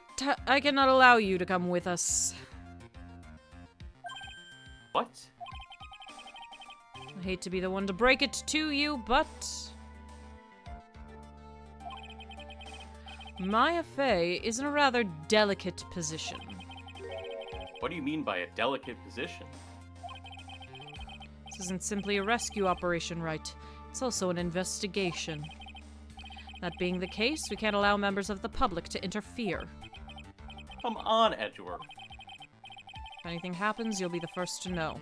Please understand, right? It's Maya. Mr. Wright. All that matters is that Mystic Maya is rescued, correct? And it shows such progress for Gumshoe the first time he believed it immediately. I mean, it's really weird. The Maya, it's written upside down. It's written in blood. Why would it say Maya? Is someone trying to implicate her as the murderer? Is someone trying to say she's in here? You started playing Pokemon Champions. You're not convinced the first PvP match was real. They would have worked so to throw that hard. Shark, you saw me play. You saw people use moves that did nothing. I'm baffled at some of the people that are on there. It literally says not effective. Like it will do nothing. It says it will do nothing. Oh boy. I didn't read the line, but fine. Listen to a voice of reason. From now on, consider anything beyond Dusky Bridge to be off limits. We'll be going now. Excuse us. I mean... This is no time to be standing around, Phoenix, right? Aren't there other things that demand your attention? She's right. Thanks for reminding me. A drooling baby can select a move that does damage sometimes. You know, it's so strange. If it was literally any other Pokemon game, if it was like X and Y, Scarlet and Violet, and I was playing against people randomly online, I would say, it's probably some kid who can't even like really read, and they're just like pushing buttons. But they make you enter your age for champions. They're like, what year and what month were you born in? They make you enter your age for that game. So I truly don't know.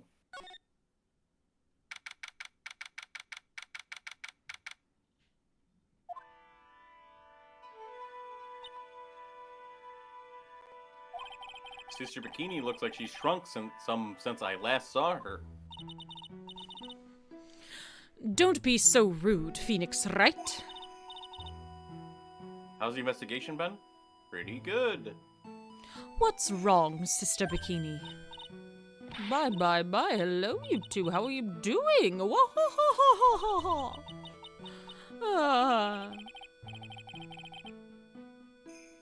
You doubt that age is used in matchmaking? It's probably for microtransactions? Maybe. Maybe. From the sound of that sigh, I guess she's still pretty down. Iris was just here, you know. She was accompanied by that handsome crimson-clad prince. Is she talking about Edgeworth?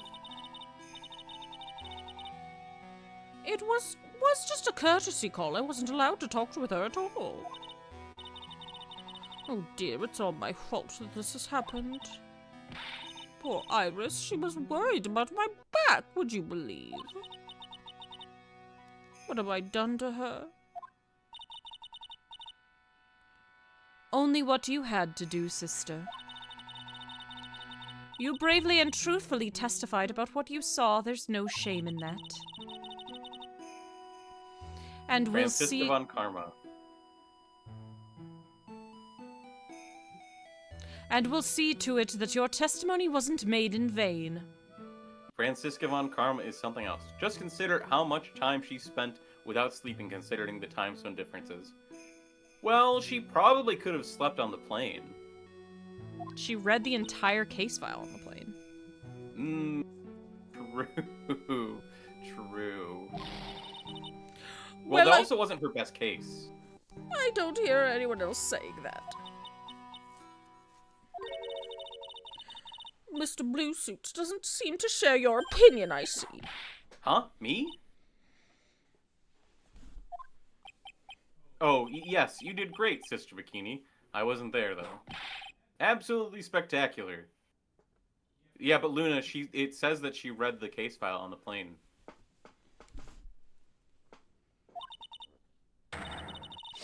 You two are the only ones who've said that to me. I can't shake the feeling that I just became a shill to a shrew.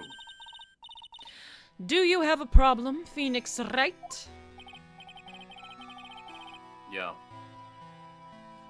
Sure, she was brave to testify so truthfully like that, but I know she's still hiding something. Guess it's time to break those cyclocks of hers.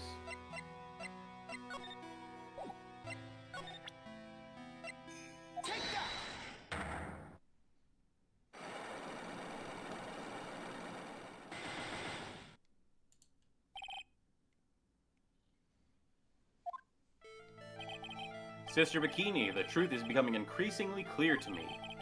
I'm convinced that Miss Elise Dunim had a special significance to this temple. As to why she had a special significance, I believe it has to do with her true identity. What on earth are you talking about? She was... Mystic Elise was an author, just an author of picture books. To be honest, I had my suspicions almost immediately after I met her. Suspicions? Yes, but I didn't have any evidence to support my theory, though. But now I do. This piece of evidence proves Miss Dunham's true identity. The Karain Master Talisman. Yeah. And even with people sleeping while flying distance, they need time to acclimate. Yeah, it's tough. Miss Dunham's had this charm with her at all times. Oh, where did you... This isn't some cheap good luck charm either. Then what do you think it is, Mr. Wright? What could a talisman like that possibly mean? It's a talisman, is it? Interesting. Oops! This thing speaks volumes about who Miss Dunham was really... who Miss Dunham really was. This talisman and one other item unequivocally prove Miss Dunham's true identity. A scroll being covered up? Dust scroll.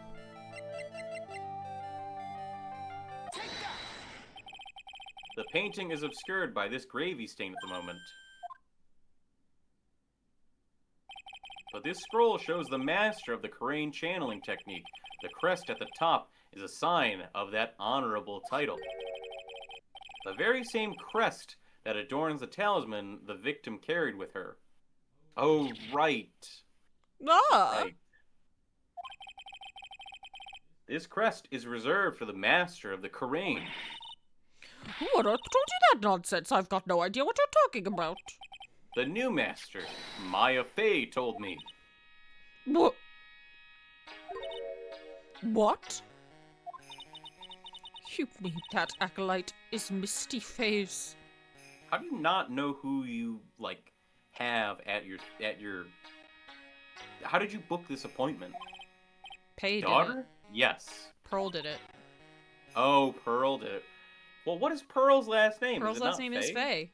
So, you would think. Are you sure? Pretty sure. Yes, in fact, since her eldest daughter passed away, Maya is Misty Faye's sole successor. Maya is not the person to brag about heritage? Yeah, but like, you book something with your name. Whatever. I guess I don't know how common of a name Faye is. Mystic Misty. Oh, that was easy.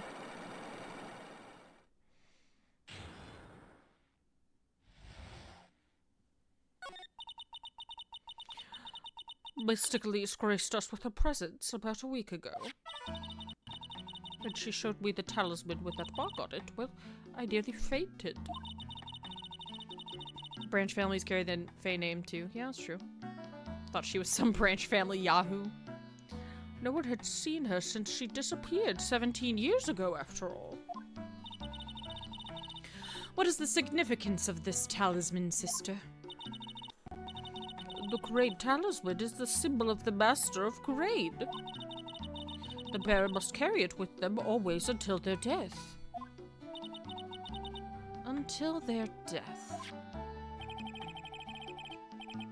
Yes, we did. Yeah, we found out. We got it. We got it, Otto. Alias pseudonym.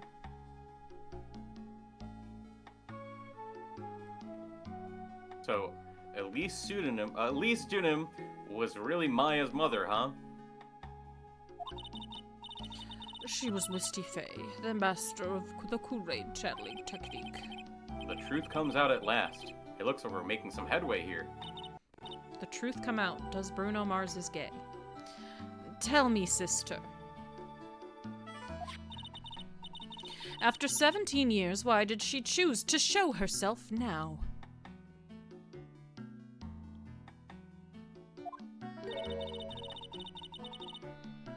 No, I wasn't. I was not turbo spoiled when I googled it. I just looked up what the pun with her name was, and it was like, pseudonym. And we already knew it wasn't her real name, because it was talked about previously. Because something happened that called her out of hiding. Yes, Elise is meant to sound similar to Alias. Yes, yes, yes. What happened? Well... a fucking earthquake, I guess. What's happening? It can't be. Earthquake! Oh my goodness, the inner temple! This kind of tremor might... The inner temple? The sacred cavern in the training hall, it might very well cave in. What? Maya! It's kind of funny to me. They didn't make art bigger than the screen, so when the screen shakes, it's just showing black bars. It seems to have passed.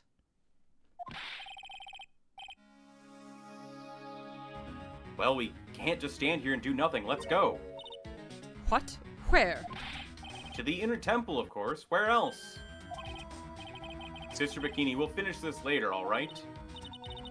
They have problems with memory. Yeah. Of course, you run along now.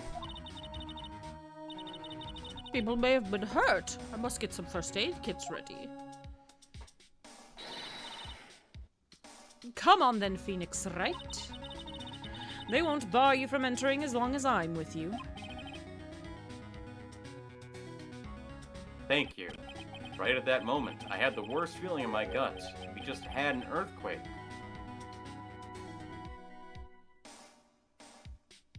Mr. Bikini is such height, so her sprite takes less memory. That would be really funny. But she looks actually like, in sprite-wise, she looks the same size as everyone else. We just had an earthquake. I wonder if he's alright. My boyfriend? You look worried. You thinking about Miles Edgeworth? Come on, let's go. My boyfriend? We gotta hurry to the inner temple and... Right.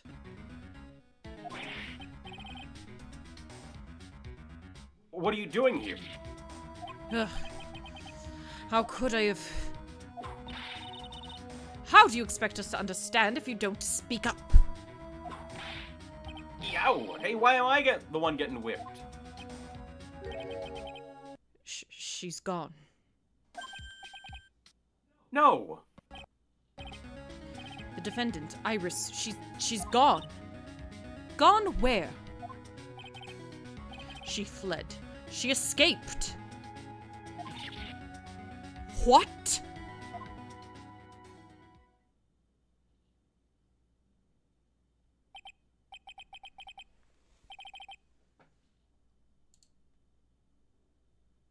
So, it was just now during the... It's easy to see Edgeworth Edgeworth's one and only weakness, his fear of earthquakes. Oh, right. Right. Should have known better than to escort the defendant alone. As soon as the ground started shaking, everything went dark before my eyes, and I stupidly passed out. The incident haunts you to this day, doesn't it? That's no excuse for letting the suspect get away. I can't believe I let it happen.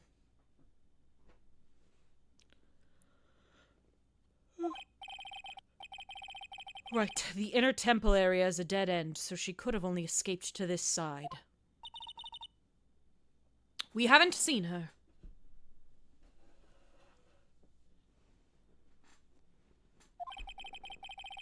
Then we need to get a manhunt underway now and search Eagle Mountain from top to bottom.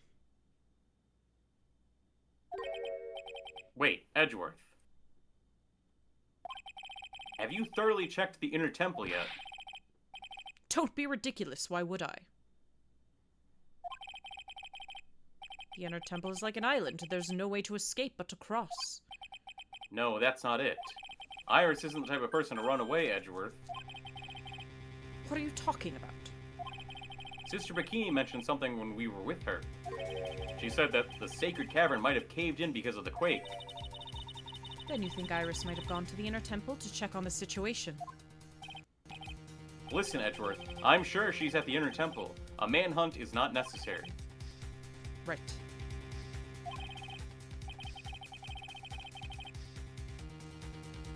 Edgeworth, are you still traumatized from that time your dad got shot in an elevator? Right, how would you like to be the first person to fall into Eagle River twice? Alright. You got a second cold. Let's go.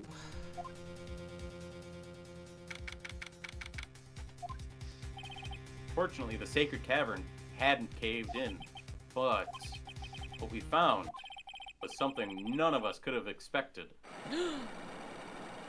Hold squared. What the fuck? How can there be... Even more locks? What is the meaning of this?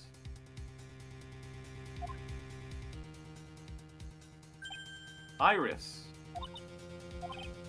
Iris, please tell me. What the hell is going on? I believe Wright would survive a second fall. Probably. How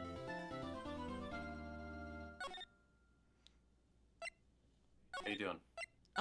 I'd like to take a break to eat something. Alright, we'll go ahead and take a break here, and we'll be back in more like 10 minutes? 15 minutes?